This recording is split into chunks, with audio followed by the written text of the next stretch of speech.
The audio broadcast then? Okay, cool. We got Leitrim Lamont and Sinkhole Sidewinder, 1-0. Leitrim Lamont, early goal there from a nice Shane to Dan Gladding, or Dan Hook rather. Shane to Hook pass, and Hook puts it home.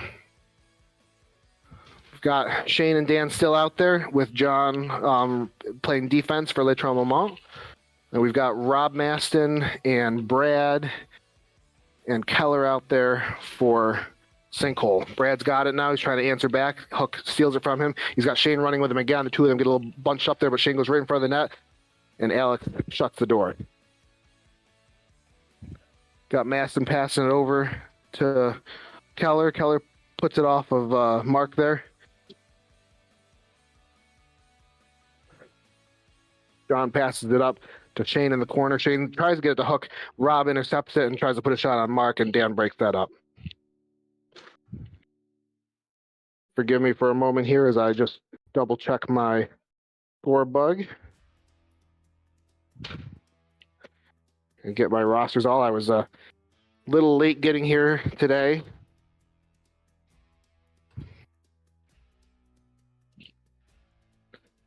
All right. Great feed there, but Rob can't control it. Alex with the cover. And Dan with a quick count on Brad there. I don't think Brad even had the puck when Dan started the free count, but Alex did have it uncovered, and it was a veteran move there by Dan to rush that free count. Shot from Leitrim Lamont goes a little wide. Brad controls it. Got two Leitrim Lamont on him. I was going to say purple, but they all appear to be wearing black tonight.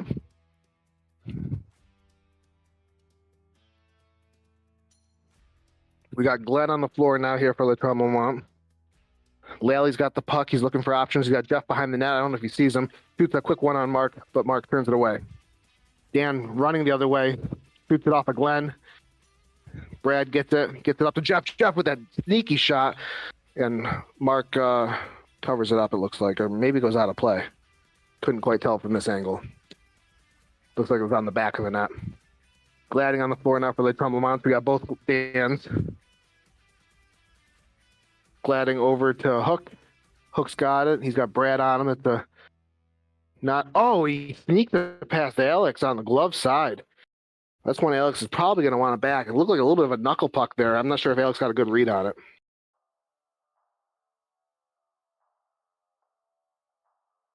And it's 2-0 Leitrim Lamont in the first period with about 9 minutes and 15 seconds to play. Gladding gives Brad a little bit of trouble here. Brad takes it behind his net, shoots a long shot, goes off of Mark and high. Glenn takes it the other way. He's got Gladding in front. Oh, Gladding tries to redirect it out of the air. It's a good hand-eye coordination or stick-eye coordination from Gladding, but not enough to put it on net. Alex covers it up and gives it to Brad. Brad takes another slap shot, goes off of Gladding, it looks like, and then Sean slaps it the other way. Gladding's got Glenn in front of the net, but Lally on him. He's got Sean behind him, but Jeff playing a little off of him. Good defense right now from Sinkhole. They probably are feeling this 2-0 deficit right now and trying to start it out with defense. Gladding with another block shot. Brad sends the next one wide. We got George on there now. Oh, quick whistle there, but that's all right. Brad gets over to Jeff. Jeff's got George on the other side, but Jeff shoots it off of Mark twice, and Sean takes control. Sean sends it up to Gladding. Gladding's got Glenn cutting. He tries to get it to him, but Brad blocks it. Brad's got Jeff with him.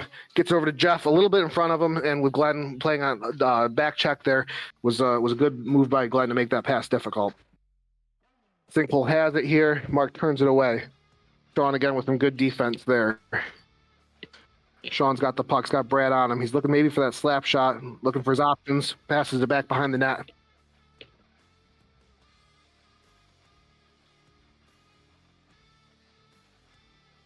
We got George with the puck here on this. Oh, goes off of John's face mask, it looks like. Brad tries to make a move on Sean, but double team there by Leitrim Lamont. Doesn't matter. Brad takes it back anyway. Mark covers it up.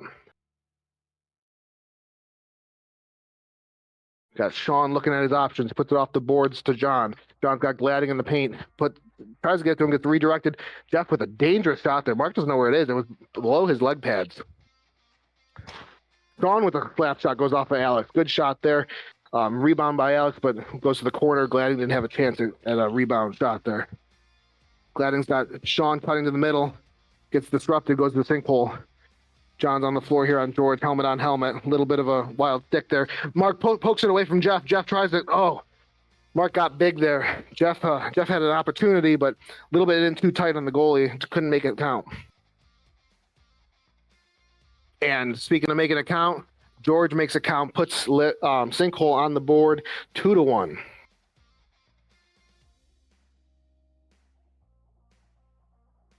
One goal game with 6.5 minutes to play in the first period. A little bit higher scoring than I anticipated. Hey, Peter, you're not on mute right now. I don't know if that's okay. Whistle there. That goal did not count. Keller sends up into the corner to George. George has the puck going around the outside. George, with a quick shot, gets broken up in front.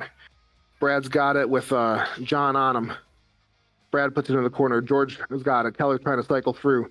Brad looking like he wanted to cycle through, but stays where he is. Brad maybe trying to set a little bit of a pick on Sean there, but puts it behind the net. Keller's got Shane on him. Loose puck there over to Sean. Sean's got George on him. Brad and Shane going at it here.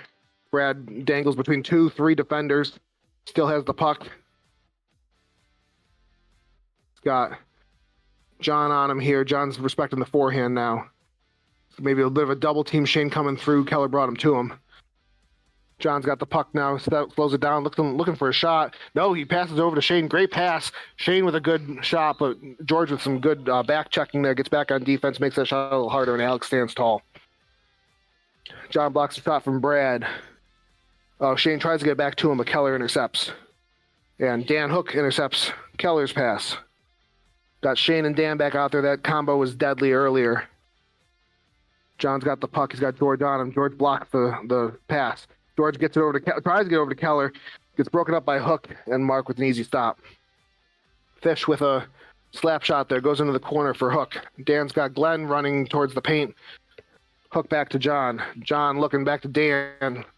Dan goes around the back of the net, or starts to, stays there, tries to maybe bank it off of Brad, but it doesn't work. A little bit of a scrum for the puck there in the corner. Keller comes out with it, hooks on him.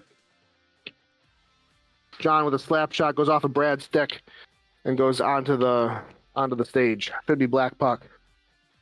Black or purple or whatever happened here with the color scheme. John's got it. Brad on him. Makes a smart pass to the corner to Hook. Takes a funny bounce, but Hook controls it. Glenn going around the back of the net here. Rob Maston on Hook. Disrupted enough to lose it. But Hook still gets it to Glenn. Brad stick checks that. Glenn comes through. Tries to get back over to Hook. Glenn's open in the middle. Got two guys on him now. Hook's trying to make something happen, but Lally playing some really tight defense. Hook still gets a shot onto Alex, and Alex covers it up. 3.5 minutes to play in the first period, 2-1, Le Tremblement. Rob Masson puts it off of Glenn. Goes into the corner here. High bouncing puck behind Mark. John dumps it into the far corner.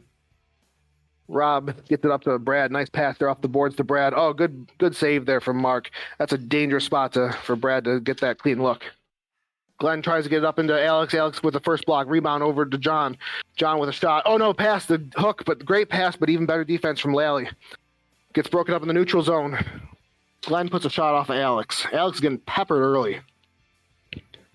Hook's got it. He's looking. Glenn's in the paint. John is trying to cycle through here as Hook comes to the defensive zone. Hook puts a quick shot off of Alex's blocker. John sends it just a tad wide. Dan quickly doubles, and that's going to leave two sinkholes the other way if they come out with this. Dan gets it up to John. John's got a clean look, shoots high and wide. Glenn tries the backhand, goes right to Brad. Brad turns on the jets, gets past Glenn and Dan and John, but John closes down the door on the pass attempt there. Jeff with Jeff showed slap shot, took a wrister, went high off the ceiling. I think he should have taken that first shot there. He has a deadly shot, and he had that look. Jeff's got it here. He puts it off a hook. It's by his feet. Hook takes a shot on Alex. Alex turns it aside. Jeff tries another shot. Oh, George had a chance out of the air there. Tough shot there, but George wasn't able to make it happen. Shane's back on the court now for Le Tremblement and Gladding. Oh, Hook tries again. He's tried that 3 times already this game in the first period, and it hasn't worked for him. Hook blocks Brad's shot. George gets it over to Jeff. Great pass by George to Jeff. Good shot there, but good defense by Gladding and better goaltending by Mark. Gladding's he's got Hook on the boards.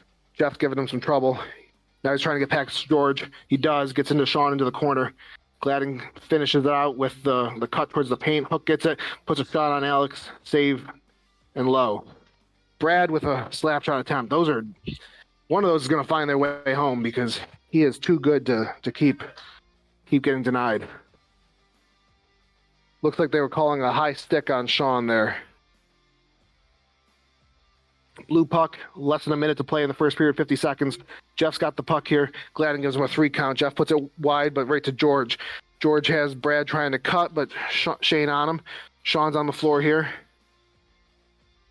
We got Shane and Sean and Gladding here for Le Tremblement. Oh, Shane with a good idea there, but gets shut down by Alex and Jeff. For single sidewinders, we've got Jeff, George, and Brad. Brad's got the puck here. Oh, tries to make a move on, but it gets broken up. Nice glove save by Alex there off of Shane. George has the puck. It gets over to Brad. Brad with a quick one-timer. Oh, Gladding blocks his own teammate shot, it looks like. Jeff tries to get over to Brad. Oh, almost gets through here. Great defense by Shane there. George has Gladding on him. That's time. I wasn't watching the clock there. 2-1 Le Tremblement at the end of the first period. Great period by both teams here. Le Tremblement came out firing. They had a good chemistry there between Hook and Shane, and everyone on the team is really contributing. One of those goals is just kind of a fluky goal that got past Alex there on his glove side. It looked a little bit like a knuckle puck, maybe a little bit hard for him to read that in the air. And that's the delta right now. That's the difference in the game. Meanwhile, for single sidewinders, they stepped up and played some really good defense after those first 2 goals.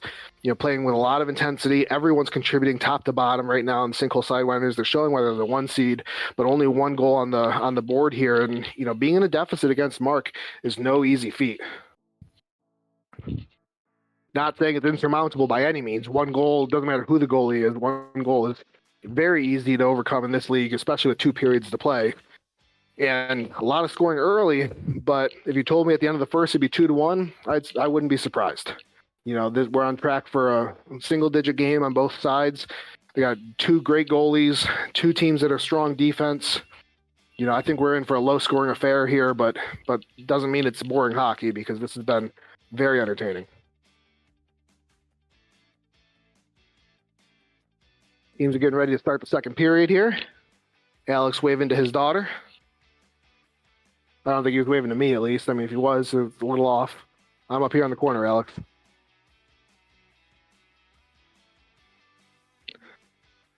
Brad, Keller, and Rob on the floor for sinkhole sidewinders to join their goalie, Alex. And we'll see what the lineup's going to look like for the second period for Le Tremblement.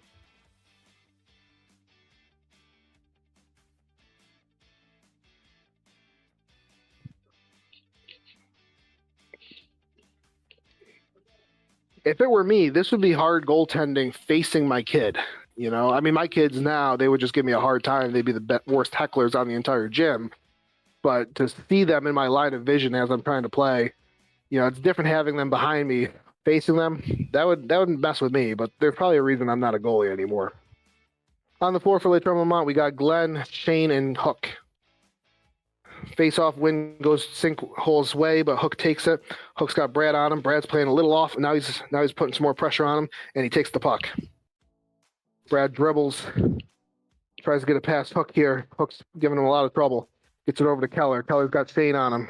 Pops up to Glenn. Glenn with a quick pass towards Shane, but doesn't get through. Block off of Rob there. Go over to Hook. Hook's got it with Rob on him. Over to Glenn, rather. Shane tries to get it past Keller, but Keller gets up to Rob. Rob turns it into the corner. Glenn chases it, nobody on him. Brad playing a little off, but Brad knows where those passing lanes are. Gets it up to Hook. Hook's got Glenn cutting through. He's got kind of two in the same area there. Glenn recognizes that and backs up a little bit. Shane also recognizes that and goes toward the boards. Goes to Shane. Shane's got it with Keller on him. Shane tries to turn. Keller's giving him trouble. He backhand pass towards Glenn there, but gets broken up. Goes to Brad. Brad gets it up to Keller. Keller with the shot, and Dan turns it away. Before it gets to Alex, but Rob with the rebound. Oh, and Mark with an incredible glove save there. That was going in if that glove wasn't there. Brad turning it up against Mark again. Goes off of Mark's leg pad. Shane turns it the other way. Shane's got Dan with him. Still got Dan with him. Keller turns away the pass. Glenn tries to get it up into the zone, but gets broken up by Stinkful Sidewinders. 13 and a half minutes to play. Glenn gets it up. Oh, tries to Jeff with a great pickoff move.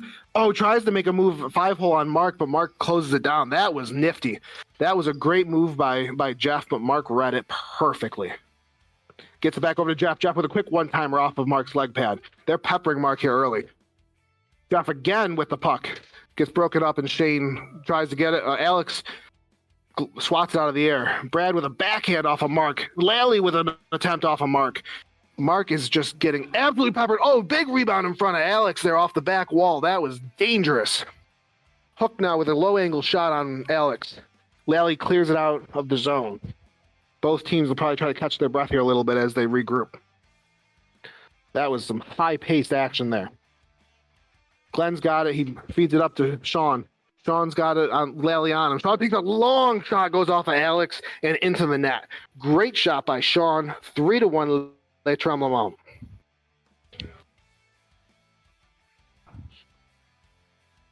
Gladden comes onto the floor, and so does John to join Sean, who just scored that goal. Brad, Jeff, and Lally still on the floor for Sinkhole Sidewinders. Jeff's on Sean, or Sean's on Jeff here, rather. Rebound goes all the way over to Alex, and he covers it up. Brad's probably going to look at a slap shot here. He does. Goes just a tad wide. Lally's got the puck. He tries to put it on Mark, but it gets broken up by John. Jeff got Gladding on him. Gets it over to Brad. That puck just finds Brad no matter where he is. Brad goes into the corner here. John's still on him. John's been playing on defense on Brad all night. He's playing a little bit of body here on the forehand side, but still gives him that room for the stick. Oh, Sean with a pass back to the goalie, and they recognize that and don't cover it. Smart move by the goalie there not to cover, because that would have been a turnover to the other team. Brad goes into his own zone to retrieve the puck. Sean on him. John and Gladding both in the paint there. Gladding sees that and gets it out to Lally. Long shot goes just wide of the net. John and Gladding here are not communicating really well. They're both going towards the same guy. Lally puts it off of Mark. Good shot there by Lally. John's behind the net to give Gladding an outlet. Gets it to him. John looks at his options. He's going to take a long shot. It goes off Alex's leg. Oh, face mask, and Sean with the rebound bats it out of the air in on Alex. Great shot by John to start it up, get a rebound off of the face mask. Turns into an opportunity for Sean with just great hand-eye, stick-eye coordination to bat it out of the air into the net. 4-1 Les Tremblements with 10.5 minutes to play in the second period. Still a ton of time here. And Brad knows it. He's starting to go the other way. He's got John on him. He goes right past John. He's got Gladding on the other side. He tries the backhand off of Mark, but Mark played the angle well and got big. Alex covers it up. He's got George on it. Lally's going for a change. Rob Masson comes out on the floor. George puts it onto Brad's stick here off the wall. Brad's got it. George cutting through. A little bit of congestion in that area. Dan and Rob pace it in towards the boards. You throw to George. George with a quick shot. George has the only goal of the game right now for Sinkhole Sidewinders, if I remember correctly. Sean with the puck here. He's got Gladding cutting. George with some great defense there. Brings it all the way up. Shot. Goes off of John's stick. I don't know where that shot was going if John doesn't block that. That was a great block by John. Great shot by George. I mean, Mark is, an incredible goalie, but he had a lot of open net there. Gladding on Brad here. Brad's looking to take the slap shot. Gets blocked somewhere in the process and goes into the corner. George has the puck. Tries to get it through to Brad. Oh, man, Mark snags it out of the air. There was a lot of traffic there, but Mark just seems totally unfazed and grabs it. George blocks the slap shot from John there. John cycling through. Hook's back on the floor. Hook's got Shane and John with him. Gets it over to John. Got Masson coming. Blocked it. Masson recovers. He's got Brad wide open. Maybe not wide open, but Hook on him. But Brad had a step on Hook. Doesn't matter. Hook's stick gets in the way. Hook's got Shane on the other side. Oh, puts it behind him. Shane got in a little bit too tight there, I think. Shane puts it over to Hook. Hook's got it. Tries to make some room for him. Make the move and tries to go forehand. Gets broken up by Brad. Brad takes it the other way. Gets it over to Maston. Oh, Mark with a great save. Sliding up from one side to the other to shut the door on Maston. Mark is playing on his head right now. I would love to see. I need to stand next to the stat keeper next time I announce and bring the stat keeper up here. I need to see how many saves Mark has with Spirit alone. Fish puts it into the opposite corner, bounces out. Brad's got it. Still loose puck. Brad's a little frustrated there with that. Hook's got the puck, brings it up to Shane. Shane tries to turn it over to John. Gets broken up by Sinkhole. Keller back to Brad. Brad back to Keller. Great little pass back and forth. Good shot. Goes right off of Mark's arm. Keller keeps it. Keller keeps it. Goes around. Tries the wrap around. Doesn't quite get enough on it. Mark's turned literally completely around in the net. Brad puts it just a tad wide there, but Mark's regrouped and back in position. Rob with a no-look pass to the center, but nobody was home. Alex comes it up the other way. Brad's got it. I would expect another slap shot here. He passes the wide open Keller. Keller with a one-timer gets blocked. John sends it in deep. Alex covers it up. Kind of had it covered up, but the whistle was blown anyway. Brad with a slap shot attempt. Gets blocked somewhere in the process. Keller tries to center it, but nobody home. And it gets blocked by Shane. 7 minutes and 15 seconds to play in the second period of this game. 4-1 Le Tremblement. Gladding and Hook on the floor for Le Tremblement. Keller, Jeff, and Brad on the floor for Sinkhole. And Jeff, it looks like, puts that one home. It's only a matter of time before either Jeff or Brad were going to score. 4-2, Le Tremblement. And that just reminds you the firepower Sinkhole has. They got 3 guys on the floor right now, all that can score from distance. Keller with the puck here, and he tries his own shot here, but it goes just a tad wide. Gladden tries to bring it the other way. Brad on him. Brad tries the stick check or poke check. Gladden gets back to Hook. Hook with the one-timer, but goes wide. Maybe blocked in front. Jeff tries the shot, but it goes just wide. Hook with it now. He runs it up. Oh, Jeff with the interception. Oh, great shot, but it gets on Mark's shoulder. Jeff has pinpoint accuracy on those shots. If I'm a goalie, I don't want to be standing there with nothing between me and him. Gladden back to Hook. Hook makes a move on Jeff. He shoots it right into Alex's chest. Alex had great position there. Came out. Oh, Jeff with a one-timer. Looks like it got blocked. Lally's got it. He's looking for options. Glenn on him. Brad's trying to give him an outlet. Gets out towards Jeff. Gladden with breakaway one-on-none, but he puts it a little wide with Brad back checking there. He knew he had to rush that one. Brad tries to get a pass too, and he mostly does, but it goes a little bit wide on him. Loses the control, and he tries to put it on net from the boards. Lally playing defense here, blocks it up. Bouncing puck, dangerous in front of Alex there. Hook pokes it past Lally. Oh, tries to put the shot past Alex, but that bouncing puck never settled for him. Hook looking at his options here. He's got Glenn standing in front with 2 guys on him. Gladding on the one side. Turn over to Lally. Lally tries to put it past Mark. He mostly does, but Mark covers it up. Not quite sure exactly what happened there, but that was a great save by Mark. Oh, Mark's not even recovered yet. Oh, that was a huge turnover. Huge opportunity for George. Even better defense by Le Tremblement. Great save by Alex there. One-timer from Glenda, Dan. Both of these teams, neither of these teams are looking like they have a hard time with offense. You know, I mean, they're both making great plays, taking great shots, but these goalies are just standing tall, and these defenses are just doing incredible. Hook's got the puck here. Looks at his options. He's got Gladding on the far side, but George is baiting him into that pass. Instead, he puts it towards the paint, and Glenn tries to make something happen, but Rob blocks it. Gladding's got the puck. He's got Glenn in front. Alex is shutting down that passing lane while Rob gives him some trouble in the corner. Puck pokes it past Rob, and it goes right to Brad. Brad with the one. Oh, great pass to George. One-timer. Mark again moves quickly side to side and shuts it down.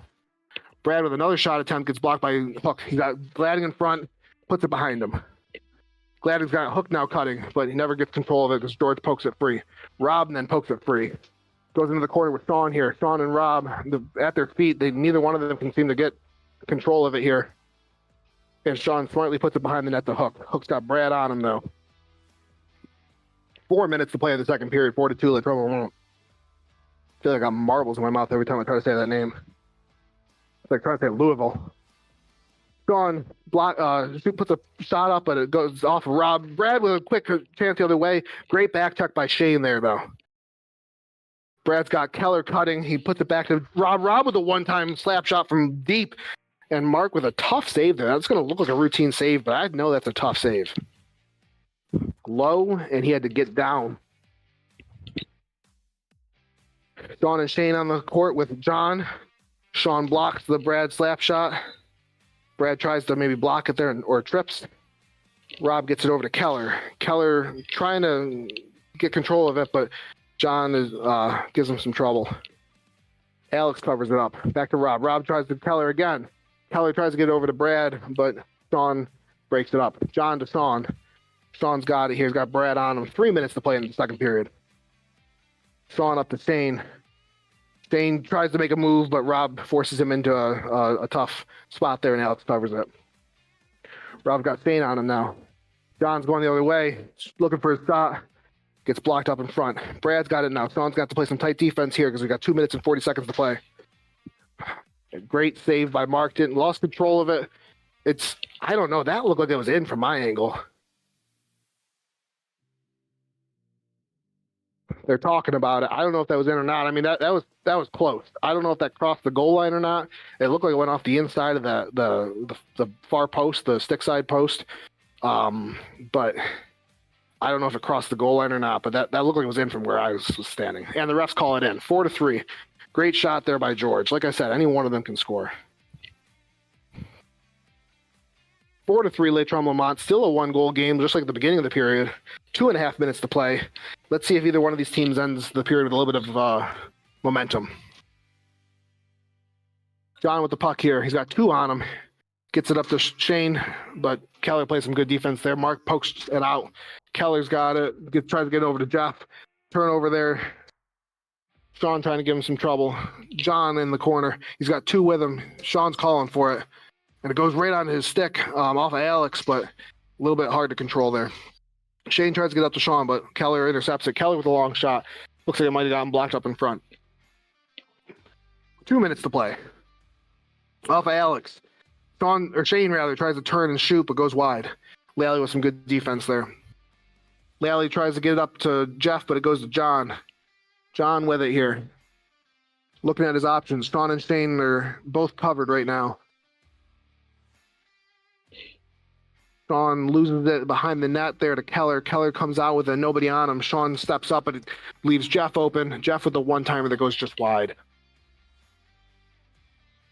John tries a long shot, bounces off that back wall. That back wall has not been kind to Alex this period. Brad with it. Brad gets over to Jeff for a one-timer. It goes wide again, it looks like. Either that or Mark might have gotten a piece of that. I couldn't quite tell. Sean tries to get it through 2 sinkhole sidewinders, but they close it down on him. Jeff with a quick shot. Bounces up to George. George's got Brad up in front. Shane trying to play some defense on him. Sean with a long shot on Alex. Alex can't control it, but he finally covers it up. 1 minute to play. Just under 1 minute to play. Brad with a quick shot. Gets blocked in front. Both teams are just shooting now. John with a shot. Alex covers it up. Great glove save by Alex. He was deep in his net there. Brad with another slap shot attempt. And it looks like it goes out of play. Mark's calling, I think that it went off of him. 28 seconds to play in the second period. Brad's got it. They're waiting for the whistle. 25 seconds now. Brad with another slap shot attempt goes off of Mark's shoulder. Oh, dangerous there in front. Brad's going to have at least one more shot at it here. Brad's got Sean on him. He turns the backhand, gets past Sean, just gets a step on him. Goes high towards the loose puck in front. John clears it away. Alex covers it up. 5 seconds to play. Rob tries to shoot it. Shane blocks it. John with the last shot of the period goes off Alex, and the period is over. 4-3, Le Tremblement. So again, a 1-goal game in favor of Le Tremblement after the second period. They were just shooting like crazy. I mean, I said that there's been some good defense, and there has, because there's, the shots could have been even higher quality, but there's been some really high quality shots in that period. Both goalies are just standing really tall here. This is going to be an intense third period here. We got 1 minute to play, or 1 minute left in the intermission here, and I'm tired just calling the game. Although I've got the stamina of an 80-year-old woman.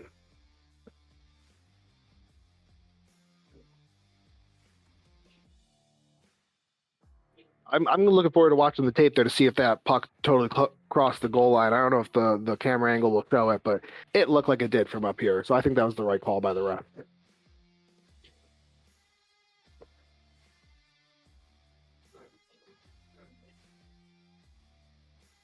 15 seconds in the intermission. Both goalies are composing themselves. I'd love to be on either one of those benches right now hearing what they're saying. If you're Le Tremblement, you got to be saying, get another couple. You can't just rely on your defense. You can't rely on your goaltending. You've got to get another couple of goals. And if I'm Sinkhole, I'm saying, go back to the way we've been playing all season. Keep shooting. Mark's a tough matchup for any team. But keep shooting, and some of them are going to find their way home like they have in the past. Maybe, I would say make a move side to side, but he's been moving side to side perfectly this game. He's been shutting all of those attempts down. I don't know how you beat him here. I think you just got to hope for some rebounds and hope you can poke him in. Or just maybe some snipes in the top corners from Jeff or Brad.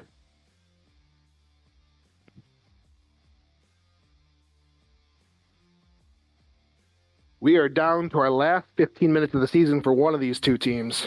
They both have earned a spot in the next round, and as far as I'm concerned, from the first two periods. But only one of them can advance, and we will see who that is in 15 short minutes. For Le Tremblement, we have Dan Hook, Shane, and Glenn entering the floor. And I've yet to see Sinkhole's starting three. Here they come. Looks like it's going to be George, Brad, and Jeff. That is a tough lineup for Sinkhole Sidewinders right there. I think that they're looking for a goal right away, looking at the three of them coming out onto the floor. Although I guess you could say that with almost any three from Sinkhole Sidewinders because they can all score. But these three, maybe Keller, I'm not sure. But Jeff and Brad, they have to be looking for some opportunities on Mark here. Face-off goes down. Quick shot on Alex, and Alex saves it. Brad looking for something here. Quick 3-count from Shane. Brad tries to get it past two of them. Goes to Jeff. Jeff puts a shot wide. Brad's got the puck here. He's got George open in front. Shane recognizes it and gets in front. Jeff tries a backhand, goes high. We've got Hook trying to turn it the other way, slows it down. Hook puts it up on the boards to Shane. Shane's got Glenn on the far side. Almost gets it through to him, but Jeff with the back check there. If Jeff wasn't hustling back, then that's getting to Glenn. There's a huge opportunity there. Hook with the puck here. Hook's got George on him. I keep thinking about the podcast where George was talking about how he's more of a defenseman, and I've seen it ever since he said that. I mean, in this gym, there's really no pure defenseman, but he can play it the entire length of the floor. I don't know how many feet this floor is. And there he is. He's got it. He's got Hook on him. He dumps it down to somebody that I can't see. Puts a shot off of Mark.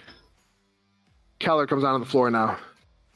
Brad puts a shot off of Mark, but there's a rebound there that goes to George. George tries it, but another rebound, but goes loose. Alex covers it up. That's what I'm saying. That's what I think I'm looking for if I'm Sinkhole. I'm either trying to snipe those top corners or I'm looking for rebounds and putbacks. Oh, Brad with a nice catch there and puts it back on the floor. Mark turns it away, though. Shane sees that Keller's open. Keller takes that long shot. Mark shuts it down, though. Mark is just playing fantastic. I'd be so frustrated right now if I'm Sinkhole because those goals are going in on 90% of the goalies in this league. Glenn with the puck here. Gets it down to Shane. Shane's got Keller on him, though, giving him some trouble. Keller tries to get over to Hook, or Shane rather tries to get over to Hook, but it goes off of his stick. A little high, bouncing puck. Oh, bounces off of Alex's glove there. Hook tries the backhand. Now he'll try the forehand possibly. No, he passes over to, oh, great pass by Hook. And just Shane buries it on the one-timer.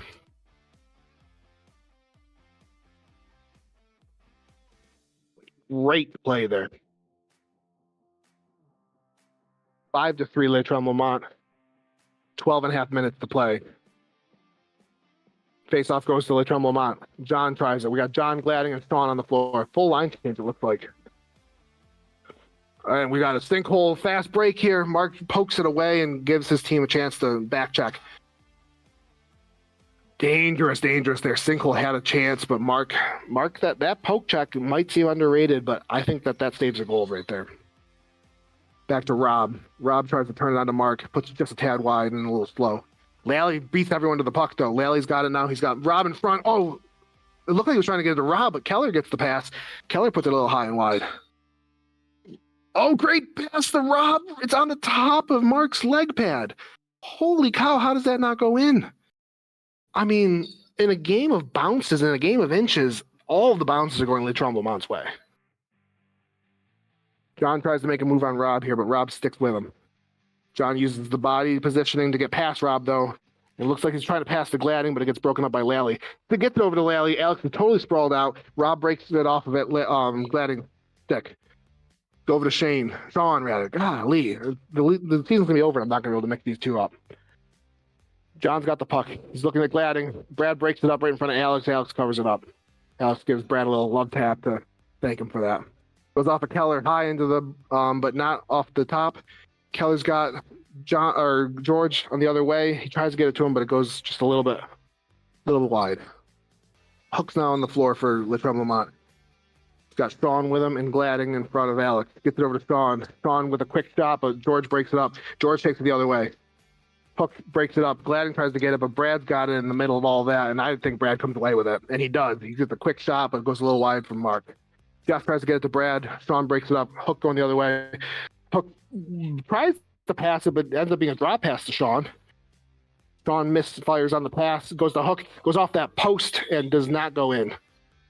Alex covers it up, gets it over to Brad. Brad's probably going to try another slap shot here, maybe? No, he's got Hook right on him. Tries to give it go, but it goes to Alex. Brad's got it here. He tries a quick, great pass over to Jeff. Jeff tries one more pass because he knows he was in deep, but too many purple, black jerseys there to get a clean look. Gladding, dangerous pass in front of his net there, but it gets it all the way down to Alex. Brad with that slap shot that I was waiting for. It goes off of Sean, it looks like. George puts it right in front for Jeff, but Gladding had him tied up. Sean puts it onto the stage, and it's not going to come home. So it's going to be blue puck. Dan kindly leaves it there for Brad, although it looks like it's going to roll in. Oh, okay, I guess it went off of somebody. It's black puck, or purple puck. 9 minutes and 42 seconds to play in the third period, rather. 5-3 Le Tremblement. Sean gets it deep to Shane. Brad steals it from him. Hooks on him. He got two guys on him now. Shane too. Shane chases him into the corner. Gets it up towards George. George has Jeff cutting. George has Sean on him. Sean steals it. Sean puts it deep into the corner. We got Brad and Shane going chasing for it. Shane's the first one there. Beats the icing call. Shane's got Brad on him. He tries to get over to Hook. Hook with some space, takes a shot, long shot, goes wide. Brad gets it up to Jeff. Jeff's got some room here. Sean tries to close that gap, but Jeff still gets a quality shot off that Mark has to save. Jeff with another quality shot that goes low on Mark. I'm going to call it. Jeff's going to score the next goal. Saved by Alex. Jeff has the puck. Jeff with a shot that gets blocked up in front by Shane. Hook's got it now. Brad on him. Hook turns the forehand. It looks like it gets blocked up front before it gets to Alex. Shane tries to cross ice it, but gets shut down. Jeff with the puck here. Dan Hook closes it. Hook's got the puck here. He's looking to make a move on Jeff. Jeff doesn't make it easy at least, but now Hook makes a little bit of room. Doesn't matter. Jeff still blocks it. The double team now with Rob leaves Sean open. Rob comes over to Sean, leaves Hook open. Brad cycles over to him, rotates over to him. Brad on Hook. Sean with the puck. Rob on him. Gets it through to Alex, but Alex with an easy save. Right in position. Great positioning by Alex. Way to cut down those angles. Blocked by Shane up front. Sean gets it to Hook. Hook's got it here. He's got Shane in front, but he's got two sinkhole sidewinders between him and Shane. Not a lot to work with right here. Oh, he gets it to him anyway. And Shane puts it just wide. It looks like maybe Alex got a piece of that. Sean and Brad now trying to get control. Oh, Brad with a great pass towards Rob, but Hook with a huge hustle back. Huge hustle play there. If he doesn't hustle back and break that up, Rob has an easy goal. Glenn puts a quick shot on Alex. Keller with the puck here. Keller puts it wide, or Mark saves it with the glove, but I don't think it was going in anyway. Sean to Shane. Shane's got Glenn in front now. Brad with it, just him and Sean. Sean blocks it. Keller gets it back to Brad. Brad's got Keller with him. Sean blocks it. Good defense by Sean there. Gets it back to George. George has the puck here, goes forehand. Quality shot there by George, but not enough. 6 minutes and 50 seconds to play in the third period. Less than 7 minutes to figure out who goes home and who advances. Keller with a quick shot that goes wide. Gladding with the puck now. Gladding's got Glenn up in front. Nobody on him. Lally and Glenn go to the corner to try to get the puck. Glenn comes out with it. Glenn turns it over to Keller. Keller with a shot that goes wide.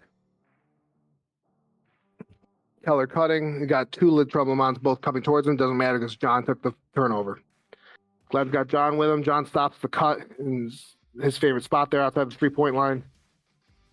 Lally turns it away and turns it into an opportunity for Keller the other way, but Gladding takes it. A little bit of physicality there, but I think it was all inadvertent.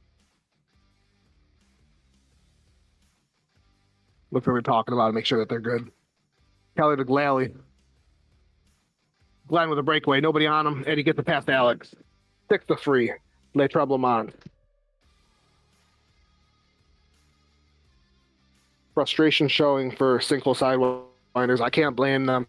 They've played an incredible game here so far, but Keller is, or Mark rather, is just playing phenomenally. Looks like sinkhole sidewinders takes a timeout.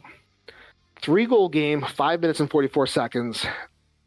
It's not over. I think they're in it, and I think sinkhole has a huge chance here to make something happen. I don't think you can take the foot off the gas at all if you're Le Tremblement. I think you need to score another goal. I don't think they're going to end with 3. I think they're going to end with 4 or 5 at least. I don't think that this lead is safe in any way. So if I'm Le Tremblement, I'm still trying to score.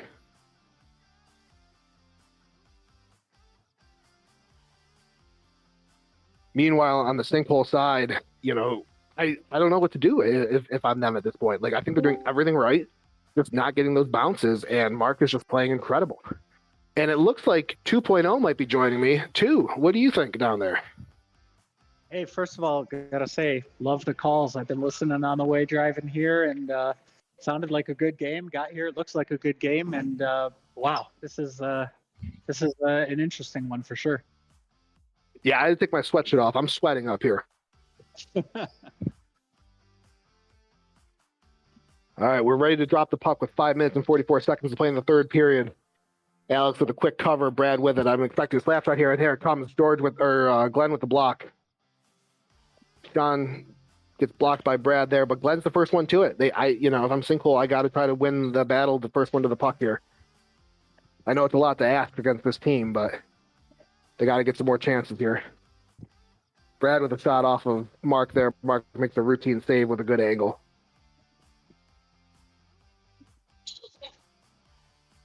John puts it up into the far corner here. I don't think they're trying to kill time yet. I certainly hope not, because that would be a dumb move at this point, but they're definitely playing slow right now.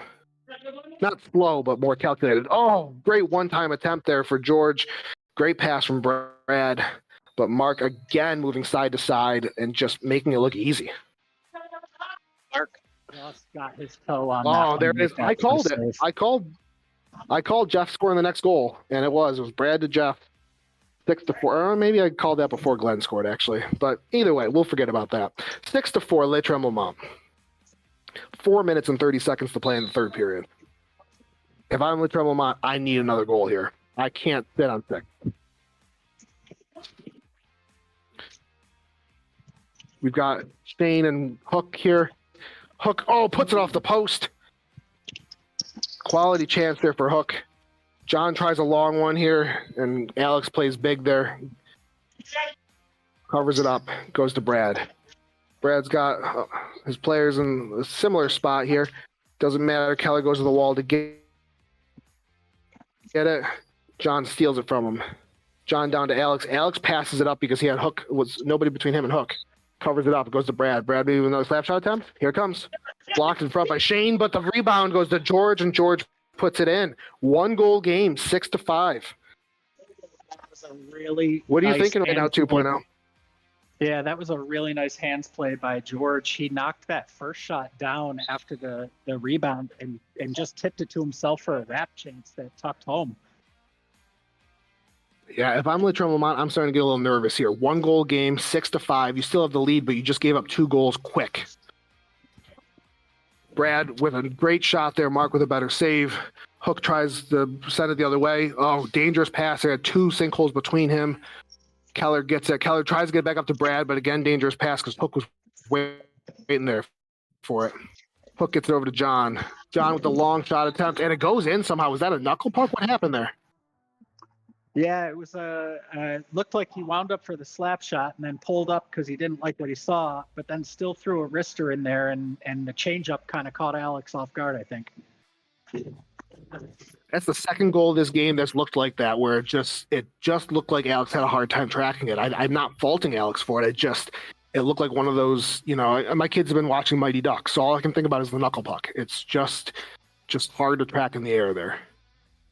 7-5. Le Tremblement takes a timeout. That's definitely one Alex wants back. And I don't know if he got a clean look at it either, because I think the fake shot might have caught Andrew Keller off guard when he was defending on Fish. And that half step where he kind of sidestepped gave enough of a screen for that shot to get by. Well, if I'm playing goalie against John there, Fish and Chips, I'm not expecting that shot. I'm expecting he has one shot in his bag, and it's always the same kind of shot. And I just don't think you're ready for that kind of this change up. All right, we've got Keller, Brad, and Jeff on the floor. Dangerous trio for Sinkhole, and we've got Hook, Stain, and John on the floor for Le Tremblement with 2 minutes and 50 seconds to play in the third period. 2-goal game. Nothing is beyond reason right now. We got 2 guys on Brad leaving Jeff wide open. Keller's got it here with Shane. Shane gets it over to Hook. Hook takes his time, looks at his choices, puts it off to Alex. Oh, the rebound goes to Shane. Shane puts it in. That Hook-Shane connection has been there all night tonight. All night. I know it was a rebound and not a pass, but that was a perfect setup. Shane's been 8-5 Le Tremblement. Season. Yeah, Shane's been good in front of the net all season. Very confident. Him and Glenn both having some of their best seasons ever. Yeah, and as I said in the podcast, if you look at the last 3 games, their points per game is way up versus the rest of the season. Brad with a backhand attempt, great shot on Mark, but Mark stands tall like he has all night long. 8-5. Brad and Hook starting to go at it, getting a little physical there. John's got the puck, Jeff on him. John brings it up to Dan. Brad gives chase. Dan with a shot. 1 minute and 45 seconds to play in the third period. Brad gets it over to Jeff. John tight on him there. I'm still looking for that Jeff shot. Here it comes. Gets maybe blocked in front, goes wide to the corner. Brad tries to center it. Too many black jerseys in front of him. Goes to the corner there. Rob's the first one there. Rob puts a long shot, gets blocked up in front by Hook, it looks like. 1 minute and 20 seconds to play. Hook gets it down to John. John's got George on him. Battle of the helmets. George gets it up to Rob. Rob gets it to Keller. Great pass there from Rob. I don't know if that was intentional or not, but it was a good look by Keller. John and George again going into the corner. 1 minute. Brad's off the ice. Yeah, Brad looked a little dinged up coming off there. It looked like he might have gotten something. Hook to Shane again. Shane with a wide open look. Nothing Alex can do.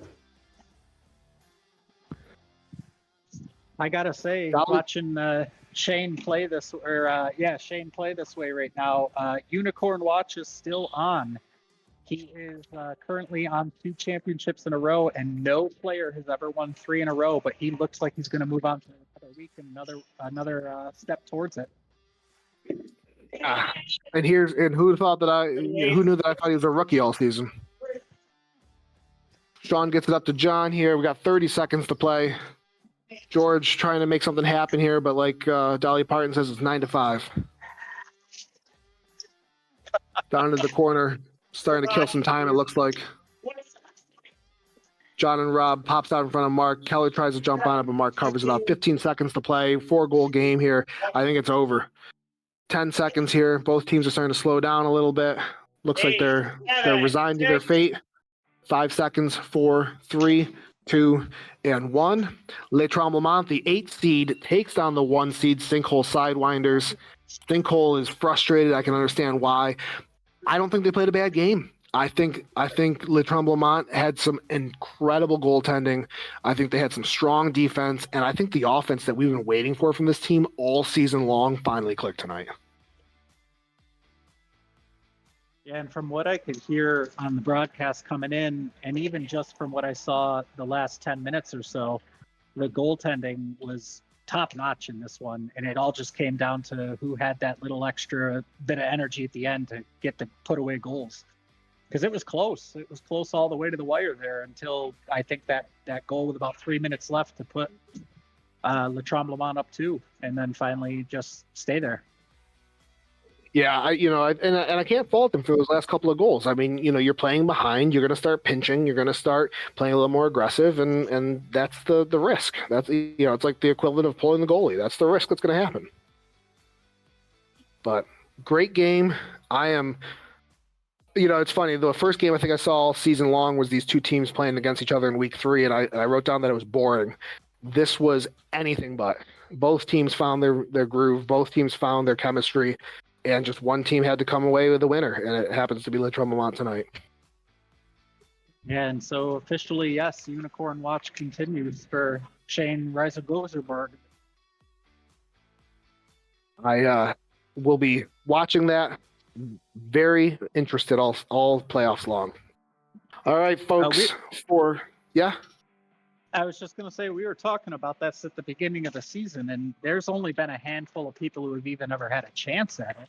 I think 7, or maybe Shane is now the 8th or 9th total time that somebody has ever actually had a chance at this in the history of the league. That's quite a bit, going on 30 seasons. Yeah, I'm trying to remember. I mean, I think like way back in seasons 3 and 4, Nick Alcatib was a guy who won a couple. Maybe Chris Enright won two in a row. But I could have sworn one of them got to 3, but I'm sure I'm wrong. I'm sure that I'm just not remembering it properly. I can't remember half of my teams that I've been on, let alone other people's seasons. Enright's one of them. Parker's done it twice. I was one of them, my rookie season and then my second season. But it's never happened. I know that for a fact because it is something that when a Unicorn Watch is on and a player's still in the playoffs, it becomes your civic duty as an RFHLer to prevent it from occurring. So to prevent it, I thought it was the root for it. I don't know. It's the kind of thing that needs to last forever, I feel. You would think of all people, I'd be the one that would be like the negative one that's saying, "Oh, I can't do it," but I want to see it happen. Yeah. All right. Well, great game. Thank you for joining me too. And thanks for having me. I will hand it over to the next crew. Is that you? Are you on the next crew?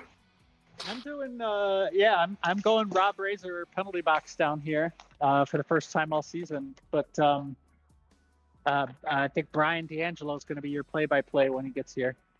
Might be coming. All right. Well, I will be signing off then for tonight until the 8:30 game. I got to give my voice a rest. Maybe go to the bathroom. I don't know. In between games, D. But we'll Good luck on the 7:30, and good luck for your game on the 8:30. I'm sure I will say some things during it that you will take umbrage with, regardless of the outcome. yeah, I'll be watching. All right. Is it Wednesday yet?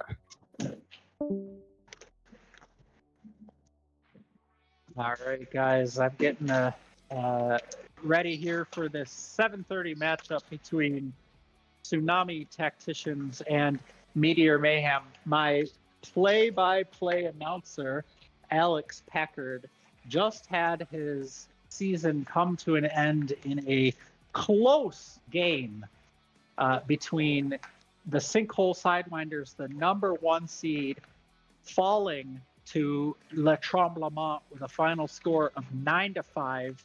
That sounds like a big difference, but it was a 1-goal game until 3 minutes left, and it was pretty much a 1-goal game the entire game. Both teams played great. Both goalies played awesome. I'm just over here waiting for my teammate to, in terms of broadcast, to say goodbye. He's saying goodnight to his daughter. He's giving her kisses and taking pictures. It's a sweet, sweet moment. Oh, I'm getting a wave too. Hi. She saw me and she's giving me a little wave. I'm telling everybody about it.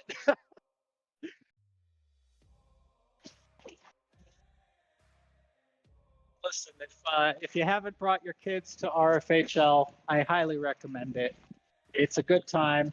What's that? Yeah, no worries. We've got a whole bunch of guys in the league now, and kids coming and watching games, and it's always a good time.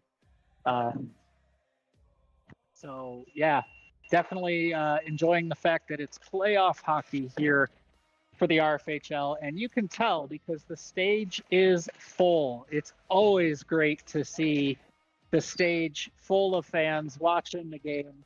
I've been saying for a long time that we should try to fill the stage weekly, but sometimes it's tough. Sometimes it can be difficult. Everybody's got things in home life and everything. So you play your game and you get on the road again quickly. Some of us have longer drives, but the playoffs never disappoint. There's always a nice full stage of people ready to watch some great playoff hockey.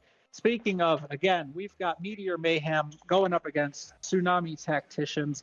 This is going to be a really interesting matchup. And I think, at least in terms of what I've seen from both of these teams this season, you've got the offensive prowess of Tsunami, who have done a great job of upping their defense throughout the season.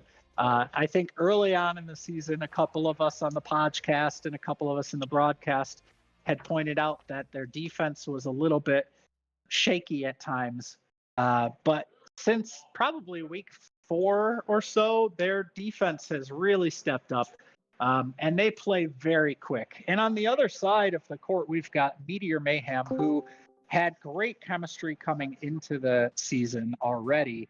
And they play a bit more of a slower, steady, very straightforward type of game. They know what they want. They know the looks they're going to try to get, and they go for it. And so it'll be a match between what I think will be Meteor Mayhem's possession and hockey sense versus Tsunami's downhill style and kind of a relentless offensive ability. And I think I heard the Discord chat beep, so I'm thinking Alex is on his mic up top in the Boner Jams Memorial Press boxes. But Alex, you there? Yes, sir. Can you hear me? I can, yeah. Hey, tough loss there, buddy. That was a great game. I was listening to it on the way in, close all the way through. What a goalie battle. Right down to, I think, only 2 or 3 minutes left before somebody finally pulled away with it. So that was quite the matchup there. Yeah, we I will go home and cry about it later. Right now, I gotta commentate this one, so I'm gonna do my best to forget all about that. Yeah, no worries. And for those of you who are on the camera, Alex is going to be your play-by-play guy, but I'm going to give him a chance to catch his breath and get changed. He's half naked up in the press box. I don't know if you can see him on camera, but he's up there. And so we got a fast start here. Meteor looking to control the puck down in the corner. And Tsunami is doing a great job of kind of closing out and making sure that they box out. Oh, great back check there. And a goal. Mike Curry with a great back check to intercept that passing lane to the point and turns and shoots a quick one, low corner on Tim for the goal. It's 1-0, 40 seconds into this one. And hey, you know, what do I know, right? I said Meteor would come out a little slower and possess, and Tsunami would look to play a little more downhill, and so far it's the exact opposite. So what do I know, right? Rye, whenever you want me to take over, I think I'm okay now. All right, do it to it, Shirtless Wonder. All right, so we got Paul Paradigm with a shot just above the net here. Jake takes it back down for Tsunami. Nice little pass over to rookie Jake. A huge block by Paul. Chopping at it in front of the net. Another chop away. Nice way to keep that out by Meteor. We are down here. Another pass over to rookie Jake. That one just sails right above Brett's shoulder. Another pass out to rookie Jake. A huge save by Brett. This one pops out to Reddit over at the side. This one is. Those were saves.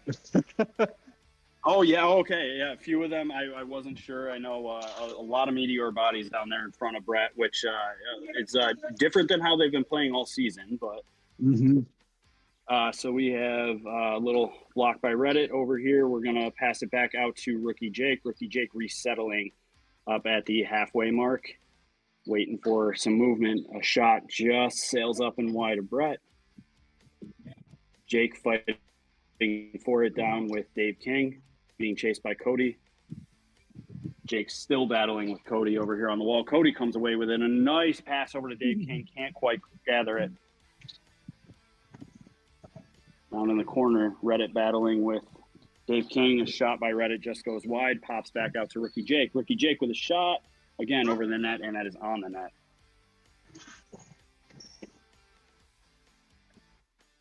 Paradigm with a surprise pass over to Bob Haynes, and a wonderful save by Tim. 2, 3. He looked right at me after he made it, too. He wanted to make sure I saw it. Yeah, that is a wonderful save by Tim Kensley. Probably his best of the season right there. As we're back down the other way, pass to Reddit goes wide. Reddit tries to get it back over to rookie Jake. That one sails just a little bit past him, but he's able to regather it. Gathers himself back up at the point. Blocked by Dave King. Shot goes wide and pops back out to Tim Kensley, who covers that up. Ooh, his second best save of the season there. There you go. Reddit pops out. A wonderful save by Brett. And just, I thought maybe Rob was going to be able to bury that one, but can't quite grab it. It was up on the stage, and then it sailed down a little bit. I'm not entirely sure what happened there whistle-wise. Yeah, So I'm not sure what the call was there either. Yeah, so Teal has the puck, but turns it over to Meteor. Bob Haynes behind the net now. Tries to bury one on Tim. Tim able to hug that post. A wonderful shot by Rob. It is blocked by Brett Slater down there in the net. Another shot on Tim. Just hits the side of the net there. Pass by the mayor. Oh, pass by the mayor. Rob right through the middle, goes to nobody besides Paul Paradigm, who buries it left side on Tim Kensley's ankles. Yeah, same spot as the first one, and that's a tough spot to give away the puck, especially to Paul, but really to anybody, because he had a wide open walk into the goal there. So we're down with Mike Curry behind the net. Mike Curry up to Dave Fose on the wing. That shot blocked by Shane, goes a little bit wide. Gathered again by Shane in front of the net. Shane dumps it down. Brett Slater pops it back out to his left side. Mike Curry again with the puck down here. Being chased by the mayor, almost loses it. Nice gather back by Mike Curry there. As the mayor down on the bottom right side. Camera probably can't see him. Just waiting for somebody to do something here. Rob pops it back to directly behind the net. Now being pressured by two Meteor players. Passes it back out. Bob Haynes with the steal. Tim Kensley with the easy cover. Shane with a huge shot. Goes just wide. Nice poke out by Brett there as he had the mayor right on his doorstep. This one pops all the way back down. Shane will gather it behind his own net. Shane with a pass over to Jake. Jake with a shot that goes wide. Another shot by Shane, blocked by Dave Fose. Fose with a pass up the wall to Bob Haynes, stolen away by Jake. What's he going to do here? Jake with a shot, a nice save by Brett, popped back out by Jake. Cody Alves up the left side wall, passes it back to Mike Curry with a shot and a goal. Yeah, no offense to Mike. Meteor, but these old dogs are putting on a show right now. Well, and again, I think a lot of it is what we're seeing that we talked about that we were expecting to see out of them. Just good hockey sense. Everybody kind of seems to know where to be this game, and a lot of a really good triangle motion, which is key to winning in this gym. As Shane passes to Reddit, who shoots it just wide, gathered back by Jake on the right side here. Pass over to Shane. Shane with a backhander that is blocked by the armpit of Cody Alves.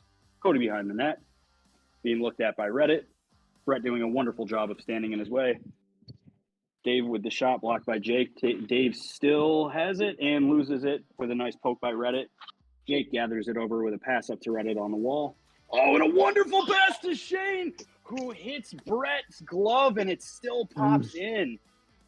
Man, Brett almost had that. That was a filthy first save, and then the recovery attempt, he almost got that. A very frustrating goal for a goalie. It's one of those where you get all of it. And as I'm saying that, so to finish my sentence there, I want to give Brett his kudos. He did make that initial save, but it did fall down. It's a nice chase in by Shane, and then we just down there had a wonderful top shelf shot. I think that was Reddit, if I'm not mistaken. Yes, yeah, Reddit right off the draw. It was a great win right to his stick. He got a quick shot off easily because of it. And a perfect shot up on that top right shelf. Jake with a blast. That is turned aside by Brett. Cody will gather it over to the side, flips it down, goes just past Tim Kensley. Jake will gather it, being chased by Dave King, poked out by Dave King, gathered again by Jake. Jake being pressured pretty hard down there by Dave King. Shot just wide of the net by Paul Paradine. We have Reddit and Dave King battling over in the corner there. Rob looking great standing there. You got Dave King battling behind the net with Reddit. Pass over to Paul Paradine. Can't quite gather it. Cody Alves is there to settle things down. A lot of time for Cody Alves to shoot that. He shoots it. It's a save by Tim. Gathered by rookie Jake. Jake with a shot. A nice save by the paddle of Brett. Pass to Jake behind the net. He tries to backhand that one. It gets lost in some feet. And a shot by Paul Paradine, and a nice save by Tim Kensley with a wonderful little windmill. And another windmill on the other side by Brett. I'm trying not to die laughing down here between the two windmills, but also the fact that every 3 minutes you've slowly put on a little bit more of your shirt, and it is finally on. He finally has a shirt on with 6 minutes to go in the first. Credit to these teams. I can't, if I blink, I'm going to miss something. It's also 1,000,000 degrees up here. So Yeah. Puck won by Paul Paradine. He takes it behind his net. Paul Paradine getting doubled up by Tsunami. Reddit comes away with it. Reddit looking for Jake as Jake is streaking over on the other side. Reddit settling it down a little bit, turns it over to Paul Paradine. I want to say that's Paradine's third or fourth stolen puck there as he shoots it. Goes off some bodies. Reddit gathers, but being chased hard by Cody. A lot of play over on this wall here, which is irritating because I can't see it. Dave Fose battling with Jake over in the corner. Nice little battle there. Cody and Reddit now on the other side of the net. Cody comes away with it. Cody tries to poke it in, but the stick of Jake there. Nice defense. Nice save by Tim there. It goes the other way. Reddit shoots. That is stopped by Brett. And stolen by Paul Paradine. Paul battling again, 2 Tsunami Tacticians players down there, and Reddit again comes away with it. Rookie Jake with a pass up to regular Jake. Nice save by Brett, stolen back by Paul Paradine. Paul will flip it up on the boards. Cody with the shot. He's got Dave Fose wide open. Just missed that pass. I think folks thought that was coming sooner, and then when the pass didn't arrive, he kind of pulled up a little, and that's exactly when the pass came over to him. Maybe a little bit of a slow motion play on that one. As Paradigm shoots it, can't tell if that hit the mayor or not. Otherwise, regardless, it goes wide. A nice save by Brett off of the mayor's shot. Rob with a pass up to a wide open Jake up at the key. He will settle it a little bit. A block shot by Cody. Still pops out to rookie Jake, who tries to sneak it in past Brett. Brett, easy save on that post being hugged there. Jake pulls it back, and with a rifle that sails over everyone's head. You have Paul Paradigm here at the side of the net. Gonna take a ripper, and that goes straight in, and I believe that hit the same part of the net that his last 2 or 3 have hit now. 3 of the goals have gone in low to Tim's glove side, right down low corner there. And apologies, folks at home, getting irritated that I'm not doing the score bug. I'm updating it right now. It's really hard to do that while you're getting sucked into the action here, but it should be updated. You know what? Yeah, my bad, dude. I could have been helping you with that. That's okay. I kind of forgot. I got it. All right, so we got Mark Curry chasing a shot down, turns it over to Reddit. Reddit with a shot. Goes wide into that. Huge save by Brett over on the side there. Rob tried to tuck that in. Reddit tried to tuck it in on the left side, and Mike Curry steals it away with some great defense. Paul Paradigm with a shot. Nice save by Tim. Reddit and Bob Haynes over on the wall down here. Can't quite see what's going on. That pops out to Shane Humphreys with a shot wide of the net. Curry dumps it down to the other end. Shane Humphreys will gather it. Makes its way down to Rob with a streaking Reddit right in the middle, and nice defense by Mike Curry there to knock off that cross crease pass. Bob Haynes on the back of the net, pass to Paradigm. Oh! Couldn't quite see what happened there too. Yeah, that was a tough one for you to see, but Haynes almost scored from below the goal line, trying to shoot that in off of Tim's glove, but it hit like the netting on his glove and just stays there. He almost put that in off the goalie. As the other way now, Rob looking for a streaking Humphreys. That is blocked by Dave King. Pops out to OG Jake. That one, I believe, hit Rob in the friend zone, as we call it down here. Jake able to gather it on the left side of Brett.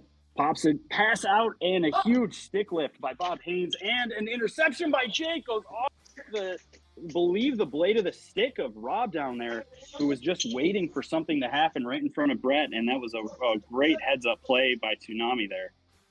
Tsunami are all congratulating Jake there. I don't know if Rob tipped that, but I thought he did. But they're all congratulating Jake, so maybe he said he didn't.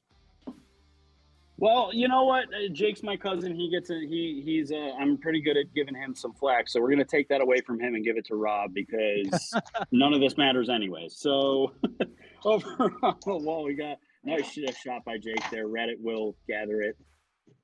Cycling around, pressured heavy by Dave King. And that one's going to be stopped to settle down. Reddit with a shot. That was blocked by Jake inadvertently. Jake tries to pass it up the wall. Paradigm steals it away. Tim able to cover that off the back of the wall. Rookie Jake will shoot it. That went off the glove of Brett. Reddit trying to wrap it in. A huge save by Brett. Oh, and another shot by Jake goes just wide of Brett's glove. Huge save by Tim Kensley on the other side there. That was a really good look by Paul for the kind of the slap pass, if you will, to Bob. Saw him streaking there. Oh, rookie Jake, huge save by Brett. What a save right in front. Nobody was on rookie Jake, and Brett stared him down and made that huge blocker save. We have about 24 seconds left in this period, battling over on the wall right underneath. He pops out to rookie Jake again. Shot off the post! Blue line. Here we go again. He's cycling back around. That one, I believe, goes up and over Brett. About 5 seconds here. Reddit on the wall. He's going to probably look to shoot. He looks for rookie Jake. Just goes wide right at the final second there. Really exciting period. A lot of back and forth. Very close game. We're going to get an interview here, too. Yeah, I'll find somebody for you. Let's see what I can find.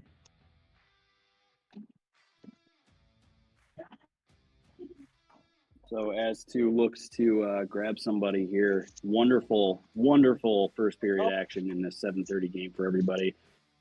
And we have Rob the Mayor on the microphone, it looks like. Rob, can you hear me okay? Yeah, I can, Alex. How you doing? I'm good, buddy. How are you? Hi. It's warm in here. So just looking at that period, wonderful back and forth game. What do you guys think you did well so that this stays a 1-goal game? I feel like we're doing a good job of just double teaming when we need to, structuring when we need to, and just moving the puck around, finding our open lanes, our open shots, and attacking. Yeah, you guys are looking real good down there. Tim Kensley having an awesome game. And what are you guys looking to do to get a few in past Brett this period? Moving. We've got sneaky ones on him, and I'd love to do that some more. Maybe throw him off his game, shake him up a bit, keep that puck moving, and I'm going to do my best to be a wall in front of him. Sounds good, Rob. You're looking great so far, man. Good luck in the next two. Thank you. Love you, Quinn. Some love to Quinn as 2.0 heads back over to the bench. Folks at home, that's a shame we missed about half of those interview questions. The microphone kept cutting out on Rob. I don't know if the stream will pick that up, but the lovely pipes of Rob the Mayor on the microphone there as the second period starts, and Paul Paradine will take this behind his own net. Just kind of looking for something to open up here. Gets the puck down to Dave Fose over on the right side. As we notice, Tim Kensley has shed his layers. It is kind of warm in the gym tonight. Nice shot. Goes just to the side, and nobody gets on that rebound besides Mike Curry, who was not going to not score on that play. Mike Curry hammers that one home. Yeah, and that's his hat trick tonight. So, like I said, so far all of the goals for Meteor have come from Mike or Paul. And like I said, the old dogs are barking for Meteor. Absolutely. Nice block by the Mayor there on Paul Paradine, looking for some help, and he tries to look for Rookie Jake. Rookie Jake tries to get that back to Shane Humphreys, who wasn't there, but he is able to gather it. This one's going to pop all the way up to Rob up on that right side. Rob tries to get it through Paul Paradine, having a little bit of trouble there. Gets it back. Paradine tries to steal it away again, but Rookie Jake doing a great job just keeping it in that corner. Paradine does come away with it. Paradine with a nice shot over to a wide open Mike Curry, who hits the side of the net, just wasn't able to get enough on that shot. Pops out to Rookie Jake, who is beaten by Cody. Cody beats Shane Humphreys on the way in. Cody takes it around the net. Trying to look for Paul Paradine, and that is stolen away by Rob. That's passed up the wall to Rookie Jake. Rookie Jake with a wonderful pass over to Shane Humphreys, who buries it in between Brett's legs. Nothing Brett could have done there. Shane was wide open. That's a great play by Tsunami there. Yeah, good finish by Shane, because that puck was moving. That pass had a little heat on it, and he was ready for it. And that's tough contact for anybody, even when you get it clean like that.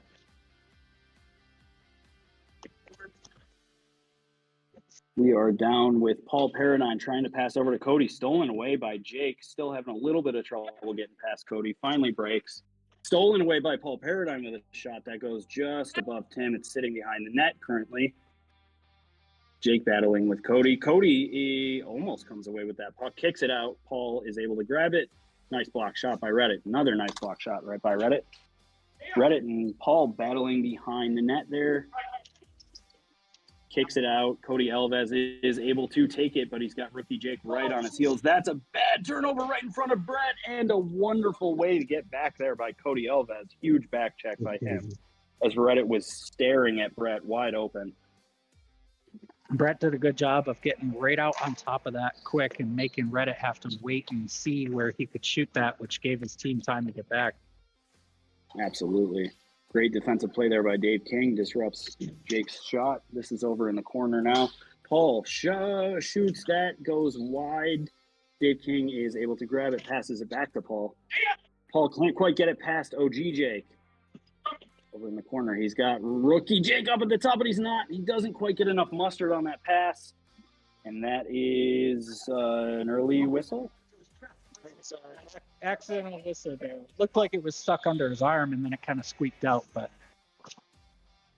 Shot by Reddit there is stopped by Brett.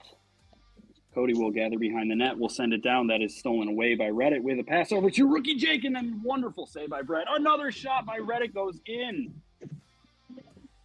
that was damned if you do, damned if you don't for Brett there, because he made the initial save, and the rebound came straight down in front of him, and it would have been an easy tap home for Tsunami. But Brett got his stick out and batted that away. It just unfortunately went right to Reddit at the top of the three-point arc, and he had the whole left side of the net. Rob the Mayor up the wall to Jake with a huge shot, and that's an easy save for Brett, hugging that post there. Paul Paradigm with a shot down, doesn't quite make it all the way through. Nice save by Tim as Cody popped that one out for a quick shot. Rob will take the freeze. Rob shoots. That goes off the leg pad of Brett. This one makes its way out to Paul, who shoots it and doesn't quite go through Cody's feet. Jake with a shot. That is stopped by Brett. Reddit will poke it away. Reddit pops the shot over, pops the pass over to Jake. Rob the Mayor right on the doorstep. Can't quite get it through. Nice save by Brett. And a huge defensive play by Cody Elvis there. It looked like he ate that puck right in the face there. We have a battle down here by the wall. A lot of sticks clanking. What's going on down there, too? It was a tough battle in the corner, and it looks like Haran is whistling the play dead because things are getting a little feisty.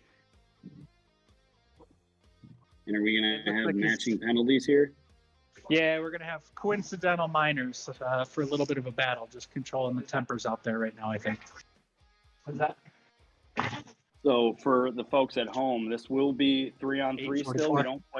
We don't quite do a 2-on-2. This will just basically the next time after the penalty time has expired, the next whistle, the players will be able to come out of the box.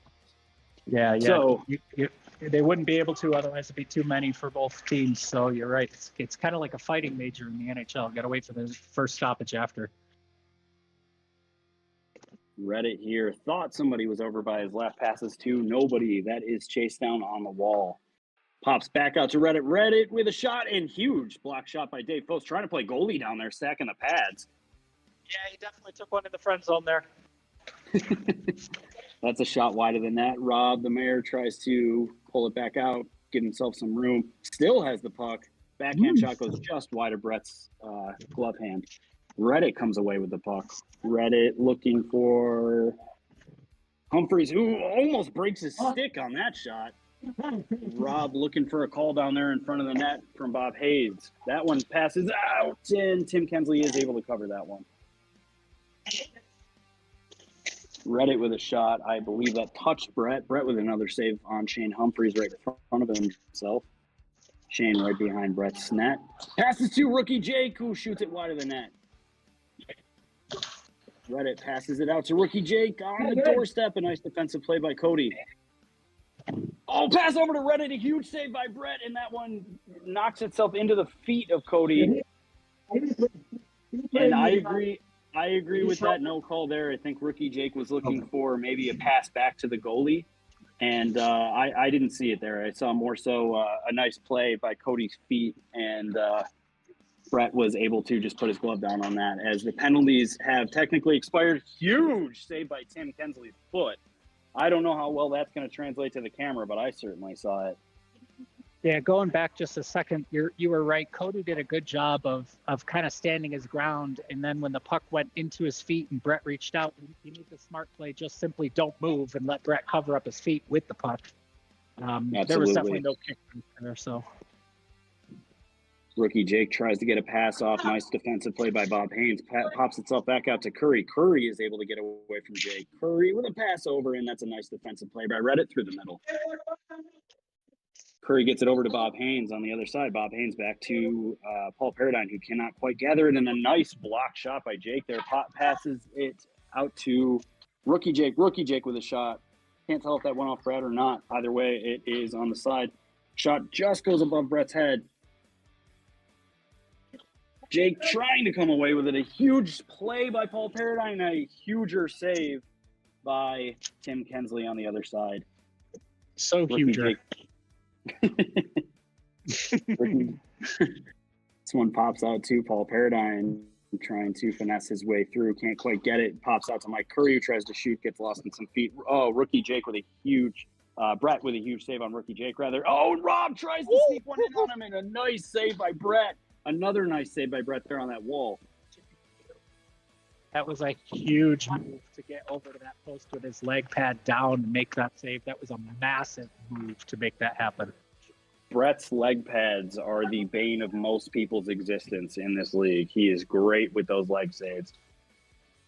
As that one pops over, I think that went off of Brett's stick. That one is stopped by. That's a great glove save by Brett, but it goes over his head. He's not able to grab it. And Paul Paradine comes up the middle, unchallenged, puts it right in between Tim Kensley's feet. Yeah, it's just a nice, clean 5-hole shot. Seeing eye shot, found the hole, went for it. 5.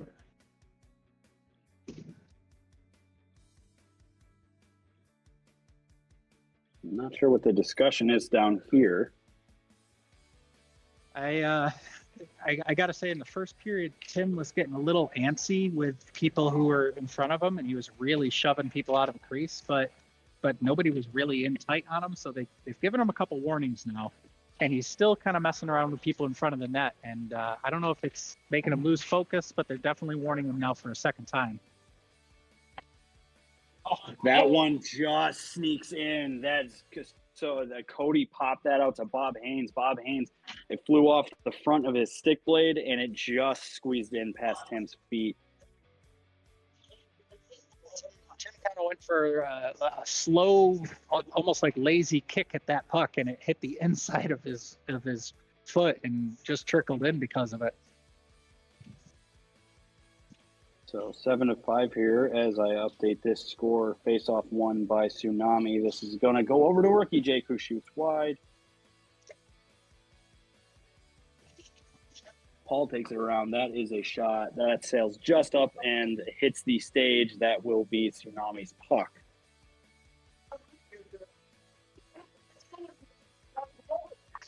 Jake with a pass over to Shane. That's turned aside easily by Brett. Paul Paradine with the puck. And a shot. That goes off Tim Kensley's mask.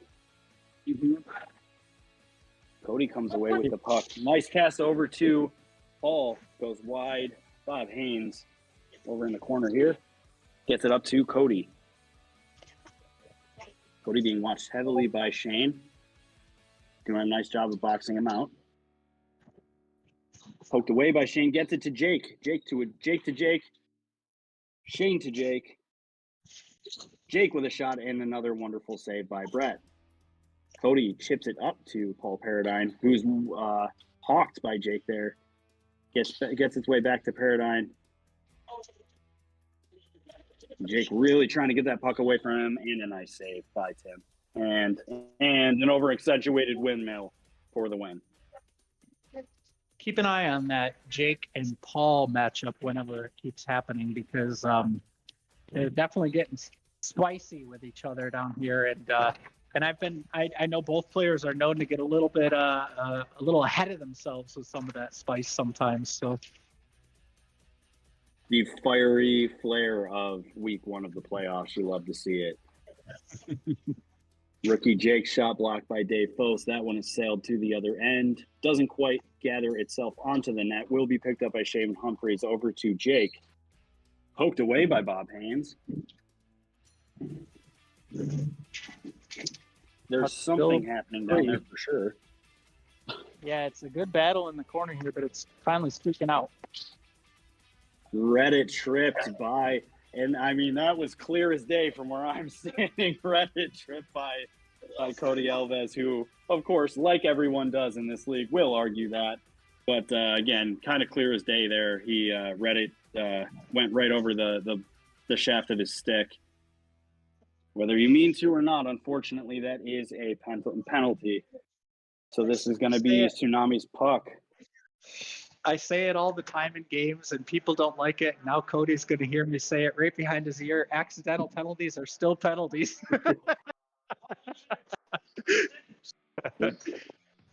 Cody giving him some flack there. Wonderful save by Brett by Reddit right in front there. Cody's reminding me of what I missed in the corner. That's all. A huge block shot by Dave Foss gets a giant reaction from the stage. I'm not sure what's going on down there. Nice save by Brett and Dave King. As of this moment, pop out to Reddit. Dave comes away with it, just trying to eat as much of that clock as he can. But Rob the Mayor has a pass over to Reddit, doesn't quite get there. Battle over in the corner here. That was a really slick pass. Jake waits a little bit too long, and that shot is blocked by Dave King, but it will be Tsunami's puck as it went off of King's stick. Jake with a little bit of too much mustard on that pass over to Rob, but no one there. He is able to grab it. And what a save by Brett. Oh, my gosh. You'll love to see it. As we are even now. Yeah, good kill there by Meteor.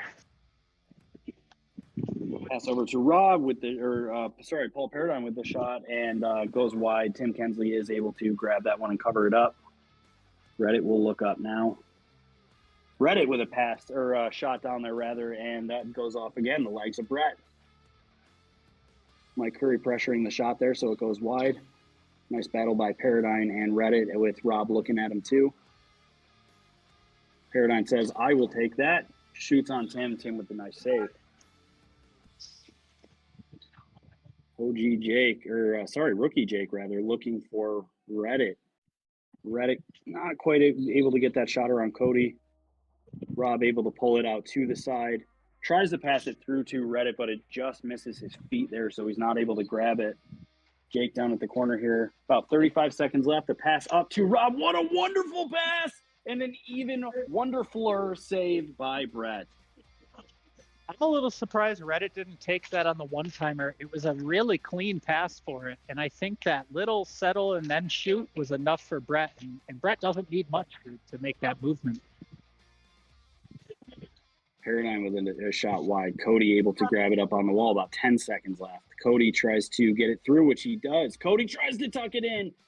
Hit the side of the net with the puck, and Reddit there to steal it. Reddit tries to get a quick shot down, and Mike Curry with a quick shot right at the end there, and Tim with a huge save. Right in the friend zone. All right, so last time I think it was because my phone, it's not my headset, but my phone might lose signal on the stage, so I'm going to try a different spot for you this time. Yeah, unfortunately lost about half the interview with Rob the Mayor, but that's all right. I still got my question answered in my heart. As we look down, two going to try and grab somebody for a little action here. Two wonderful periods so far. Both teams playing excellent. Both goalies playing great. 7-5 game going into the third. You like to see it.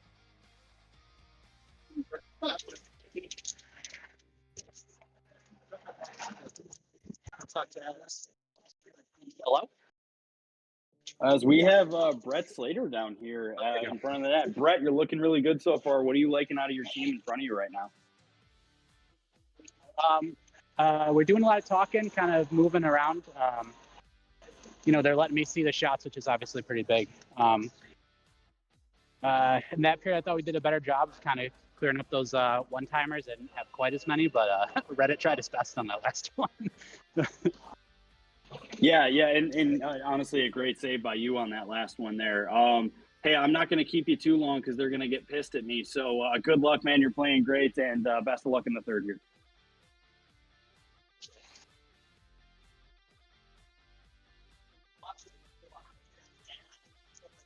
As two giving a wonderfully nasty look over to Brett, who soaked up he his. Is a sweaty boy. Yeah. soaked up. He is a sweaty boy. That's the negative part of these in between the period interviews is that the amount of water you walk back with over on that side. It's not always the best putting those headphones back on, as two will do his best to clear that out there. I'm going to try and get set for the third period, and the face-off is kicked to a couple people, but Paradigm comes away with it.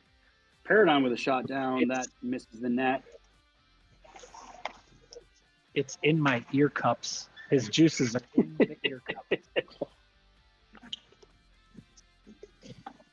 This one sails wide as I'm doing my best not to think of Two's juicy ear cups. Reddit takes it around the net. Reddit with a pass over to Jake. Will settle it just a little bit. Being watched by Mike Curry down there. Jake will toss it into the corner, gets lost in the door a little bit, but he's able to get it back to himself. Nice save by Brett's paddle down there. Pops back out to Reddit, who again will give it to Jake. Jake with a shot. That goes off the side of Brett. Reddit again with it. Tries to get it over to Shane Humphreys, and it gets lost in Dave Post's foot. Pass over to Shane Humphreys. Goes in front of Brett. I'll give him credit for that save, even though I don't know if he made it. And again, that Jake and that Paul battle down on that left side. Paul does come away with it. Paul with a shot doesn't quite go through Reddit, but it does the second time. Tim is able to settle that down and cover it. Nice shot by Reddit, goes off the side of Brett again. And another save by Brett, who will stretch out to get that freeze. Curry getting it up to Cody. Cody sitting behind the net. Now tries to tuck it in, and he just misses.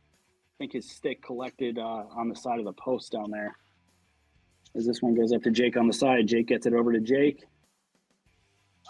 Will sit a little bit. Tries it really hard to get a nice shot off, and it was a little too much for his own stick. As Paradigm has it on the side of the net now.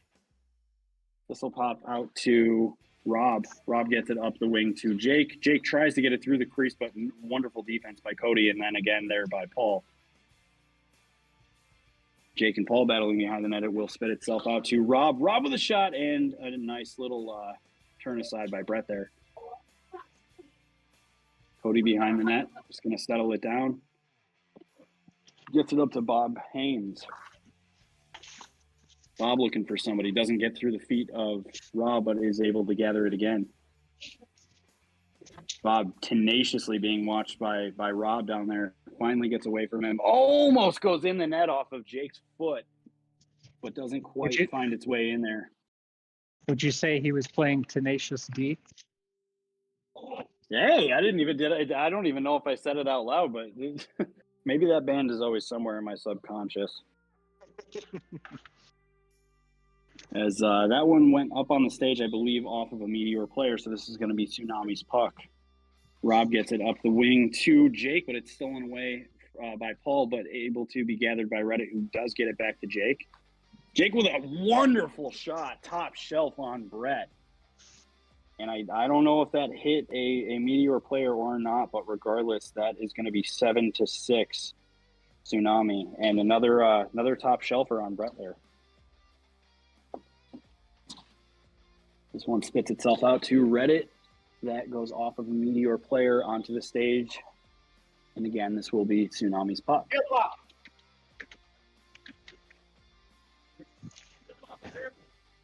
Deal pop! Meteor doing their best to kill the clock down there, acting like they didn't hear Teal Puck 400 times. And a wonderful glove save by Brett.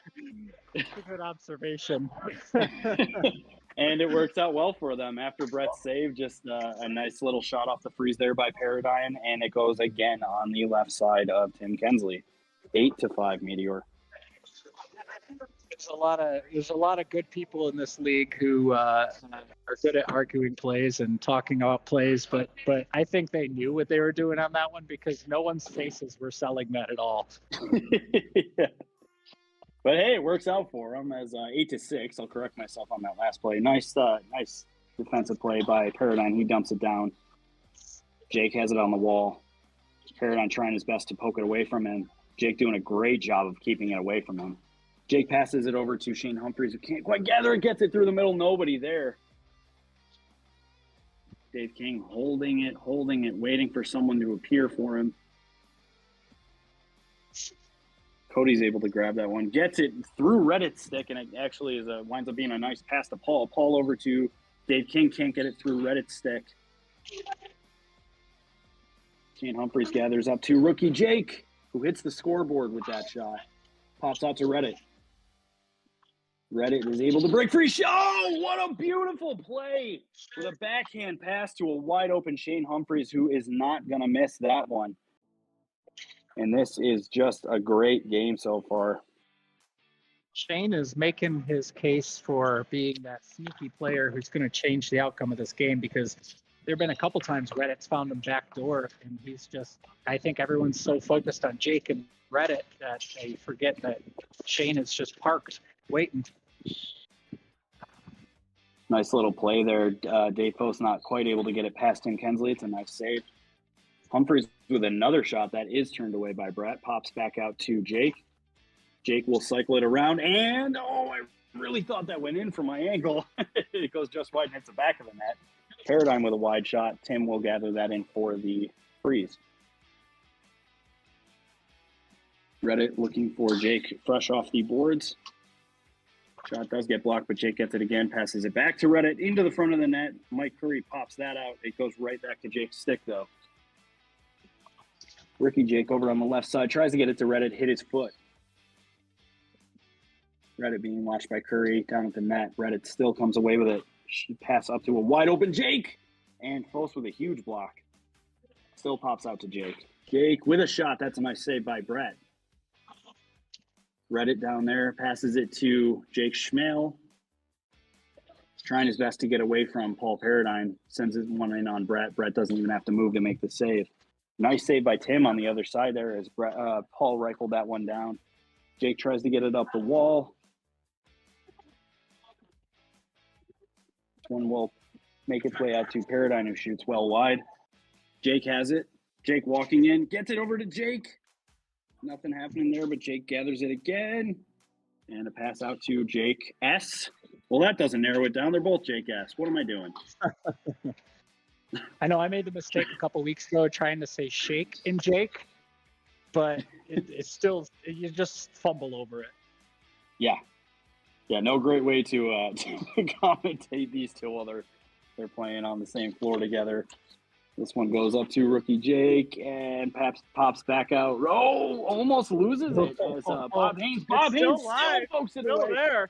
Oh my gosh! And just a weird play and great back check by Bob Haynes. There is Tsunami very lucky that did not make its way into the net.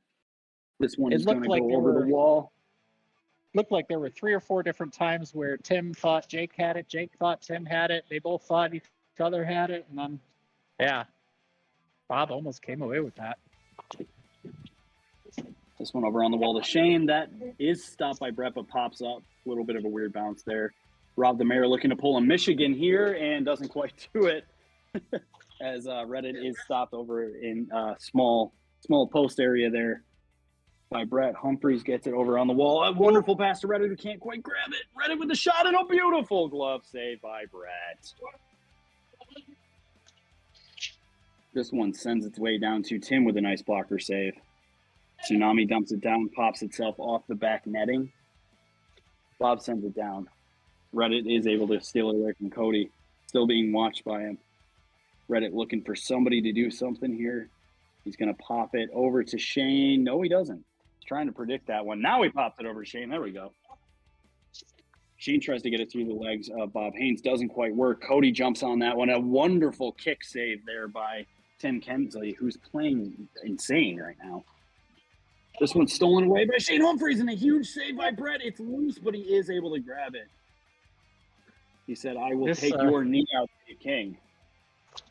This play right now has the feel of Tsunami is dominating chances, chance after chance, good possession, but it also has the feel that Meteor's just going to turn, shoot, and get a quick, easy-ish one that'll kind of break some hearts, I feel.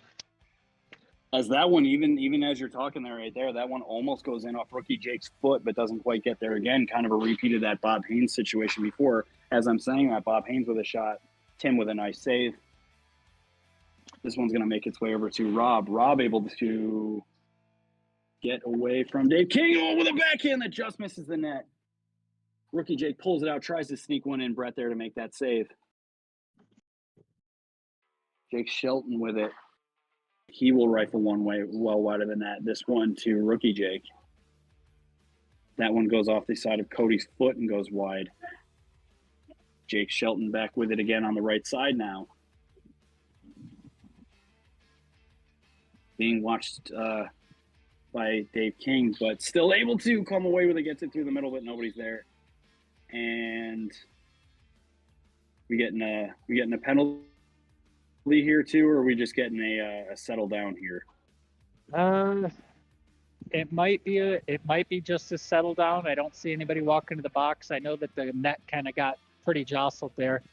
The only bummer about making that call to stop the play for that was that Meteor was on a 2-on-1 there that got killed by the whistle. But it might have been a good whistle to blow because the net was moved quite a bit. Right, absolutely. The nice save by Tim while we're talking, and the nice save by Brett doesn't quite make it through, and then Jake Shelton able to poke it in. That was sitting right on the goal line, and it was not covered, and Jake, with a great forecheck, able to pop that one in. Didn't have to move much. It was right there, but nobody jumped on Jake's stick. Yeah, referee John Haran had a really good look at that too, and he was waving off any quick whistles coming from the far end here because he could see that it was still loose. Oh, this one right, same play kind of right there as sitting next to Tim's foot. I gotta say, from where I'm standing, I'm 99% sure that went in and just got missed.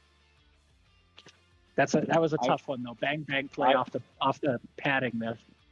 I will leave that one to you, as I did not see it, and I don't want to be the villain. Yeah, Paul Paradigm. It's the ref's call, so it was so fast, but. Folks at home getting that score bug updated for you right now. Apologies. That one off of Brett's face. Paradigm will gather it. Shot off of Tim's glove, but he's not able to grab it, and it sits behind the net. Tim has really stepped up in this third period. Yeah, Tim playing an excellent game at the exact right time. Paul Paradigm with a shot, and just as we say it, Paradigm now on the right side of Tim rifles that one home, and that was a heat seeker. I don't know if anybody was stopping that one. Yeah, it just looked like he never saw it. Bodies and speed on the shot. A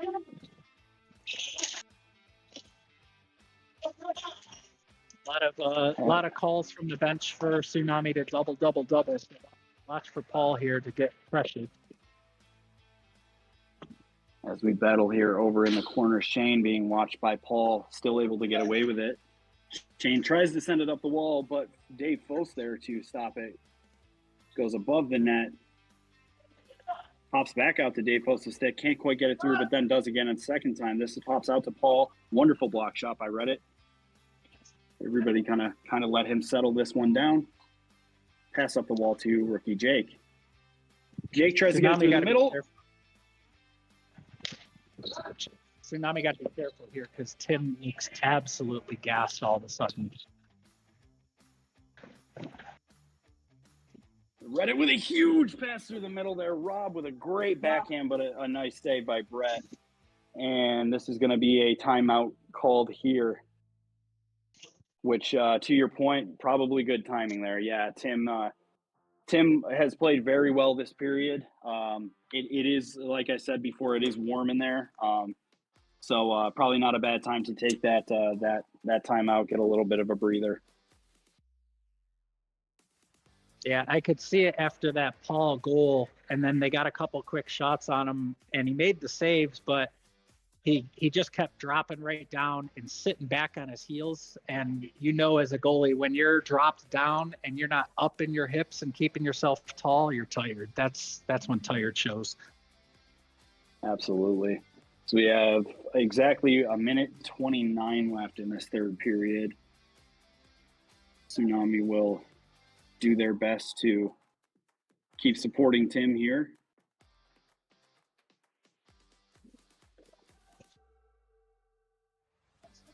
John Haran will drop that puck for the faceoff, pops itself out to Reddit back here. Reddit sends it up toward rookie Jake. He's got it over in the corner being watched by Dave King.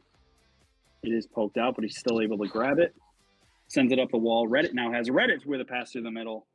Rob's stick got lifted by Mike Curry on that last play there. Those two battling for it. Pops itself out to rookie Jake, who with, again, too much mustard on that pass, misses Reddit. But Rob with some great hustle up there, trying to get it away. Oh, and puck stolen away by Cody, but a nice, easy cover for Tim there. And Meteor, I heard that one from down here. Meteor did call a timeout. Yes. Right as Tim touched it.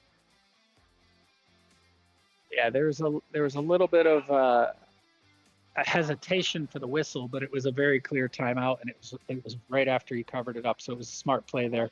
I think he got a little excited. He's So team calls timeout. That's why I'm like,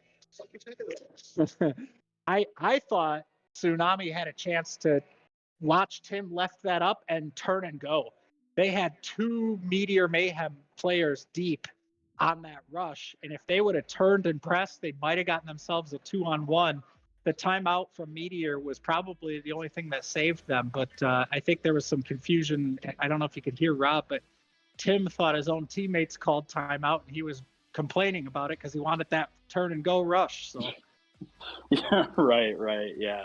And for the uninitiated, that's a big timeout call. I mean, the timeouts do kind of act as like almost a defensive play in this league when you get to a 1-goal game in the third period like this, because we started with a face-off, and now Meteor has the puck. So Paul over on the wall here will try to get it up. Rookie Jake is able to snag that out of the air. Watched by Dave King. Goes through a few feet. Paul and Reddit going for it in the corner here. Paul's going to come away with it behind here. Tim. Reddit and Paul battling for it. Oof. Big stick lift attempt by Paul there that could have gone really badly. Brett able to snag that in between some legs. Cody sends it up and wide. Rob looking for rookie Jake up on the wall, and that one doesn't quite make its way to the net. This is going to go over in the corner. 2 seconds and 1. And just like that, Meteor hangs on for that win. What an awesome playoff game that was. That's one of those where I'm really glad I'm not playing in it, because that's a heartbreaker of a loss for Tsunami there.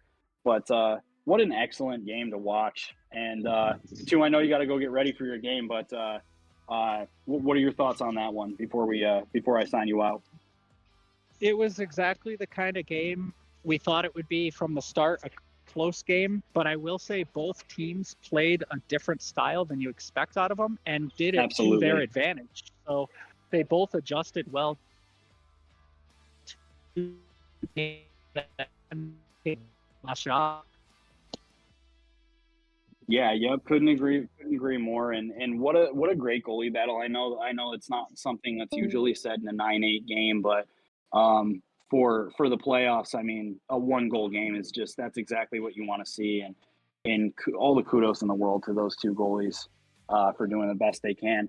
I am being threatened at gunpoint now to get off of the stream as Bob and Andrew Keller is just watching us. So Bob up here with me, and he's going to take over the next game for you folks. Bob, I will get you set up on the score bug, and you can go ahead and put the firearm away. I will hop off the stream. I appreciate it. I didn't want to resort to violence, Alex. No, you're back with me tonight. 8:30 game. We've got Storm Surge and the Firestorms Hockey Club facing off in about 5 minutes. So this one is going to be a great one. We had 2 great ones already tonight. I know the first one was 9-5, but it certainly did not feel like a 9-5 game. Second one was a 1-goal game. We'll see if the intensity continues in the first night of the playoffs. I'll be joined here momentarily by Rob Maston. It was.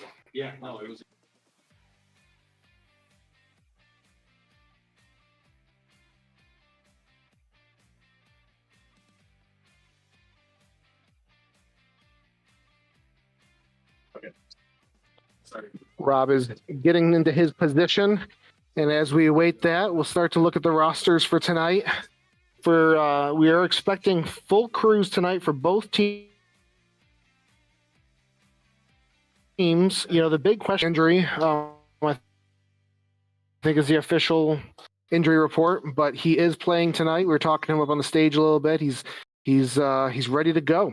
So we'll see how he's able to do as their number 2 on this team here. John Fose, Tom Venero, Jesse Trado, John Chatterton, Dan Thissing, and Ellen Fridman are the roster here for the Storm Surge. For the Firestorms Hockey Club, we've got Sweet 2.0, Bill Smith with an exclamation point, Paul Fridman, Brian D'Angelo, Mark Stolt, and Kenton Swade. And like I said, we are expecting full rosters tonight, which is what you want to see in the playoffs. I'm looking forward to this. I called on the podcast it was going to be a Firestorms win. I think I said it wasn't going to be close. No, wait, that was the 9:30 game. I think I called that. But either way, I do expect that they're going to win, but I think it's a close one. I don't know. These teams are really well matched up as far as I'm concerned. Rob, is that you joining me? Nope, I'm just all alone, just like the 6:30 game. Rob will be joining me momentarily here, so you don't have to hear just me drone on and on for an hour. We've got a lot of veterans on the floor. We've got Mark, I believe, is the only rookie on the floor between these two teams, but a lot of veteran presence. Going all the way back to the beginning of the league with Tom Venero. Go from up here. I can't hear you up there. So sorry. I hope I don't come on.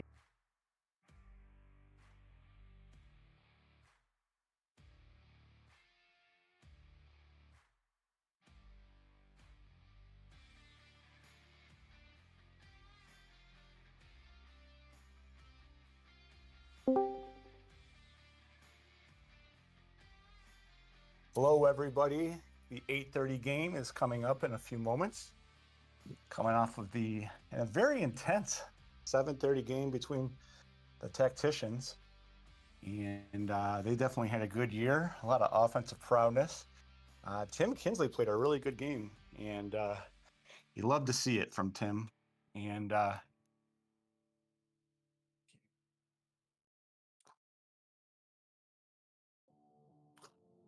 sorry, folks, a little technical difficulties.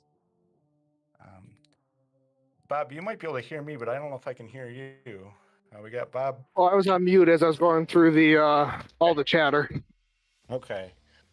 So we got a very even matchup here between the football club, the hockey club, and the Meteor Mayhem here. And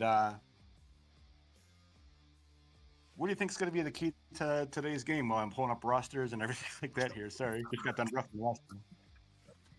I think the key is that I shouldn't try to pull something stepping over the boards here. That I should have stretched before I try to get my leg up that high. I'm not in playoff form right now.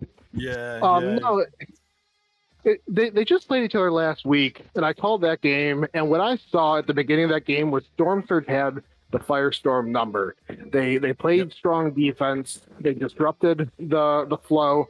They got into the passing lanes, and they didn't let the Firestorm Hockey Club really possess the puck. And then they ran out of gas. I don't know if they ran out of gas or if Firestorm just overcame it or what, but Firestorm then controlled the game for about 2/3 of the game, and it was all them all the way. Sure.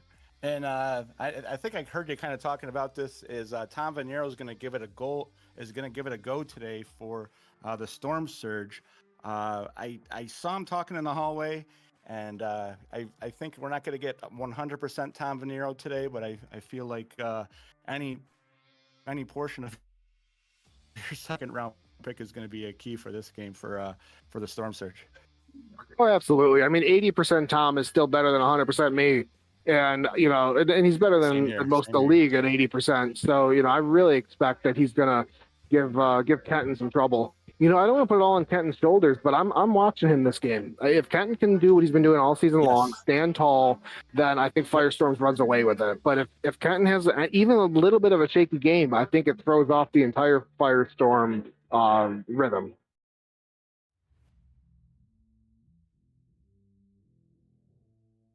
Bob? With that, Oh, there we go. A little bit of an interruption there. Sorry about that. Not sure what happened there.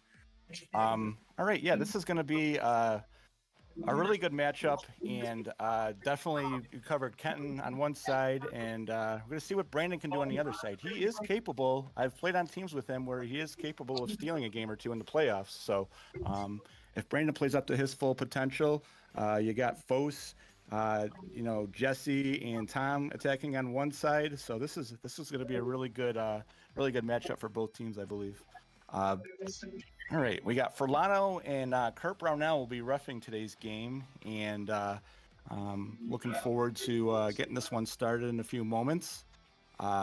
This is my actually fifth play-by-play call for the Firestorm Hockey Club this spring, so I feel like I'm almost halfway to their official announcer.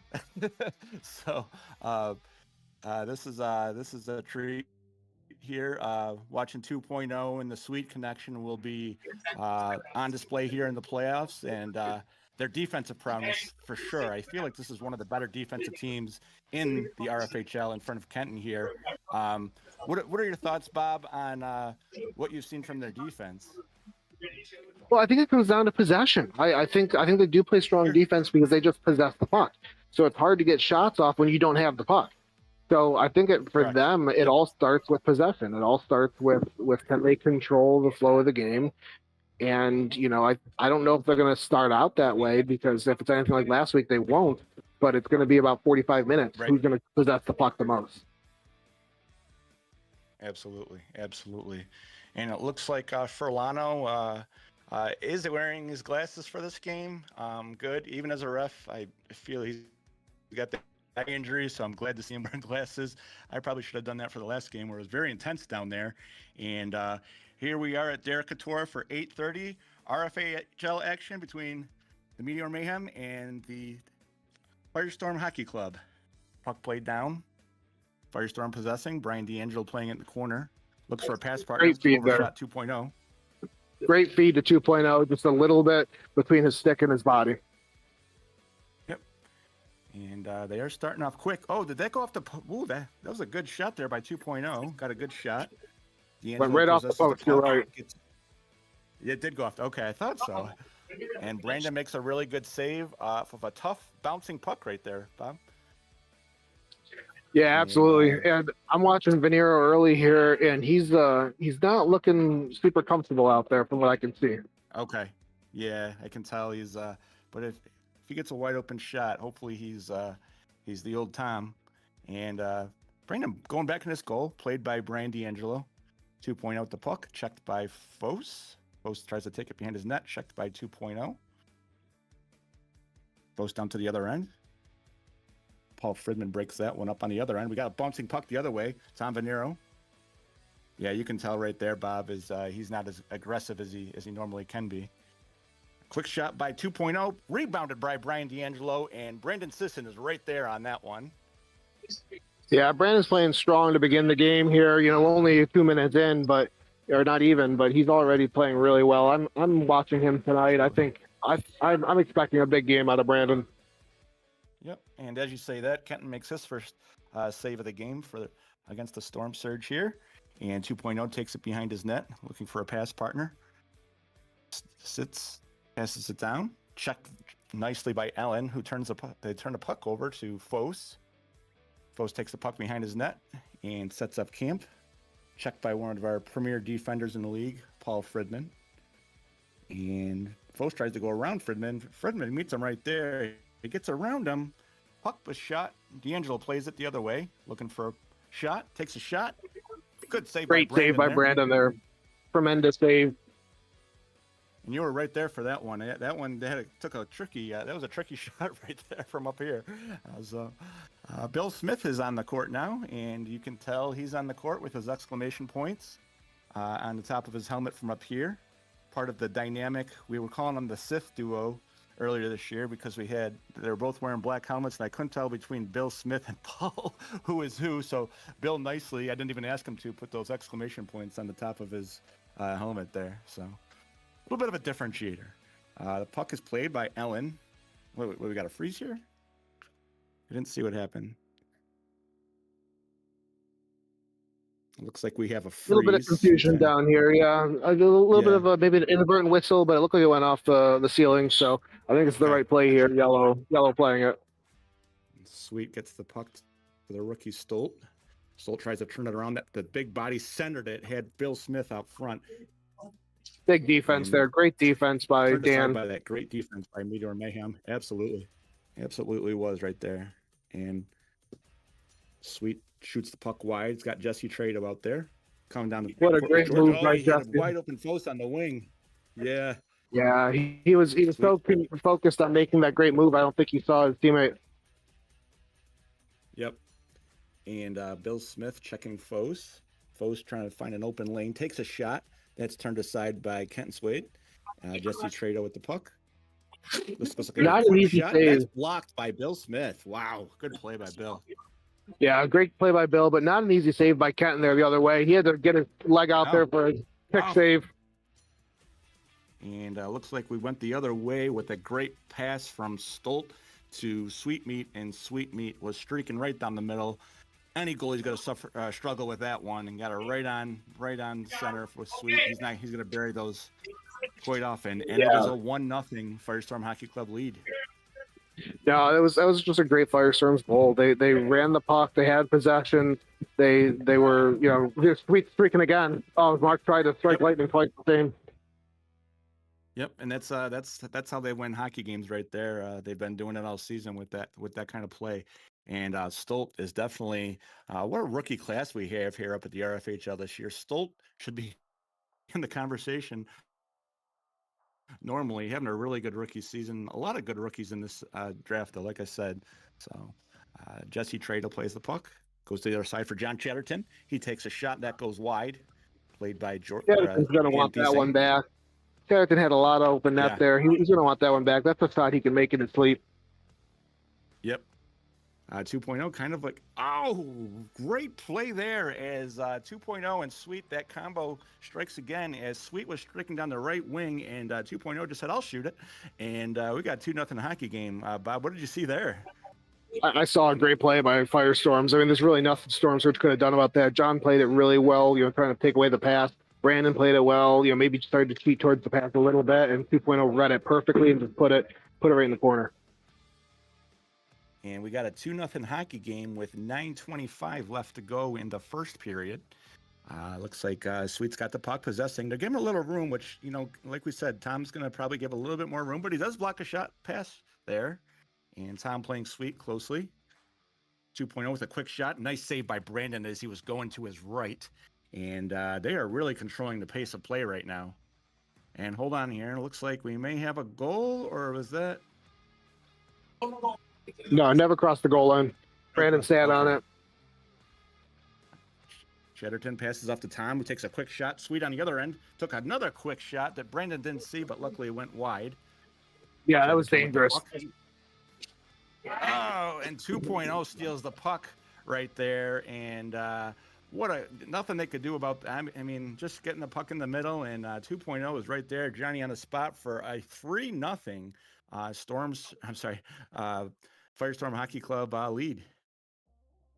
Yeah, and 2.0 just 2.0 just looked me in the eyes, gave me the motion that he sees me. He sees my my criticisms, and then he puts another one in. I mean, if he's going to challenge me like that, I can find plenty of shit to still talk. And this is why we we're not professional athletes here, but we got to have some sensibilities for the media here. But he is playing a good game to start. Got to see him finish it, but they are out to a 4-0 lead with 7:52 left to go in this first period.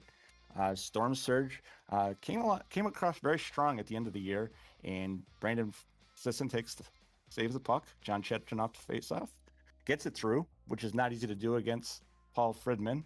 Fridman took a quick shot there. He's being checked he's got a wide open 2.0 in the middle of the puck, and wow, a good save by Brandon. I got to be honest with you, Bob. They're kind of leaving him out to dry right there.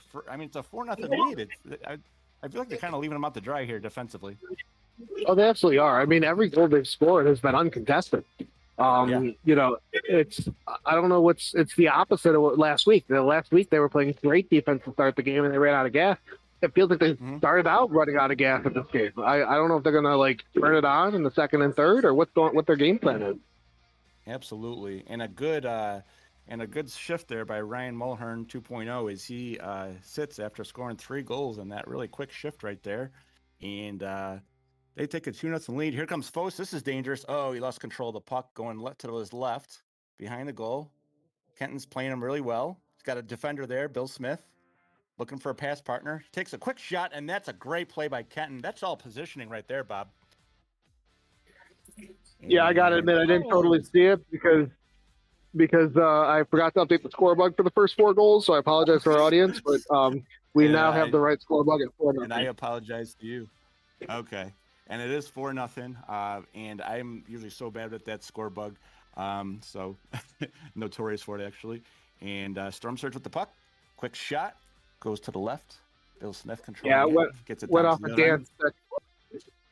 Hey, There we go. There it is. Scrappy goal. The Tom Scrappy goal there by Fos combo. Yep.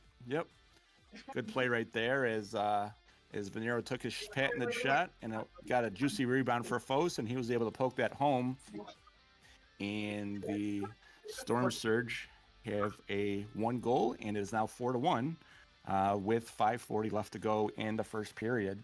Ooh, good play there by, I'm not sure if he tripped, or Paul, it looks like he tripped there.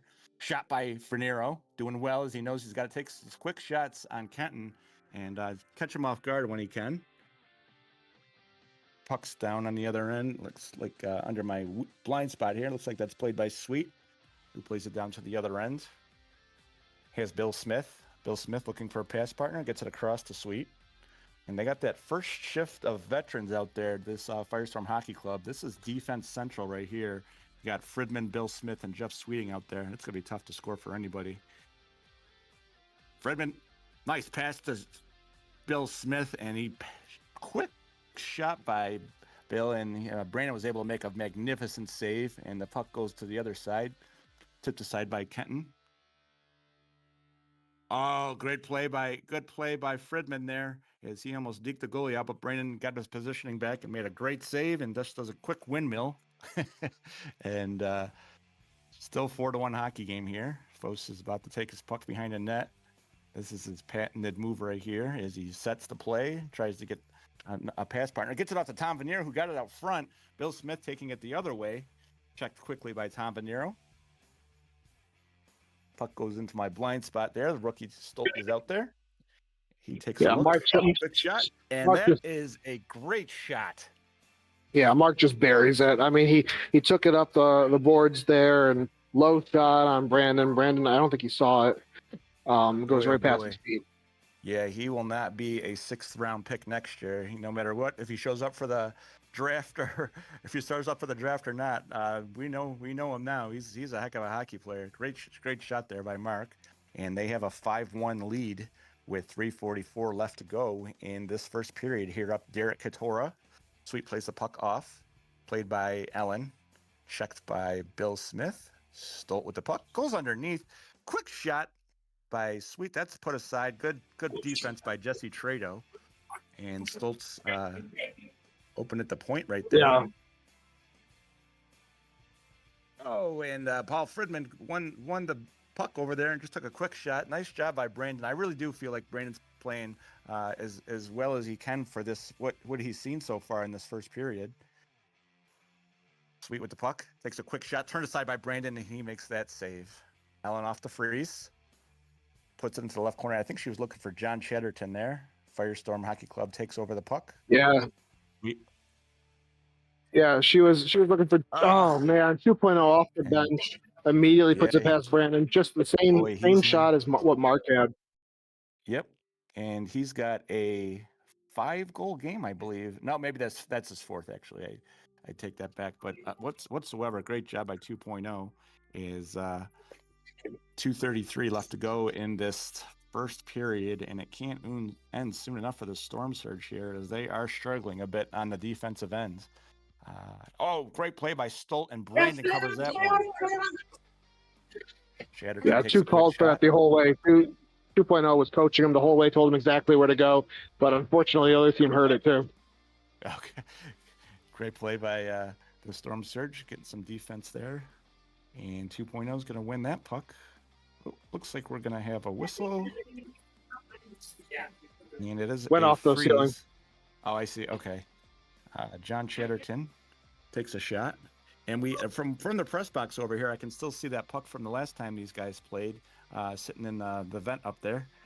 And a great play by Stolt again, as he got just got his body in there. Great play by him. And Sweet takes the puck on the other end, settles it down, looking for a pass partner, gets it off to Stolt, goes past him. Ellen plays the puck off to Chatterton for the Surge. He tries to Good play by Ellen there. Good play by Ellen. She didn't have a lot of time. Mark was right on her, and she put it right up the board to her teammate. And another good defensive play there by Ellen Fridman, as she was able to stop a defensive play. They get it right back out front. And I believe that was Stolt to Sweeting. And let me tell you something, this line is looking absolutely dominant right now, considering these two early games, the score was not in the tens, and they've already got 7 goals here in this first period, Bob. Yeah, I mean, 2.0 is definitely the weakest link here on this line, but other than that, I think they're really looking quite good. And Foes takes the puck. He takes a shot. Net looked like it went in. Yes, it did go in. Nice shot off the. Yep. Off of the. Sorry, I was on mute updating the score bug. Yeah, definitely went in. You know, there was a miscommunication on Firestorm's defense there. 2 guys went towards it and just, you know, gave him an open look. Can't do that with Don Post. Oh, beautiful pass by Brandon Sisson right there. Wow, that was a great play, and he stole a goal from them right there. That was a great setup by them, and he just stole on the other one. Oh, and Chatterton is right there on the spot. He made a great play because that puck was loose, and Chatterton made a great play right there in front of the goal. Yeah, he did. And on the other end, Chatterton almost made it a 2-goal game right there just by that nice play, and Kent was able to kick that aside, and that will do it here for the first period here at Derecatura. Boy, what do you think? I mean, this Firestorm Hockey Club is looking like world beaters right here, Bob. What are you thinking? You know, they came out with something to prove. I don't know if like I picked them to win on the podcast. I don't know what their problem is, because like they came out looking like nobody believes in us. We gotta, like, you know, they had that kind of energy into them. I don't know if was the narrative or what, but that's the energy they're playing with right now. And I feel bad for Storm Surge, because whatever bulletin board that Firestorms has in their hockey club, you know, it's got some stuff on it that they took to heart, because they are coming out guns blazing. It's 7-2. Yeah. And I just, you know, I'm not saying they can't, but I'm just wondering if they can keep it up for another 30. Like, that's a lot of intensity, like, to come out right away. You know, if they can settle into their normal game style now of slowing it down, controlling the puck, then they're not going to lose this. Yeah, they have to. You're absolutely right. They have another 30 minutes of hockey left to play. And they definitely came out like world beaters in that first period. And, you know, if we're going to have media, quote unquote, here in the RFHL, if they want to use it as bulletin board material, then I guess that's what they did, or whatever. But whatever their motivation was, that Michael Jordan motivation from the world is against us, and I think maybe they, you know, they used that. If that's what they want to do, I guess that's gonna be how they play, and that's how they played in the first period here. But hockey here at the RFHL at Derecatura is a 45-minute game. Let's see if they can continue that momentum with another 30 minutes. Just to warn them, they do have Fos over there who had another really good season here for the Storm Surge. And you know, if they get him, Jesse, and Tom going here, as I see them starting off the second period, maybe they make a quick run here. And Brandon's been keeping them in this game. He really has. I mean, they scored 7 goals, but it was I think it was poor defense at parts right there. Yeah, no, I mean, you've got a really strong line out here for Storm Surge. You've got Fos and Venero and Jesse, and I mean, 5 goals is nothing for these 3. Nope. Absolutely not. And we've seen them do it before, and they are very capable. And here we go with the second period. And right on cue is Foss almost had one right up there in front of the goal. He backs it in off of Bill Smith, looking for a pass partner. Interesting Played also double by team here from Friedman. the Helmet Yeah. brothers. Yeah. They're Thomas playing off. Oh, and he tried to get it through to Jesse, and that's a turnover for the Storm Surge. Played the other way by Brian D'Angelo, and quick save, and Brandon Sisson sprawls out for that one. And a quick shot by Tom. And you know who I like to see here is Brian D'Angelo's had a hell of a season. I think he's due for a few goals here, if I'm not mistaken. Bill Smith with the puck. Yeah, if 2.0 in the wasn't corner. playing so selfish, maybe he'd have some look. And Brian D'Angelo right on cue plays the puck behind the net. Got Bill Smith. Bill Smith gets it over to Paul Friedman, who's got his back to the shot. Takes a quick shot. That's broken up by the Storm Surge. Good defense there. And Foss takes a quick shot, and that's an easy save for Kenton Swade. And Bill Smith will take it off the freeze. Save by Brandon Sisson. Great save by Brandon Sisson as he had Brian D'Angelo right on cue and on the doorstep. Now that's Tom 3 Vanera. goals saved. 3 goals Yeah. now that Brandon has just robbed them of. Yep, and Kenton says I can do that too as he makes a nice save on the other end, and he just made it 4. As he had an angle there, and Sisson's able to turn Brian D'Angelo away. They are really doing a good job on Foss there as you got Bill Smith and Paul Friedman on him, and that's just good defense. Love to see it in this league. Stolt got the puck. Oh, he got it. He got Friedman open there. Good play right there, and Venero takes it back down, plays it off the wall, and Foss takes a quick shot. Got that around Bill Smith there. Jesse Trio with the puck behind the net. Oh, he made a nice pass. And now they've got a 2-on. Nope. The puck is through the net right there. Good sequence of hockey right there, Bob. Yeah, absolutely. They're both teams are playing tough here. It's kind of like it's a 0-0 game right now. Yep. And Foss looking for that shot. Backs it up. Did take a shot. Plays it off to Venero, who's playing very tightly by Stolt. Turns the puck over. Foss looking for some defense on Stolt here. Lefty, he's got a good handle on it, and he gets the puck right there in the middle. It's a good shot. And Sis is there again with another great save.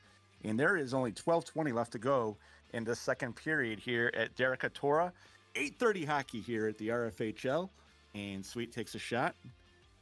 Plays it in his defensive zone, and it goes back from John Chatterton. Sweet plays the puck up to Stolt. Did you just feel the talent level decrease as 2.0 entered the floor? It may have. I don't know. I don't want to. I'm out of this tournament now, so I'm out of the playoffs here. So I guess I could get that was 2.0 such bad, a but he's good much look. bigger than me. Such a good look from Foss to Chatterton, and Chatterton just goes a little wide on it. Perfect play. Boy. Just couldn't execute. And he did it again. Was that off of a pass? That was. It off was. Of a It pass. looked Looked like Brandon played it, and I can see Brandon kind of shrugging his shoulders, like, "What the hell happened?" Where's my defense? As it looks like it was a deflection, and 2.0 was able to put it home, and he is a man on a mission tonight. And it is now 8-2, Firestorm Hockey Club. As Sweet plays the puck into his defensive zone off of the draw, played by Dan Thiesing. And Dan's a really good defensive stalwart here either, but to try and chase Sweet there is going to be tough. Good play by Ellen. Ellen on the defensive front. Watch the Firestorms right now. Watch Firestorms right now. They're playing 2 back, 1 in front. They're starting to slow it down. They're starting to play like their possession game. It's going to be really tough to overcome if they keep that going. Good. Yeah, absolutely. And there's another one.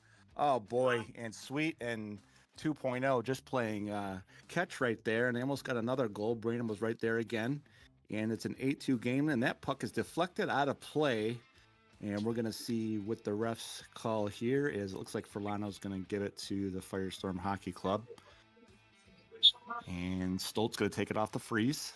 Checked by Dan Thiesing. Oh, 2.0 with a nice juke. Got the puck towards the middle. Thiesing going the other way. Good play by Sweet as he was able to defensively come back and poke the puck away from Dan Thiesing. No, that was Sweet a tries to huge go play up. by Sweet. Dan had a breakaway, nothing between him and Kenton. Great hustle by Sweet. Great play. Yeah, and I mean, if you're playing against Sweet right now, and you know you're like, I might have beat them, they're coming back and doing that. That can be devastating to a team right there, from what I can see. Chatterton just takes a shot, and he is right there on the spot. He beats Kenton Swade, and it is now an 8-3 hockey game. And good to see from the Storm Surge sticking in this game, and they've been outplayed by quite a bit here so far. And to be only 5 goals down is kind of weird to say, but I think it's a very surmountable. They definitely can come back here as they fire the puck at the net.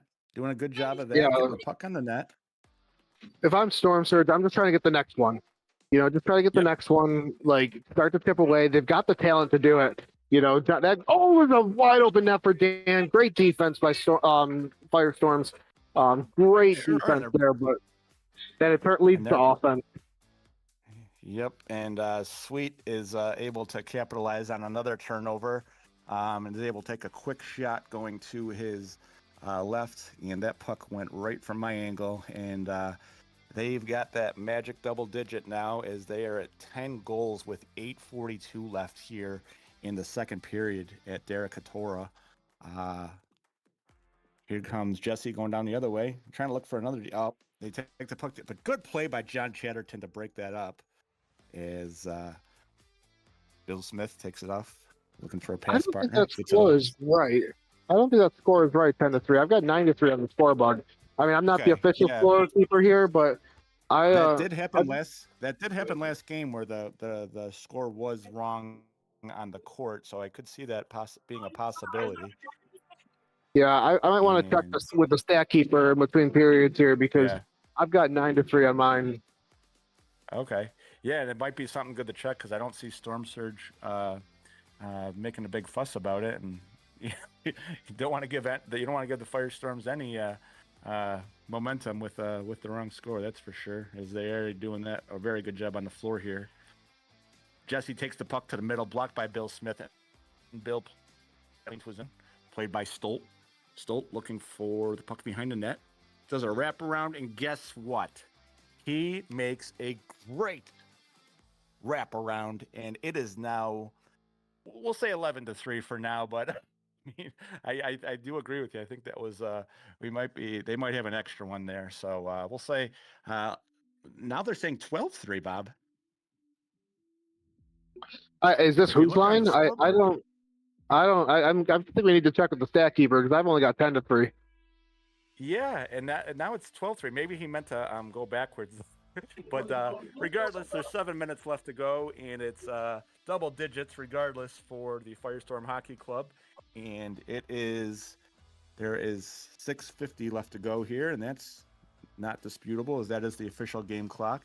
And Paul Fridman playing nicely, takes a quick shot, saved by Brandon Sisson, and Paul goes over there and taps him on the head because he knew that was a good save.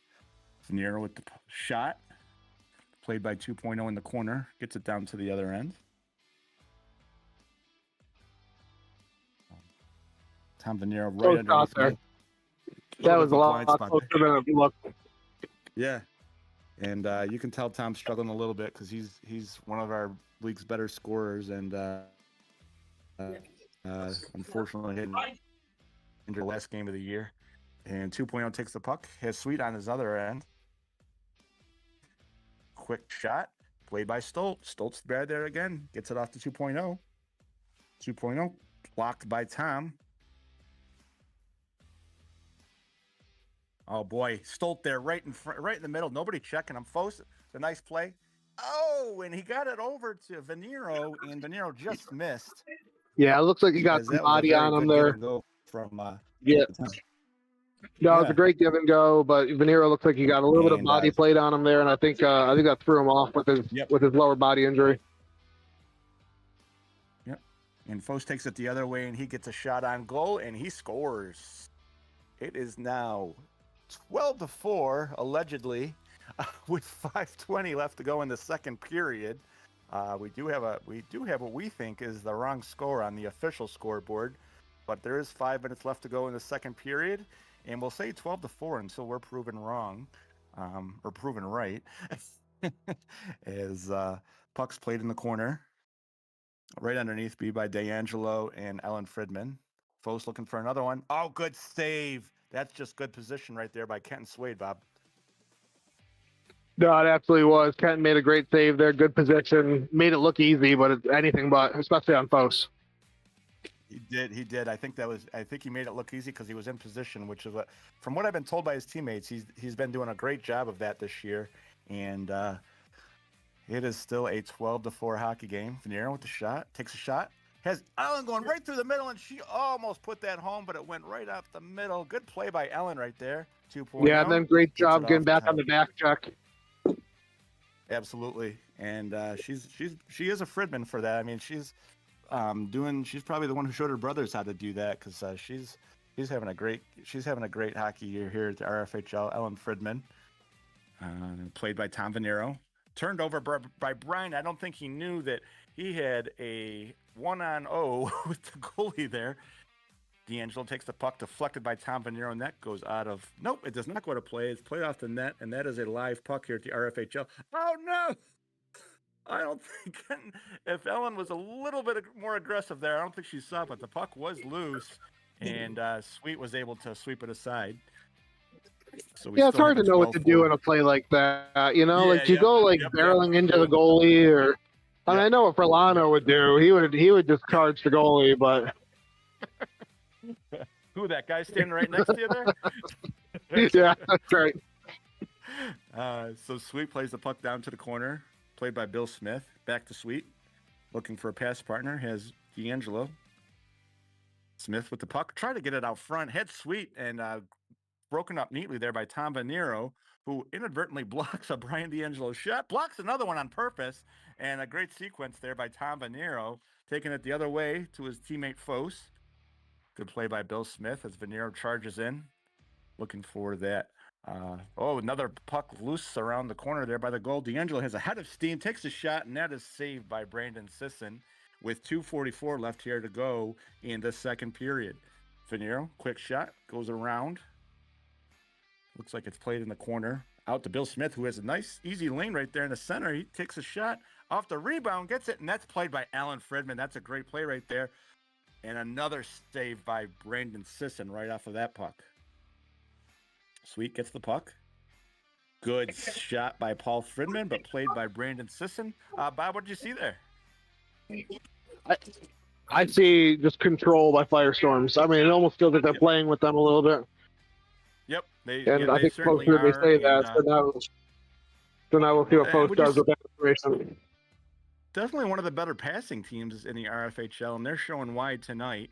Is good play by Sweet there, and Fos ends up with 2 sticks there. I mean, he's dangerous enough with 1 stick. I don't want to see him playing with 2. Yeah. And Bill Smith takes a shot off the freeze, and that's saved neatly by Brandon Sisson. John Chatterton takes a shot, and that's turned aside by Kent Swade, and he jumps on that one. 2.0 out front. Tried to get a pass. Good play by John Chatterton. Puck in the middle, being played by 4 sticks right there. Chatterton with a good defensive presence right there to get the puck away from 2.0. 2.0 gets the puck off to Bill Smith, who's got it on his backhand, and he goes back into his zone. Last play, pass to Fridman, shot, blocked by Fos, who Fridman is defending really well because he turned it over, but a good play by Fridman. And Fos makes the move like only he can right there. In there. Paul Fridman takes the puck to the right, and John Chatterton says enough of this, and he ices it down to the other side. Fridman to 2.0, saved by Brandon. He's got Fridman on the doorstep, and Brandon's able to turn that aside. Thiesing with the puck. Gets it off to Fos. And Chatterton, where he's a good block there. Fridman is right there in the center of the court. Fridman. Yeah, I don't care who you are. You're shooting on Paul, and you're just not going to get that shot through. He takes after your own shot blocking. When you were in this league, Bob, I know you're inching to come back, but you make those blocks as well. And a great play by Bill Smith.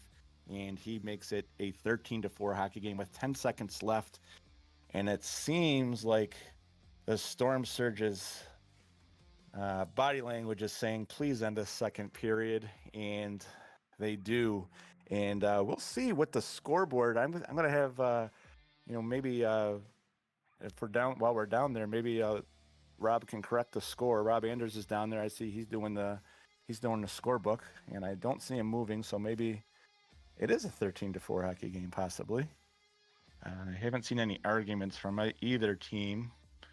And we'll go with 1 minute in between periods here, as traditional here in the RFHL. 8:30 on a Thursday. I'm sorry, I'm going ahead of myself already. Wednesday night here at Derek. Is it Wednesday yet, Rob? Come on. Is it Wednesday? Who the heck says Thursday around here? Is it Thursday yet? I mean, I've never heard that before. That must be a bizarro league right there. And definitely a 13-4 hockey game here. 9 goals by 9-goal deficit is very, very tough doesn't matter who you are. But if there's anybody who can do it, it's playoff Foes here, as he's had some great games. Maybe the Storm Surge has some drops left in the bucket. they did just correct the score. They corrected the score to 12-4. So okay. I was off by good. 1. They were off by 1. So we met in the middle. It's a good thing we have all these scorekeepers here, and I don't know if it looks like Rob did tell Rob Anders did tell Furlano and Kurt Brownell, who are the referees, and thank you to them for reffing this game today. But 12-4, and so it is now an 8-goal. How often does that happen at intermission? Where they get one back. So yeah, that's right. If I'm Storm Surge, I'm feeling good about that. It didn't even play, and I made up a goal. Absolutely. We didn't do anything there, and we chipped away at that 9-goal lead. So it's now 12-4. And Bob, what do you think of Storm Surge? His chances here, definitely the way they've been playing, it's been a tough one. What do you think their chances are here in the third period? I mean, I think it's possible, but I think they have to get lucky. I think they're good. I'm not saying it has to be all luck, but they need to get a couple of bounces their way. They need to catch Kenton on a couple of off position shots, and they need to hope that Firestorm just gets tired. Yep. I mean, Firestorm is playing just an incredible 30 minutes. Maybe they get tired in the third, but if they don't, then they're just gonna have to hope for luck. And right on cue, and they don't look tired to begin the third. No, they don't. He came out firing for that puck, and just good forechecking gets exhausting against other teams. And here they are. Puck goes to the corner for Stolt, who tries to get 2.0. He did. What a pass by Stolt, and 2.0 went right through the middle there. Man, look at that combination right there between those two good-sized hockey players here for the RFHL. And 2.0 at the puck being checked by Jesse. Jesse gets it around him, but Sweet's right there on defense, which is got to be kind of annoying there for the Storm Surge. Jesse, the captain. And Ellen again in the right spot there. Yep, and there she is again. Gets the puck off to Jesse. Jesse looking for a passer. Gets the puck down. That goes to the other end. Played by Ellen. Oh, and she may have been tripped up there. I think there's gonna be a penalty off of 2.0. No, they're not gonna call. Are they gonna call that? I think he is gonna call that. Bob, what are you hearing down there? No, they're not calling it. No, that was. Okay. I don't know. It looks like it to me, but I don't know. It's Yeah, it the was stick close. went under her foot, so she fell. So it's technically a penalty, but no issue. And Storm Surge with the puck anyways. Takes a quick shot. Sweet plays the puck in the corner. I wonder if zone. the speed of that play affected that at all. It was such in slow motion. Yeah. It just didn't. It didn't look like a traditional trip in real time. Yeah. Okay. And I think Ellen is on the bench right now, so hopefully she's okay. Maybe just took a trip to the floor, and now I'm going to take a trip to the bench. I see her walking back and forth. I think she might be trying to walk it off a little bit. Good to hear she's okay. And as we say that, we have that rookie. We have that rookie Mark Stolt passes it out front to Sweet, and Sweet's got to love this. He was the mystery man in the draft, and boy, is he playing well today. And definitely one of the better 6th-round picks in RFHL history. He's having a heck of a game right now. As it is now officially 13-4. Bill Smith takes a quick shot, played by Brandon Sisson, kicking aside. Fos trying to get the puck down to the other end. Played tightly. Sweet taking the puck in his defensive zone, played tightly by Fos. And D'Angelo with the puck, takes a quick shot, and he scores. There he is.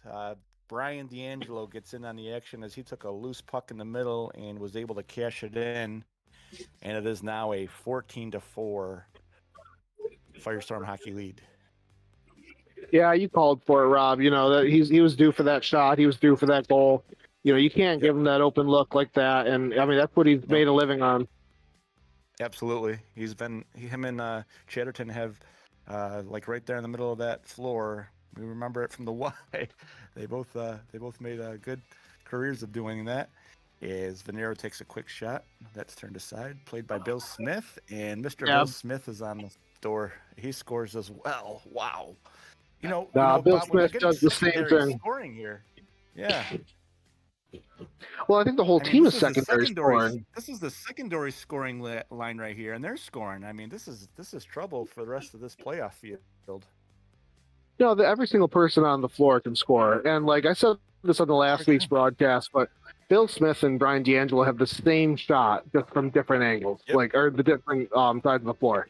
Bill just was the mirror image of Brian. Like, they both like to shoot from the 3-point line like that. And here comes Brian again. Let's see if he takes another shot. But it gets blocked by Dan. But as I'm talking, it's just every single person on this floor can score, and they can all pass. And so there is no weak line.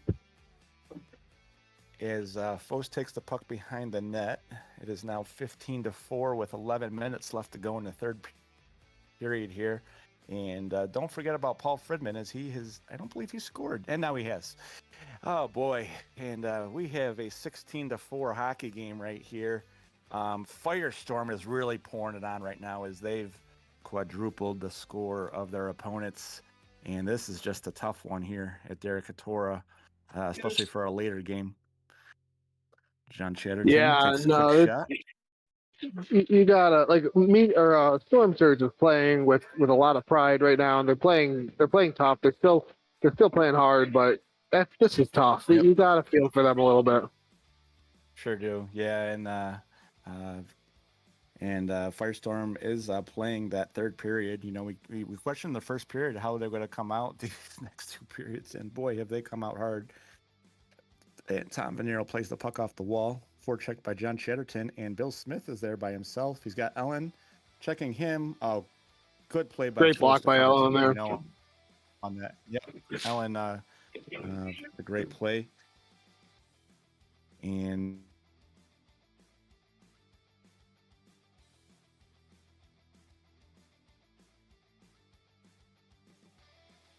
.0 on the left side, behind the net, Chatterton. Good play by Chatterton right there. Looks like I can see from the body language from they're just, I think, a bit of a play game, trying not to run it up too much here, as the Firestorm Hockey Club is really, really controlling this game here in the third period. 2.0 with the puck along the edge, and Stolt takes the shot. Sweet plays the puck behind the net. Brandon Sisson right there, played by Fos, who makes a nice play, and on the defensive zone. Looking to the other end, head Chatterton. Chatterton, looking, takes the puck towards the middle, and he takes a shot. That one was partially blocked by Sweet or Stolt right there. Good play right there. Fos with the puck behind his net, gets it pass off. Chatterton wide open. Oh, that went off the post. And Fos looking for a shot, and that is blocked by 2.0, and Kenton is there to make the save. As the Firestorm Hockey Club now have the puck in their offensive zone. Good play by John Chatterton, blocking 2.0 shot. Puck goes down to the other end of Kenton, and Sweeto's right there in the defense end. 8:15 left to go here. And is a that goes off of Allen. Firestorm hockey lead. That went off of Allen. It was a boy. Yeah, it looks like he shot pass it. that just got unlucky. One of those wicked hockey bounces. Yeah, I said that Storm Surge is gonna have to get some bounces and get some luck, and it's going the other way. Yep, not the opposite way. And Jesse just gets a very determined goal right there. As he takes the shot, Swade blocks it, and he takes it off the left side and puts it home, and it's now 17-5. 17-6 now. We got another 76. A good shot by Foes off the face-off there, and it is now 17-6 with 7:25 left to go. Good to see the Storm Surge not giving up on this hockey game. They definitely could have early, and Brandon Sisson even playing really well right there with a good save off of the Foes. Oh, look at that move! Look at that move! Oh, oh boy, Bob, we should mark that one. I don't know if you saw that one. I know you're updating. Oh, I saw the whole thing. I was updating the scoreboard while I was watching poetry. Unbelievable. And that's the easiest goal that Jesse's ever going to score in his life right there. Is Foes set that right up. Again! Wow! 4 goals in the last 45 seconds from the Storm Surge. How about that? And it looks like, did somebody call a timeout, or are they just doing a full line change? Wow. What a sequence right there. Oh boy, if it was a little bit of a closer game. I mean, it is 9 with 6:45 left, but they're going to have to do that for straight 2 minutes here to get back in this hockey game. But boy, great job by the Storm Surge here, as they just scored 4 goals in under 1 minute. Boy, oh boy. Yeah, I mean, it makes you say never, but you have to wonder if it's a little too little, too late at the same time, because it's still a 9-goal game, but man, I mean, they showed a glimpse there. Yeah, they did. And Kenton's like, do I have to come back right now after that? And he gets a quick breath, and we'll continue this third period. Foes with the puck again, takes a quick shot. Another goal.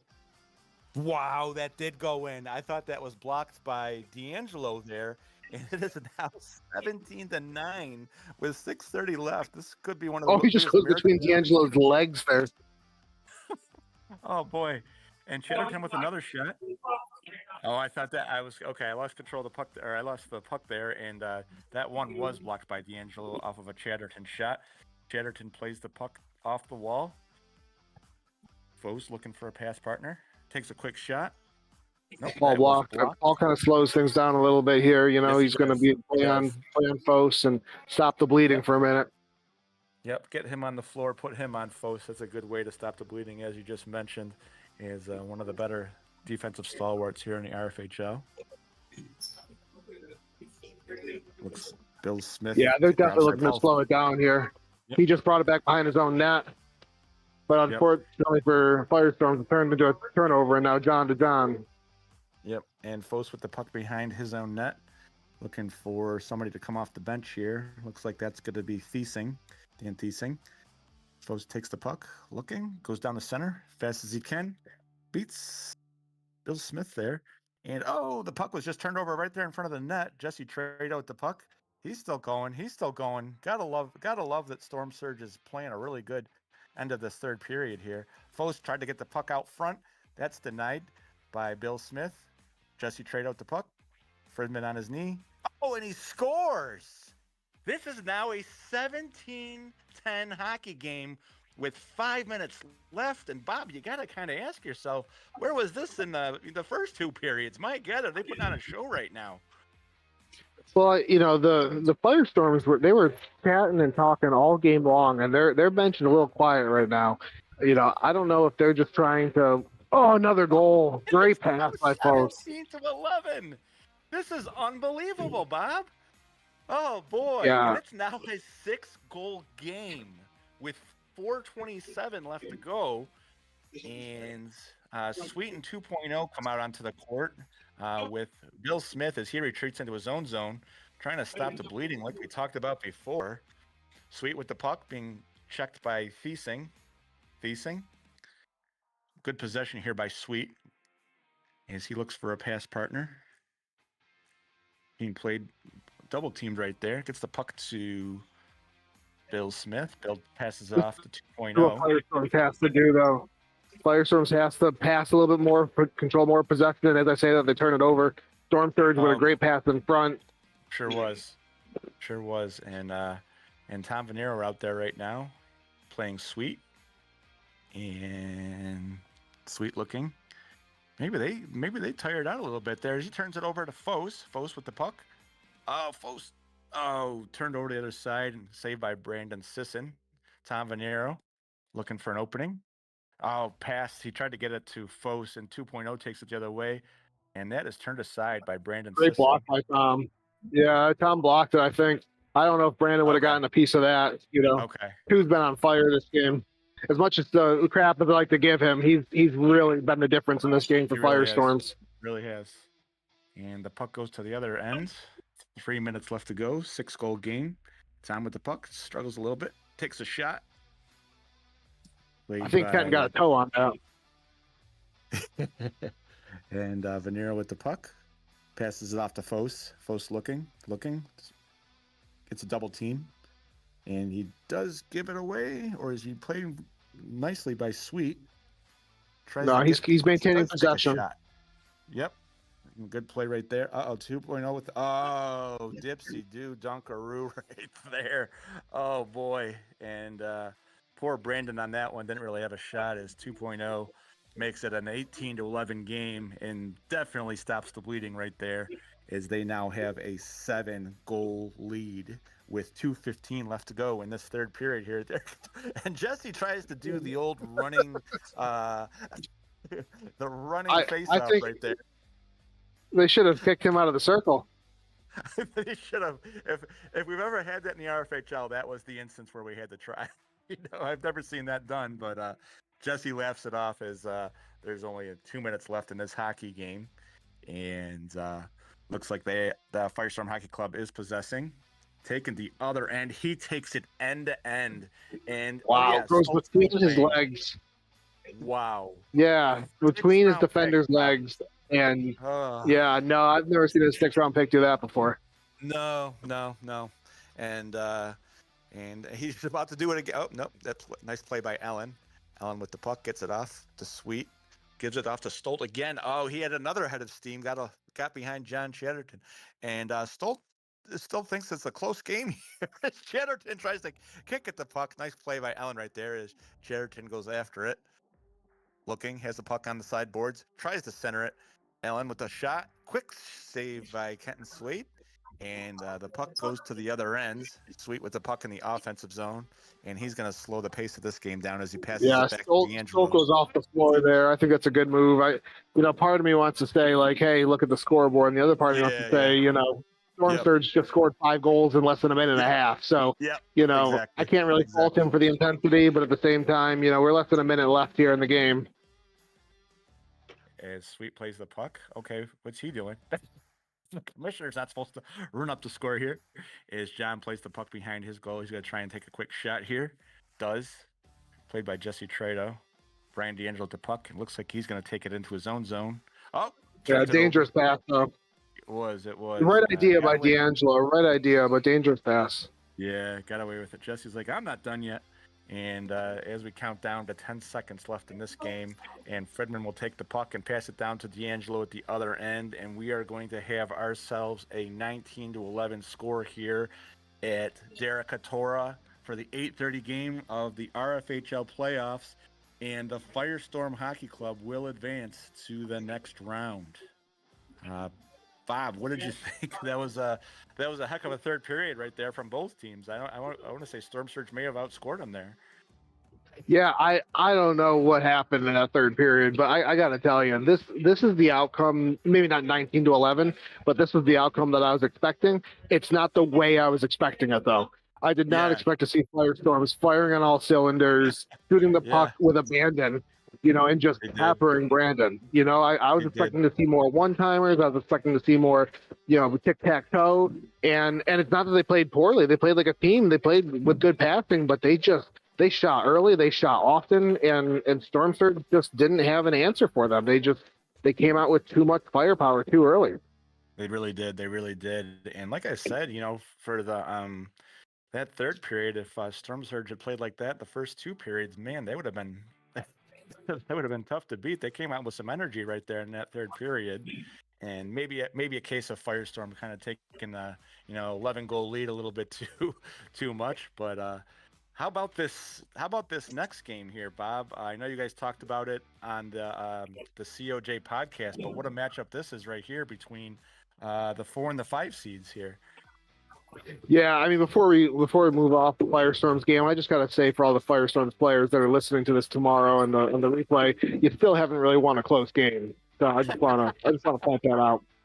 No, but in terms of the 9:30 game, I think it's gonna be a great one. I think I know they're the 4 and the 5 seed, and I know I've been low on Tipsy Talking Twisters all season long, but I just think that the talent on the Fukushima side is too much. I think that not that Tipsy isn't talented, but just the Fukushima, I don't know how they're a 4. They play better than a 4. I think they're better than a 4, and I think this is their game to lose. That being said, weirder things have been known to happen in the RFHL. Yep. And a lot of talent on both sides. Definitely a different team without Conco, no matter who you are. And I know that the Tipsy Talking Twisters miss him for sure. And looks like we have Kyle Crick down there with a new haircut. We're gonna have to give him a hard time about that, as that long hair is gone. I did this 9:30 game last week at the end of last week, and this was kind of a blowout by the Fukushima face-off. But this is playoff hockey now. It's not going to be easy for them to do that again. But we'll see. Matt McCarchuk has been, known to steal a couple games this year, including against the team that just played right there. So he's very capable of stealing a game right here. And no, you're absolutely right. Matt's a great goalie, underrated in this league. I think he kind of has like his regression to the mean games, but like he also has some really, really high save percentage games where he gets into the other team's head. There's not a lot of goalies in the league that just really get inside the other team's head when they start playing strong, and Matt's one of them. And so if he does that, then my prediction's out the window. It could be a totally different game if he's on. All right. Yeah, so definitely a good matchup coming up here. And Bob, are you doing the 9:30 game as well? No, I'm just waiting for the scrubs to relieve us here. I think it's D'Angelo and the mayor, if I remember correctly. Oh, the mayor. Okay. All right. So fresh off of their big victory here in the 8:30 game, they're gonna have some, or at least D'Angelo will be coming off of a nice victory. And tough game earlier for it was a good tough game for myself, and it was a tough game after that for the mayor. Maybe not a good night for the Robs and the Bobs, as we were eliminated in the first game off of a great game by Dan Hook. No, it's a good night to be a Bob. Bob won in Meteor Mayhem. And this Bob here is maybe pulled something trying to get over the boards, but other than that, I'm coming out unscathed. Oh, geez, that's not good. You got to be saving yourself for the fall season coming up here. That's right. I got to stretch before I broadcast. It looks like I thought I heard somebody hop on. Is that the mayor right there? Yeah, boys, how you guys doing this evening? Rob, can you hear us? Yeah, can you hear me? All right, sure can. How you doing? I'm doing pretty good. How you guys doing tonight? Good. Fantastic. Good. We had a really good high-scoring game in the 8:30 game, and my friend, I think you're going to get one of the better games of the night right here. As two very good hockey clubs and the 4 and the 5 seeds here in the RFHL playoffs. Yeah, that's kind of why I chose this game to broadcast. I was really excited to see how this one's going to play out. I'm actually out here Sure. trying to see if I can snag the captains for a pregame interview. So There you go. There you go. Well, I'm going to let you go as I see Brian D'Angelo walking down the other side. So it looks like he's going to jump on soon. But thanks for doing a 9:30 game, and look forward to your call. thank you, Rob. Have a good night, bud. You too. Take care.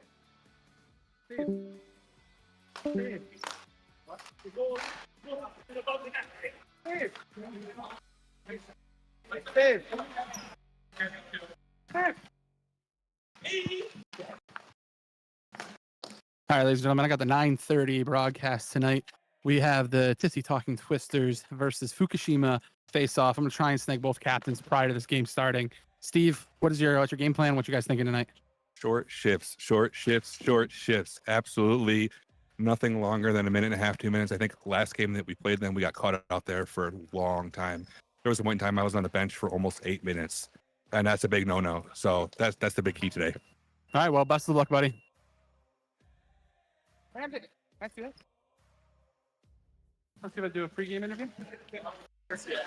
Would love to. All right, I got the captain for Fukushima, Ramsey here. Ramsey, you guys came out with the victory last week. This is the one that really matters. What do you guys got going on in this game? Well, Rob, we're gonna try to score more goals than the other team. That's really our game plan. I know a lot of other teams have like team chats going with strategy and everything like that. All we did in our team chat this week was make fun of Mike being on the radio. So that's where our heads are at for the playoff game. Cool. I mean, if that's what's been all working for you all season, hopefully it'll work for you again tonight. Hope so. Anyways, got to get to him. Thanks, Rob. Good luck, buddy. All right, you guys heard it here first. Those are our captains, Steve Newberry and Mike Ramsey, going into this final game of the first round of the playoffs. It's gonna be a stellar one. Probably the best game of the night. All right. Just waiting for my color commentator, Brian, to log on. It sounds like he just connected. We're looking for a great night tonight. We got, like I said, Tipsy Talking Twisters going against the Fukushima face-off. Last week they faced each other. Fukushima took the W, but both goalies put up shutout periods. So we're looking for a pretty intense game. Everyone's been calling it game of the week, and that's exactly why as soon as I watched the podcast, I said, I want it. I want to broadcast this game. I'm bringing my inner RJ out. And Brian, are you with me? I'm with you. Can you hear me? Oh, I can hear you loud and clear. I love the sound of that voice right now. Yeah, can't wait. RFHL After Dark, playoff edition. Gotta love it. Yes. Congratulations on the dub. Wish you luck in the next round of the playoffs. Thank you very much. Appreciate it. Got a little dicey there in the third. We kind of eased up a little bit and paid for it, but we settled back in. I just want to give you a little quick fun fact. There was a quick John Foes just kind of dump play almost that bounced over Sweet Stick and hit Kenton in the leg pad. Not really a save, but Kenton turned around and said, Rob, make sure you count that as a save. I said, sure. I wrote it down for a save. At that point, for the next few minutes after that, Kenton did not make a save for, I think, about 7 straight goals. He didn't make a single save. Kind of cursed you guys for a second, but finally made a save, broke the curse, and you guys went on to get the W. You know what? I said I cursed it because right before that stretch, I said I want this to be week 2 tacticians. That's what I told them, and it went all to hell in a handbasket as soon as I said that. So I take the blame, but on to next week. Only stat that matters is the W. Exactly. And now we've got the puck drop for our RFHL After Dark game. We got Furlano going deep in the corner against Newberry right now, battling. This is going to be 2 feisty teams. I'm excited to see how this one's going to play out. What do you think Fukushima's got to do to carry another W against this team? I mean, I think they got to do a close one there with Kaz. They got to do exactly what they did last week. This is the third meeting of these teams. Fukushima has won both of those outings. We always say it's tough to beat a team 3 times in the RFHL. We just did it last game, so it's possible. The first meeting was 5-4 Fukushima. Last week, week 10, was 9-3 Fukushima. So they got to kind of just take on that momentum that they've been getting late in the season. Yeah, I talked to Newberry. Talked to both captains prior to the game starting, and Newberry was saying that they think they just got to make sure they have short shifts. Newberry made a fact that last week he was on the bench for 8 minutes. That's really long for a 15-minute period. That means he probably Oh. only played one shift. So I mean, that's something that they want to work on this week, and we're looking to see what they do here in this game. Currently 0-0. You're gonna maybe have to help me out with this clock here. I cannot see the time over here in the basketball hoop corner. Perfect. I'll give periodic call outs. We're at 13:30. All right, Newberry winning the battle against Blotz. Newberry controlling the puck, looking for options. Everyone's moving around real well. He goes up the boards, loses it to Sidor. Sidor rocking possessing the helmet puck. for the Blotz first. calling for it. Oh. We got a puck to the head here. Westgate took a nice puck right to the head there. Well, I was just commenting. I think this is the first game I've ever seen Sidor wear a helmet.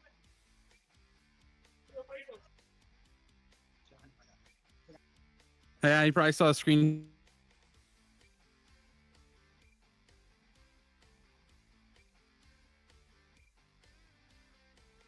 Shot of his teammate from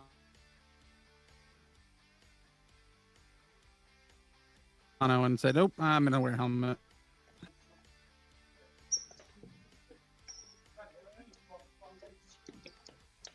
Shane with a quick shot.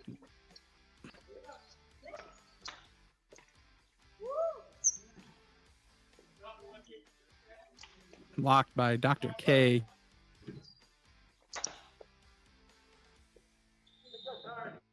Haran and Kurt down in the corner.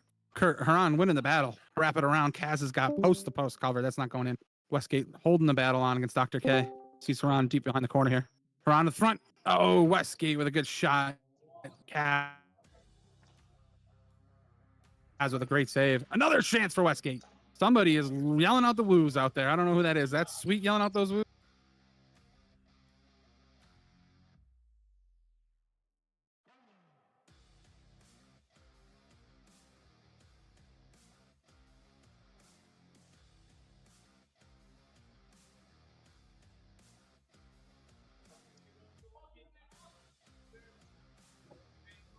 Hey, Rob, just a sound check. I can't hear you right now. Can you hear me?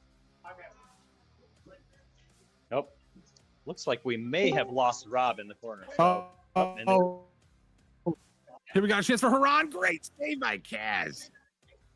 Sorry about that, Brian. It sounded like you disconnected from the chat and then rejoined. Yeah, I did, and I was losing. You sounded like you were on a delay. I just kind of reconnected. You dropped and reconnected. I think we're all back in sync here. All right. As long as you can hear me, I can hear you. I think we should be good. I think we're good. All right. Yeah, a lot of good back and forth between these teams. A little fun fact: Fukushima has 18 more goals this season than Tipsy Talking Twisters. And honestly, from a goaltending standpoint, they're pretty dead nuts even between them. Just 2 goal difference across the 10 games of the regular season. So Tipsy's got to keep up with the Fukushima firepower here. Yeah, that's definitely a huge thing for them with Whitmire coming down with a good opportunity here. Now, Dr. K with a pass. Ramsey with a quick shot saved by Matt. That was something that I was telling Makarchuk during the week. As anyone would know, Matt and I we're great friends, but I was talking with Matt about the strengths and weaknesses of this team, and I'm just looking at the stats, especially last week. Last week, Tipsy Talking Twisters got outshot and outscored outshot in the final period last week, and Matt put up a shutout period. And just you can't be having that happen. Your team, if your team's looking for the W, and your goalie is pulling out shutout periods, you can't be only putting less than 10 shots on goal with 2 goals for the whole period.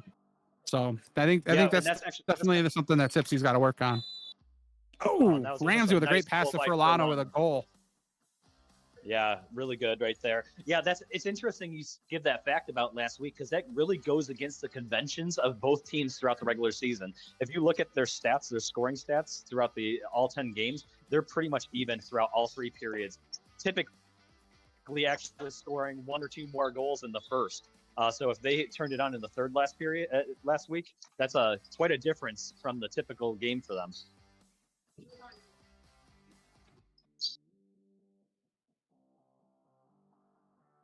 Newberry with blocks, applying pressure. Looking to pass over to Shane. Furlano putting on pressure on Shane.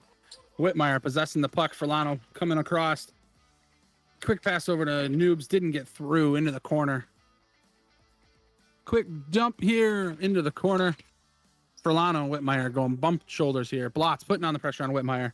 Quick out front pass. Saved by Matt. Another quick shot. Just wide by Furlano. Back out to... Oh! Matt thought he had the glove on it. Sidor just sniped that corner. Wide open there. Yes.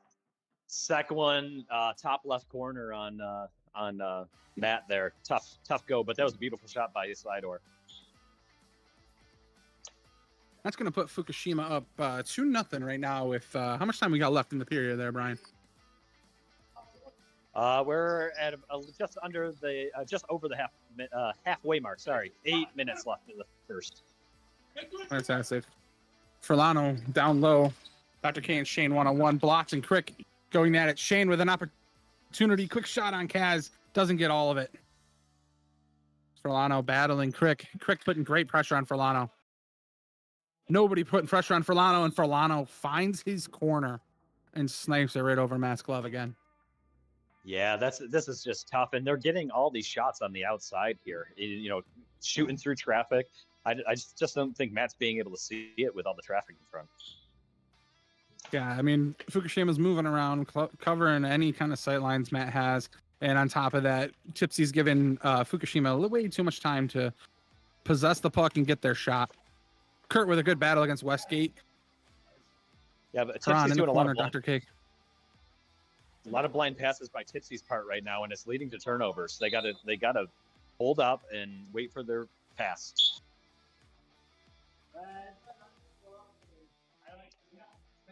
Quick shot here by Huron, goes to the back of the net. Red puck. Blocks to start it. Dr. K putting the screen on Matt. Going in the corner with Dr. K again. Quick to possess the puck. Kurt putting on pressure. Nice pass to Westgate.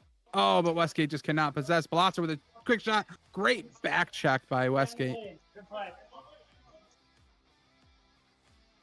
Dr. K, just doesn't get the opportunity to possess. Just for anybody watching, if you're hearing me call him Westgate, it's Matt Westgate. This team, not only are they the triple tree, the Tipsy Talking Twisters, but they are also the triple M. They have Matt McCarchuk in goal. Matt Westgate wearing the hat. Great saves by Matt. Oh, it was loose. Quick whistle by Sweet. And then they also have Matt Whitmire. So triple M's, triple T's. So it's a little bit easier calling by their nicknames and last names. It's interesting here. Fukushima, I think, has scored every one of their goals so far off of assists. And typically, Tipsy has 10% more assists within the season than Fukushima. So they're moving the puck around. They got this good triangle formation, moving around the point. They just got to keep that up. They're really putting the pressure on Matt, making a move. Yep. I mean, that's a great point to point out, because talking about Tipsy having the increased amount of assists is, I think, again, that leads to, I think, what I was telling Matt, that Tipsy needs to shoot more. They find a lot of times where they just pass. They look for the open pass, and instead of taking that quick shot, they're kind of costing themselves a good opportunity. Good pressure by Sidor here. Great saves by Matt. Yeah, I mean, both of these teams are in the bottom half of the league in scoring. So I said that Fukushima has 18 more than Tipsy, but that just shows you how far Tipsy is down in the stats when it comes to goal scoring. Yeah, I saw the chart during the podcast, and I think their highest goal scorer is Haran with, correct me if I'm not, I think he has 10 or 12 goals, and that's their highest goal scorer. Exactly. He's in the top 15. They only have one in the top 15, though those stats are a little unfair because obviously you have the Conco injury. Shane's stats aren't shown on the stats, so you kind of need to Frankenstein the two of them together. I couldn't gather those stats today, sadly, while I should have been working. You know what? You're right. I remember seeing, I think I saw 9 and 6 between Conco and Shane, which would be around 15, but for them. Whitmire in the corner here, looking for something. No clear opportunity. Wait to take it behind the net. Dr. K going to box him out there, putting the pressure on. Looking for a quick dump, hits Sidor on the foot. Haran chasing Ramsey. Great pressure by Haran. Doesn't give it up on the play. Continue to chase. Switching with Whitmire. Ramsey just putting on a clinic right now, possessing the puck. Newberry getting around Sidor. Back to Sidor. Good block by Whitmire. Out to Ramsey. Oh, just missed the pass. We got just under 4 minutes left in the period. 3-0. Fukushima. Ramsey again possessing the puck. Turnover here. Haran with the possession. Quick shot. Nice save by Kaz. Yeah, that just rolled up over the shoulder and up above the crossbar. That almost went in. Haran with the puck down deep in the corner here. Takes a quick shot. Whitmire up down low. Oh, just wide offside or stick. Shane possessing the puck. The new #1 spot for Tipsy Talking. Puck bounces right out to Whitmire for a great shot. Save by Kaz. Shane down low over to Haran. Haran just trying to keep it in the zone. Keep possession. Ramsey, who's been playing a great possessive game this period right now, gets right around Whitmire. Puck's loose down in the corner. Dr. K with too much time takes a quick shot. Ramsey with possession to Furlano. Furlano with a shot just over the crossbar. Puck's playable. Furlano coming to pressure. Haran. Whitmire looking to get a change here, but Furlano's going to put the pressure right back on him. Great body play here. Playing battling for the puck. Playoff hockey. Whitmire going for that change. Shane with a shot. Dr. K with a save. Haran also going for a change. Crick's out there. Westgate battling Furlano. Ooh, almost took an elbow there. Quick high shot by Furlano. Back of the net. The thing right now is Fukushima is just having their way with them right now. Tipsy can't play their game that they want to be playing. Fukushima's just dominating the control and the pace of the game. So everything on Tipsy's stance right now has just been reactive. Yeah, Fukushima's doing a great job of just controlling the game with their, I wouldn't call it aggression, but just very, very strong possessive team. And I mean, still getting more of these errant passes from Tipsy, which is definitely costing them. Yeah, I wouldn't say that Fukushima is actually being all that aggressive so far this period, typical to their fashion. I mean, they're just doing it off a good positional hockey play here. Chatterton down here letting the boys play. It looked like Westgate was kind of getting a stick on Furlano's back. I'm sure there'll be some warnings in between periods. Oh, there's the warning right there. Just called it. Blotz with a quick shot blocked by Shane.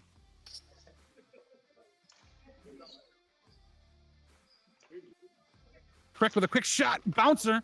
Westgate tries to rack it in. Furlano with possession. Nobody on him. Takes him to take a quick shot. Dr. K gets in the way of it. Shane with a quick shot off Kaz's helmet.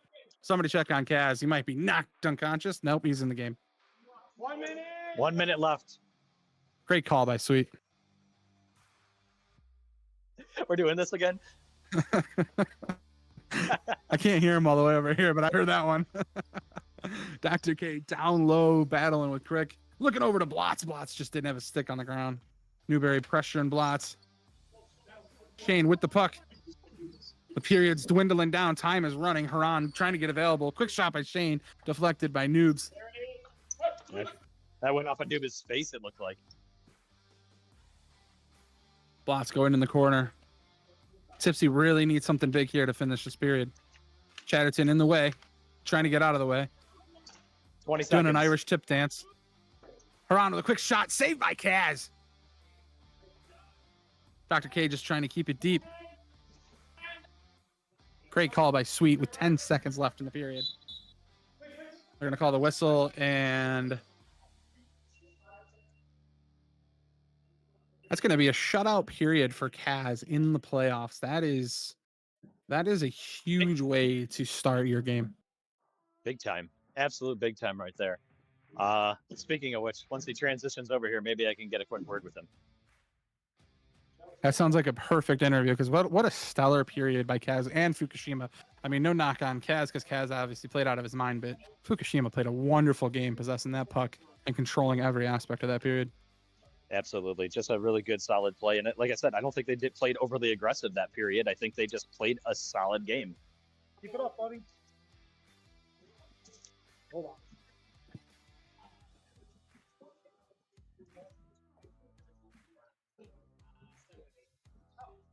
Sure you want me to put those on my Yeah, sweaty go for it. I'm sweaty too, man. All right.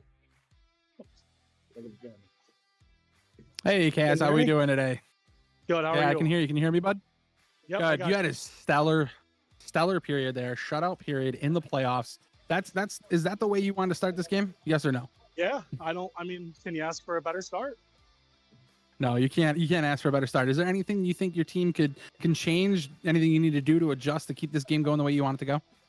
Yeah, there was definitely some opportunities for them there, streaking backside, and I know that's what they're looking for. And they definitely had some clean runs, and we were lucky enough to get some sticks on them, but no one was on the guy streaking down backside. So I mean, they keep doing that open, then they're probably going to score some. So we definitely need to clean that up.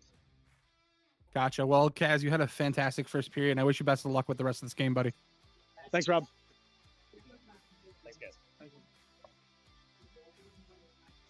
Well, as you can see, Ramsey really appreciated that interview. He really supporting his team, there. I think Brian's getting a good wipe down at that headset because as Kaz played great, it is hot in this gym, and I'm sure he was quite sweaty.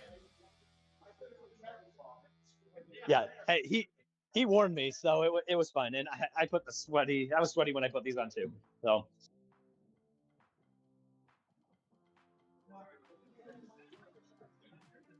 All right. So as we're getting ready to approach the second period, you heard what Kaz said. Kaz has his opinions on what needs to be changed. What do you think Tipsy Talking Twisters has to change to try and get themselves back in this game? I think Tipsy's got to slow it down. They got to control the puck. They got to move it around the outside. And honestly, Kaz stayed in butterfly for the whole last 8 minutes of that period. I don't know if he even got up off the floor. So the top corners are available. I mean, it's Sweet goes so he's lazy. No, I mean, just that's what I'm seeing here. So, call me out. So I think they just got to wait, find their shot, and they got to get some air under the puck right now. I think too many are just trickling to Kaz at the moment. Agreed. Well, we have the second period starting off.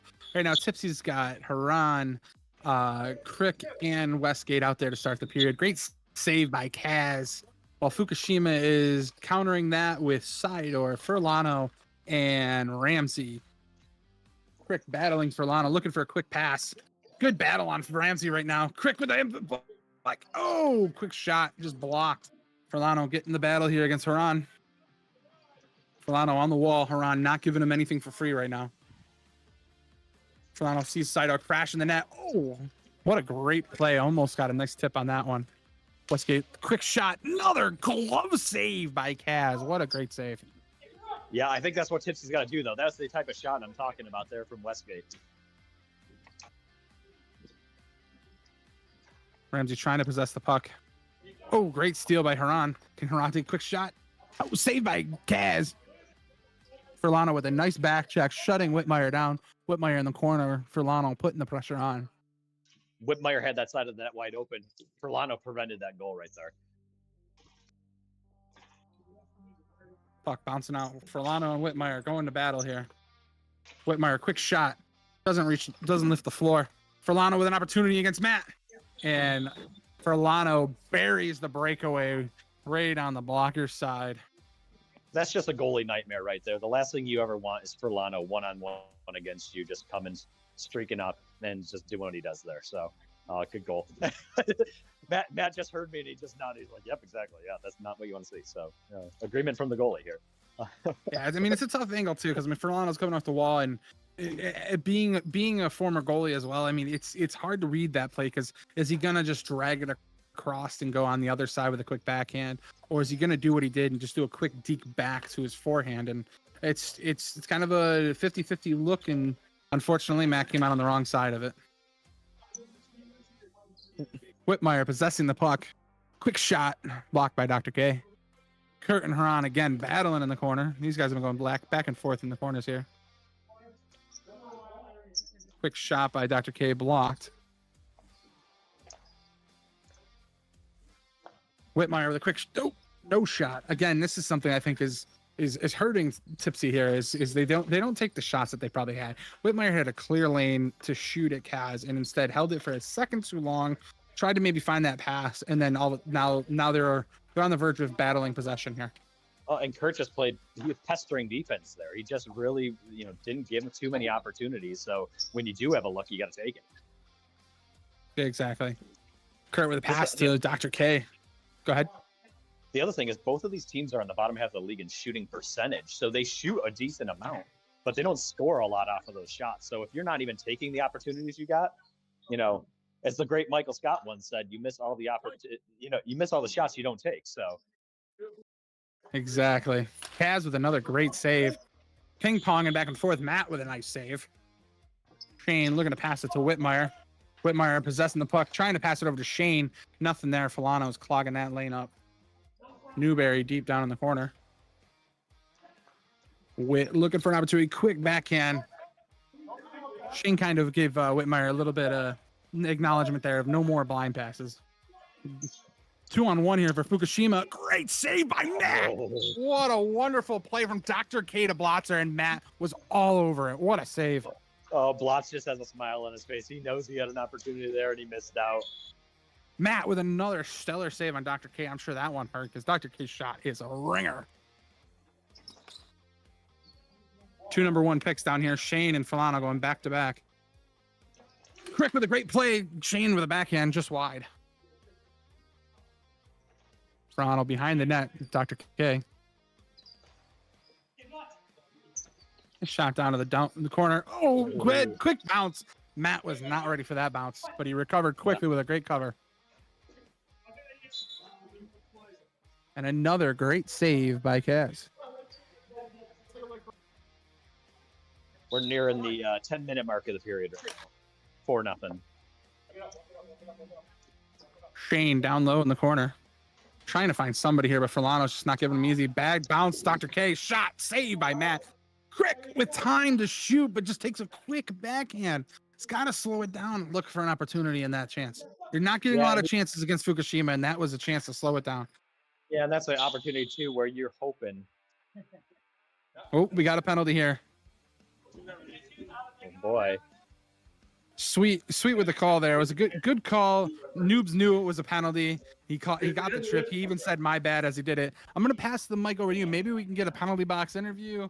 I don't know. I mean, we'll see how he reacts over there. Oh boy. Oh, Noobs, how we doing, buddy?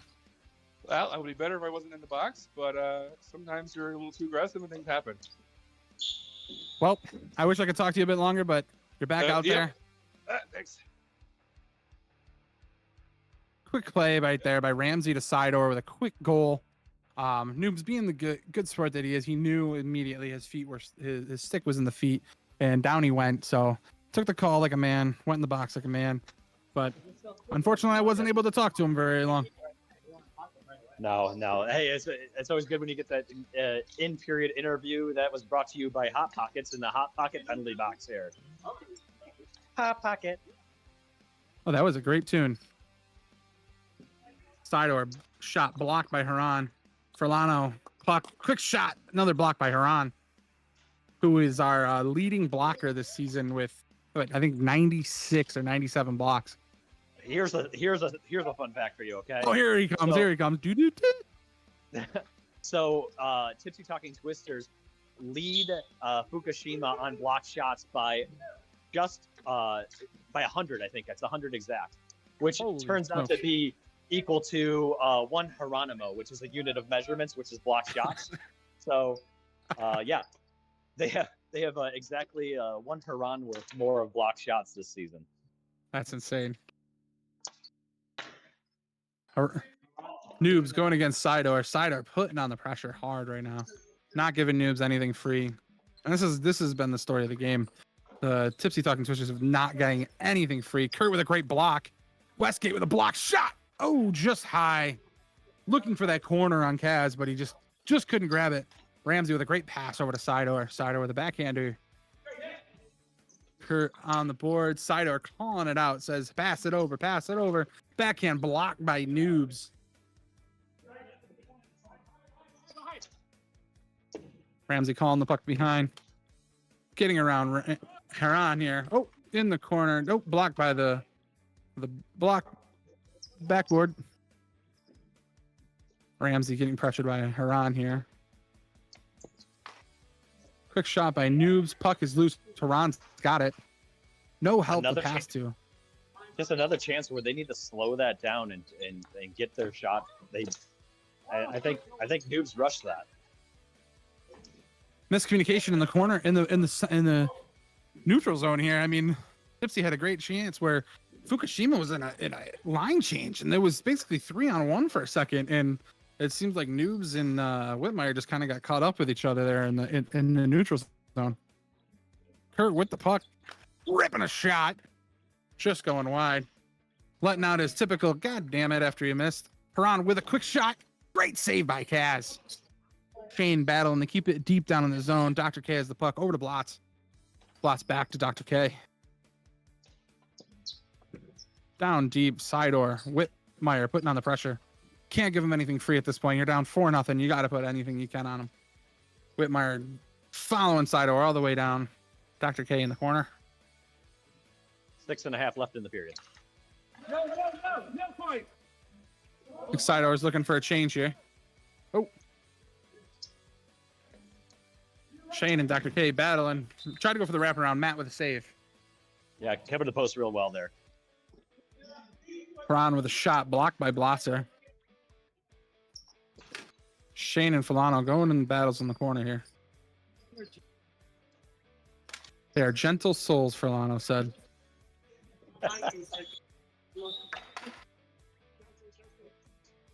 Puck went out of play. I think it's going to be red puck, but I'm not too sure. Oh, gray puck.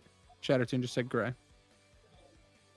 Oh, now Chatterton's changing his call based on what Filano said. Seems like this game is swayed, I guess. Just flip-flopping here. Oh, my goodness. All right, saved by Matt. A great backhander by Dr. K. Whitmire taking a quick backhand down deep. Shane possessing the puck. Crick right in the back door, waiting for a pass. Quick shot, just wide. What an opportunity.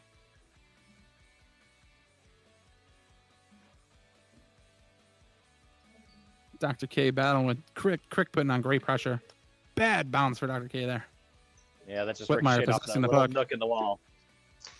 Whitmire trying to make a nice move on Blotz. Didn't work out. Matt with a great toe save on Furlano. Shane looking for something. Whitmire's not paying attention for that quick pass up the wall here. Dr. K battling with Whitmire to possess and keep possession.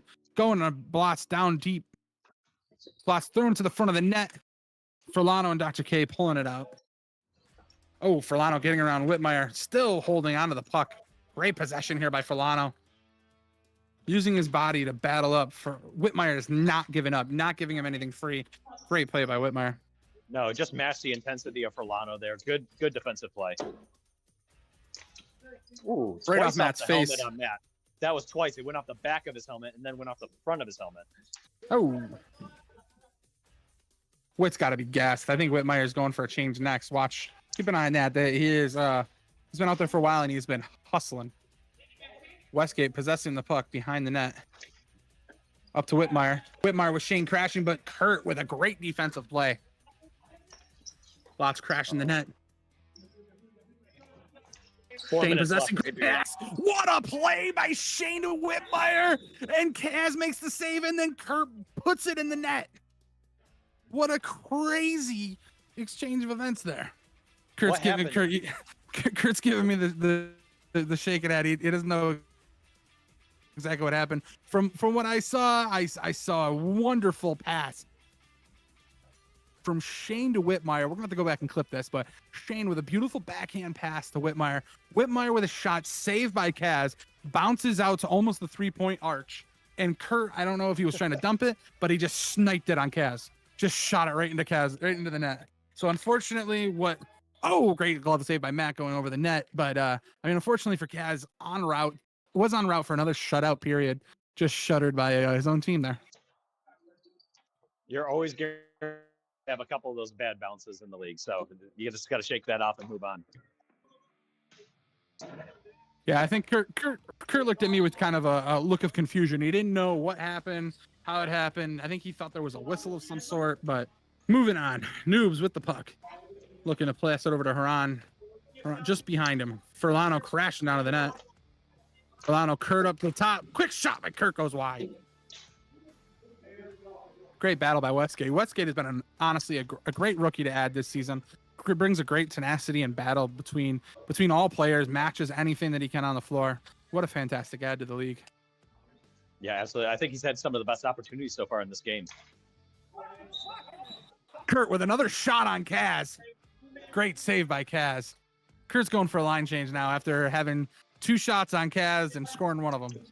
Furlano with a great speed. Matt with a save. That looked like it might have gone off post or crossbar there. That was real close.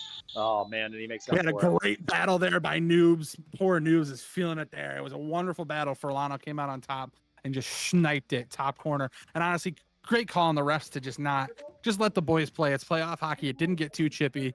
Let them play what they were doing. It looks like Noobs is kind of questioning it a little bit, but yeah.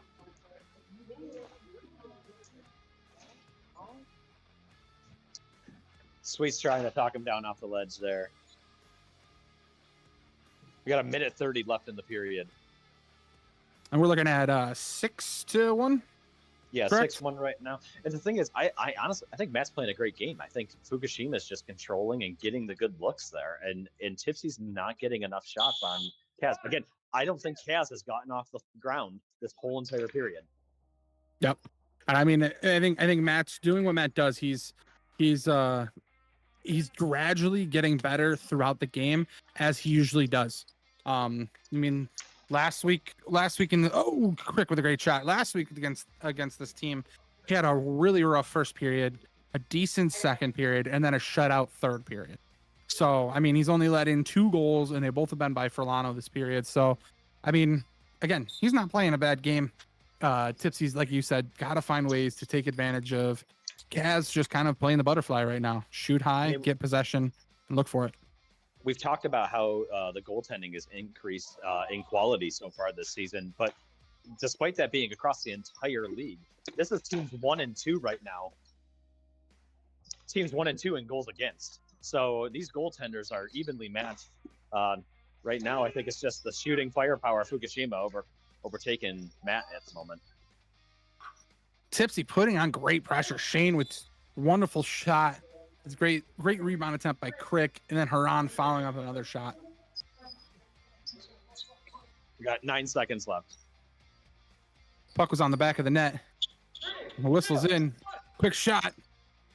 Furlano or Ramsey with a diving smack out of the air. What an ending to the period. Great heads up play by Ramsey there. That puck was aiming for the net over Kaz. So good job on saving that. Well, great electric period. I mean, we only had 3 goals. I mean, to be honest, all goals were scored by Fukushima, which is not what Tipsy wants to hear going into the third period, where Fukushima is the only one scoring goals tonight. So hopefully they can find something in this third period to get some life and start getting some goals and get themselves back in this game, because they're not out of it. I mean, what, 6-1? It's RFHL. Anything can happen right now. I mean, you saw it last game. I mean, Surge scored 7 goals unanswered in a 5-minute stretch there. I mean, it can happen. It can happen very easily. So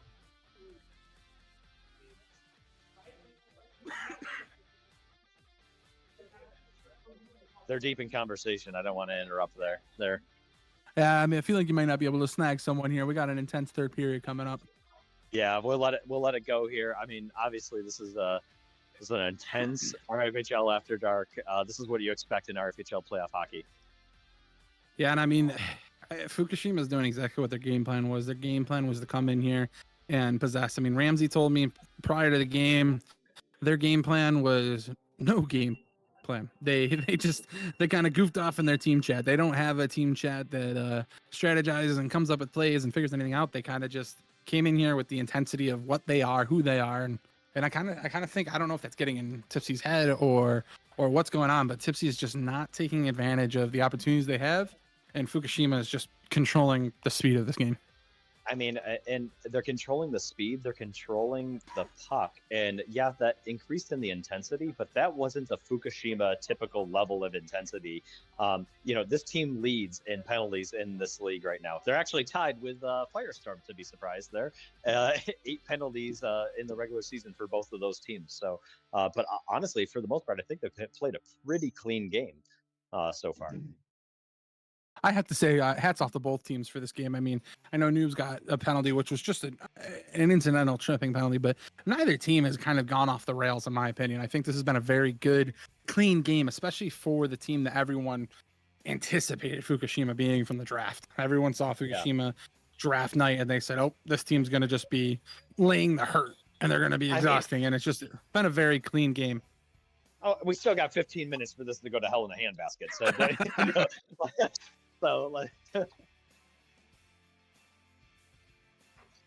Right now, we got a great battle. Sidor and Noobs. Noobs not giving anything free to Sidor. Oh, Sidor throwing the elbow, and that's going to be a great call by Sweet. this is not going to be a interview. I'll tell you that. This is a Dr. K moment. Yeah, I mean, Sidor is definitely not happy about it, but in my opinion, I think that's a great clean call by Sweet on there. Is Noobs and Sweet were kind of battling hard, or not Noobs and Sweet, Noobs and Sidor battling hard down in the corner. I mean, it was just good stick play and body to body, but I mean, you can't throw an elbow like that. It seemed like Sidor was trying to break a free. Noobs kind of got the upper hand on him, and Sidor put that elbow up, and I mean, that's the penalty. Well, we were saying that so far it's been a pretty clean game. These teams are playing, pretty well behaved, and then I called it too. I go, well, there's still 15 minutes left, so it's funny. Sidor's sitting here with a smirk on his face, giving me the shoulder shrug, like, what are you gonna do? So, I think we knew this was gonna happen. No worries. They just got to keep playing their game so far. They're controlling it. They're controlling it. They just got to keep that. All right, let's see how Tipsy takes advantage of this power play. We got Shane down low going to Westgate. So we've got Matt Whitmire, Matt Westgate, and Shane Ryan out here. Furlano dumping it down, Shane getting possession, but Furlano is coming to put the pressure on hard. Westgate with possession right over to Whitmire. Furlano's just not quitting right now. This is a short-handed powerhouse right now. Great possession by Furlano. Now he's going to take control. Can the two Matts double team on Furlano? Furlano's coming out with possession. Matt trying to get the cover. Great cover by Matt. Westgate pass to Ryan. Shane quick over to Whitmire. Furlano again says no. Quick shot. Nice glove by Matt. Shane hustling to the puck. Sidor is out in 5 seconds, it sounds like. Pass over to Westgate. Sidor out of the box. Getting right in the play. Yeah, and hey, kudos. I just want to give props to Sidor there. First of all, good penalty kill on their part, but Sidor took his medicine. Sweet was explaining to him, your guys are both battling. You did a good job, but you just gave that little extra at the end, the little extra mustard that you can't allow. So, and Sidor just shrugged his shoulders like, nope, you're right. So, Shane win the battle against Sidor. Shane to the front of the net. Dr. K and Westgate going down to the corner here. Looks like we've got Paul taking over for Sweet here at the end of this period.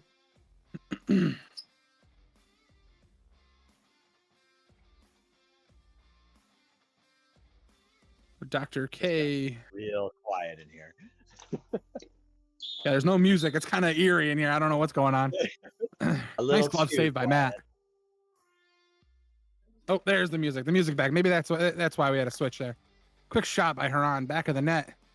Crick going down low. Blotz with too much time. Right over to Ramsey. Blotz alone in front of the net. Ramsey doesn't get the chance to get it to him. Dr. K going against Crick, beating him. Oh, Crick gets the advantage here. Over to Whitmire. Great shot and score! What a great play by Crick, not giving up on battling with Dr. K, getting a great backhand pass over to Whitmire for the berry. What a shot! That was gorgeous. That was gorgeous. Crick picks. Try to turn it on. I don't know. Sweet's just trying to over here. No, good pickpocket on Crick's part. He made that play all the way. So pickpocket, passed over, clean pass, and got the apple there. You guys gotta sing. All right. So it looks like we're losing some music here. Matt with a nice save. Oh, almost trickled in actually. Crick looking for an opportunity, passes it up to Haran. Crick with the change. One thing we're not commenting on is the Crick haircut this week. You see this? I think that's when you were disconnected. I had a whole spiel about it. I went off for a solid 3 minutes talking about that beautiful man's haircut.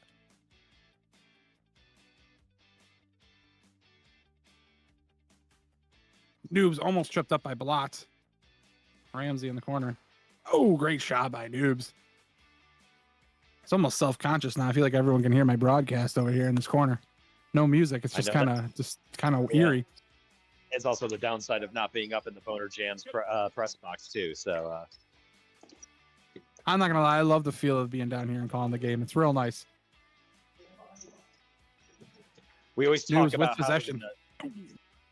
spring playoffs get really hot in the gym. So I'm actually happy in the penalty box over here. You got a nice outdoor breeze hitting me. So that's the first thing Sidor said when he took a penalty. He goes, "Oh, it feels good over here." Yeah, last week it was a bit cold over there. I was actually pretty cold in that corner.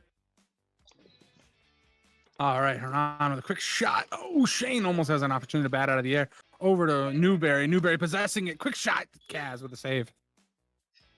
I'd say Tipsy's getting their shots that they need to in this third period. This is exactly the type of firepower they need to put on. Exactly. Kurt. 10 minutes left in the period. 6-2. Kurt with a wraparound attempt. Goes up the wall. Furlano over to Ramsey.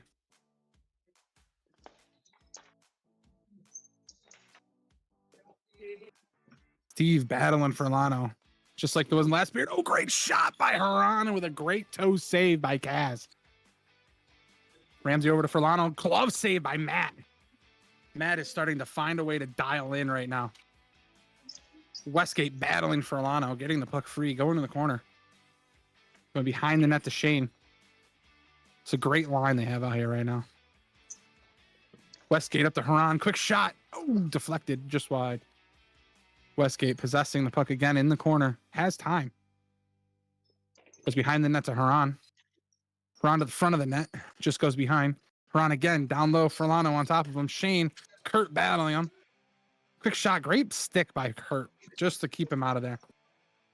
Haran to Shane. Oh, just couldn't get all of it. I mean, Tipsy's possessing, controlling the pace of this. It's slowing the pace down, and they still got 4 to get, but there's still 9 minutes left in this game. So there's a lot of opportunity. They're doing exactly what they need to do right now. Just control and possess. Quick pass out to Shane. Shane just can't get control of it. Great body by Kurt. Oh, Matt plays the puck. Not what Tipsy was expecting. Great pass over to Haran. Haran with a shot. Kaz with a save. Furlano with a quick shot. And he scores again right over Matt's glove. Oh, that is just so frustrating on Tipsy's part there. I mean, you just possessed the puck for probably almost 2 minutes there, controlled the pace of it. You had your looks, had your opportunities, and then Furlano burns you like that. That just is takes the wind out of your sails a little bit. Great opportunity for Crick, and he gets it. And what the heck do I know? With a nice shot, goes right off the back wall, and yeah, Crick just said screw that, and he's like, I'm gonna get my team back into this. So again, no give up from Crick here. Wonderful play. Now we're at a 7-3 game. Talk about production from that bottom section of your draft there. Crick with 2 of the 3 goals for Tipsy right now.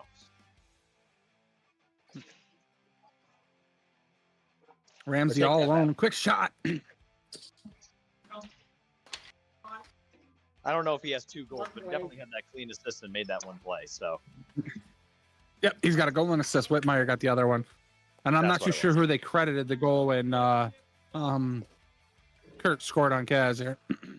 Another great battle here for Furlano and Newberry. Furlano doing it all, almost pegging me in the face with a puck. Oh, great battle. Whitmire getting double teamed in the corner here. Fukushima just throwing the double team just to keep possession. Oh, the music is back. I'm feeling alive. Oh, side over the quick shot that I do not think Makarchuk saw coming. I don't think he saw that shot coming at all. I think it deflected off of somebody because a slider shot did not look like it was on net from at least my perspective there. I think it just ricocheted in the congestion. I'd say over half of their goals had been through traffic. Yeah, I think I saw Noobs turn around and say, that's on me, that's on me. So I think it might have bounced off of him. Quick shot by Sidorg. Nice save by Matt. Shane putting it down deep in the corner here. Whitmire battling with Sidor. I'd expect to see the intensity crank up here a little bit. Quick shot. It's loose. Kaz with the save. Yeah, not really sure where it was. It was in the 5-hole, loose, but it still had another 10 inches to go before it was going to go in the net. That's what she said. Then we got Blotz in the corner going to Dr. K deep. And right now, it seems like Fukushima's kind of doing a possession game. Trying to keep it deep, quick passes, pass back and forth, going one zone to one zone. Just keep control, kill the clock. Blotz with a quick shot. Nice save by Matt. Shane getting pressured by Sidor. No give up by Sidor here. It's a little early to play the kill the Shot clock. by Shane and it's in. Quick shot just trickles right over Kaz and it's in the net. What do we got? A 7-4 game, I think, at this point. It's an 8-4 game with 5.5 minutes left, roughly. So I mean, there's still. I was saying it's a little early to play the kill the clock game. You can slow the pace down, but you can't play the keep away. Yep. Quick shot by Blotz. Dr. K with an opportunity. Quick shot blocked by Kaz or Newberry. Blotz in the corner. Shane putting on the pressure here. Shane with possession. Ramsey on him. Over to Whitmire. Quick shot just goes high. Great luck. Ramsey putting on the pressure on Shane. Whitmire getting around Blotz. He's got Shane up high, but doesn't see the opportunity. Blotz putting on pressure with Whitmire, not giving him a free opportunity here. Great moves by Whit. Takes a quick shot. And he snipes it. What a play by Whitmire, just holding onto the puck, possessing it, looking for his opportunity, gets around Blotz, and just snipes a shot right under the glove. Well, we got a 3-point game here with 4:20 left. Ladies and gentlemen, I know you might be getting tired. It's after dark, but you cannot shut this game off. This is going any which way. You don't know how it's going to end. You got to stay tuned and watch how this goes down. It was funny during your game. There was about a minute left in the game. Mike Curie was on the bench. I was waiting to play my game, and he goes, "There's something about playoff intensity, RFHL." He goes, "There's a difference." So you hear it from a rookie. He said it's absolutely different out here in the playoffs. Agreed. Crick with a great play. Haran with the backhand. Crick again. Kurt following up on Haran without the puck. Almost got away with a penalty there. Over to Kurt. Kurt's going to take a whack at this shot. Just goes wide. Kirk over here playing hacky sack, trying to bounce the puck off his knees, and then Kaz flips the stick twice to keep that away from him. And Kirk just laughs. Funny. Dr. K down deep in the corner here. Just trying to possess the puck, hold on to it, see what he's got an opportunity for. Haran not giving up, nothing free. You can't give up anything free. You're down by 3 goals right now. This is your opportunity to switch the game. Great pressure on Dr. K. Westgate coming in for the double team. Dr. K coming up with the puck. Westgate, great pressure.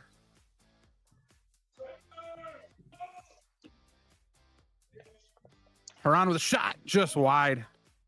Crick coming off for a change. Shane coming back out. Haran battling with Ramsey right now, coming up with the puck. Kurt with a quick shot, doesn't get anywhere. It's still in front. Puck is loose. Dr. K goes down. Quick shot by Kurt. Yeah, a lot of footsie play over here. And I think just lost his balance. Quick shot by Westgate, deflected by Furlano. It's in the feet of Ramsey. Shane with possession. Ramsey putting on great pressure here to Shane. Ramsey, watch the body. You're pushing in. It's getting a little intense over there in the corner. Westgate coming with the puck, and I think Sweet's going to call both here.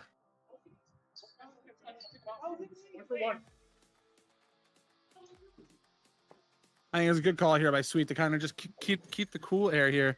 Call 1 minute penalty on both here. I can't believe I'm about to say this, but I'm with Ramsey at the beginning part of that. I actually don't. Ramsey was given. Ramsey just had his body behind him, but he wasn't leaning into him there. Shane was like backing into him, and then I got a little chippy there at the end. I think it was the right call by Sweet, but when Ramsey was pleading his case at the beginning, I can't believe I'm saying this. I'm agreeing with Ramsey at the beginning of that. I mean, I feel like there was a call like this, and they're actually what's the call here?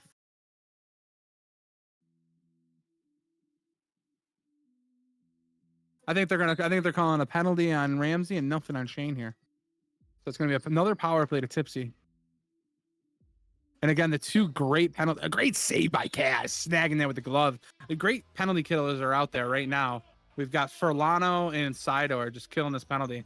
Definitely, I feel like you probably got yourself muted just because there's a good battle going on here between Sweet and Ramsey. Because I'm not too sure the call was what anybody was agreeing with there. Westgate with a quick shot. Furlano with the puck in the corner, possessing the puck. Furlano around his man. Quick shot. Nice save by Matt. It's loose. Shane possessing the puck. Furlano again, just not giving him anything. Just a great power penalty killer. Off the wall. It's still playable. Didn't hit the backboard. Sido with the puck in the corner. Haran coming out successful here. Doesn't get all the puck. Furlano with the puck. Just going to hold on to it. Kill the penalty. Haran at the corner. Haran takes a slash to the hand.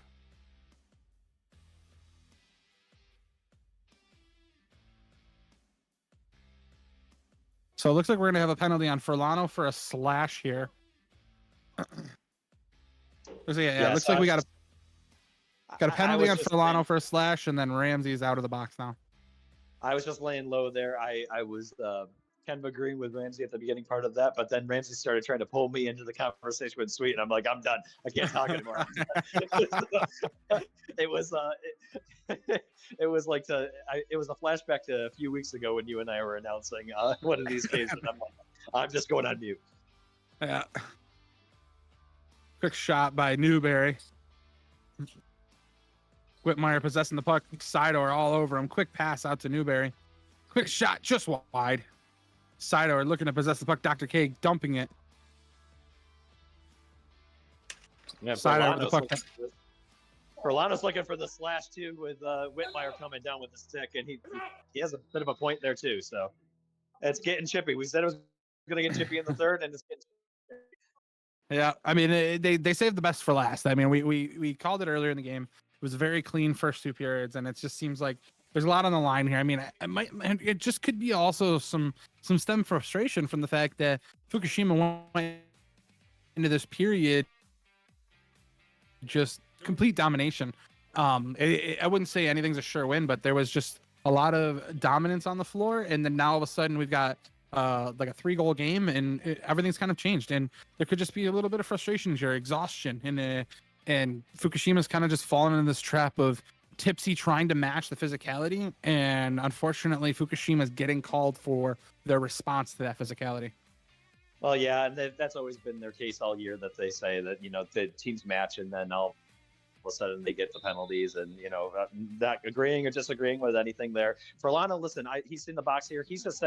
He's saying, listen, these sticks are expensive. He's not worried about his face. He's not worried about his other eye. He's worried about he's worried about the hockey stick. So a $20 copay is cheaper than a $20 hockey. Yeah, I don't know if you picked that up. He said a $20 copay is cheaper than a $200 hockey stick. So that's his professional advice right there.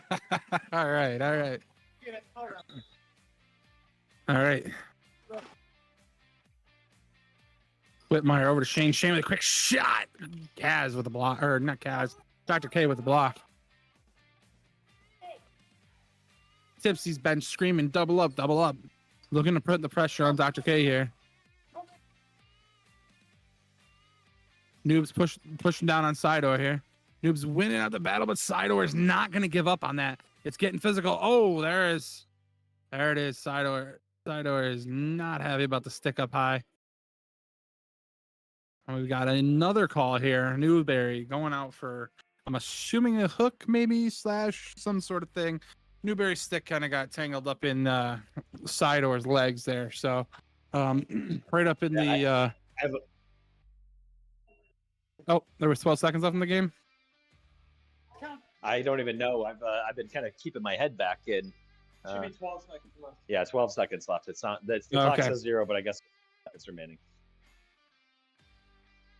So we have 2-on-2 right now. 12 seconds left. 3-goal game. Shane with the face-off win. Witt trying to possess. No possession. Dumping it in the corner. Dr. K.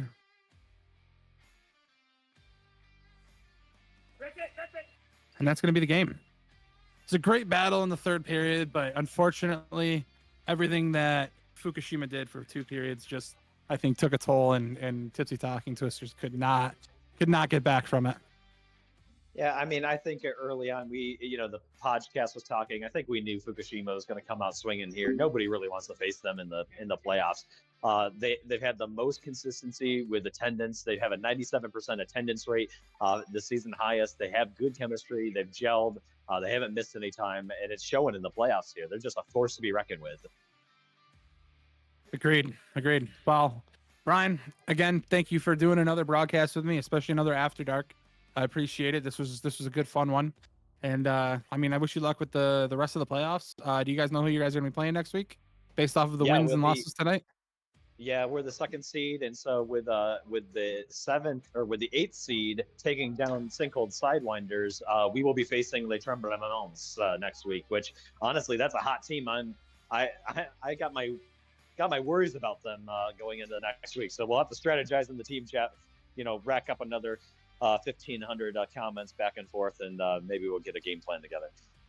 Good. Well, best of luck. I mean, Mark's a hot goalie when the playoffs hit, so hopefully you guys can find a way to counter that and find a way to get the W and move forward. So, again, Brian, thank you for doing this with me.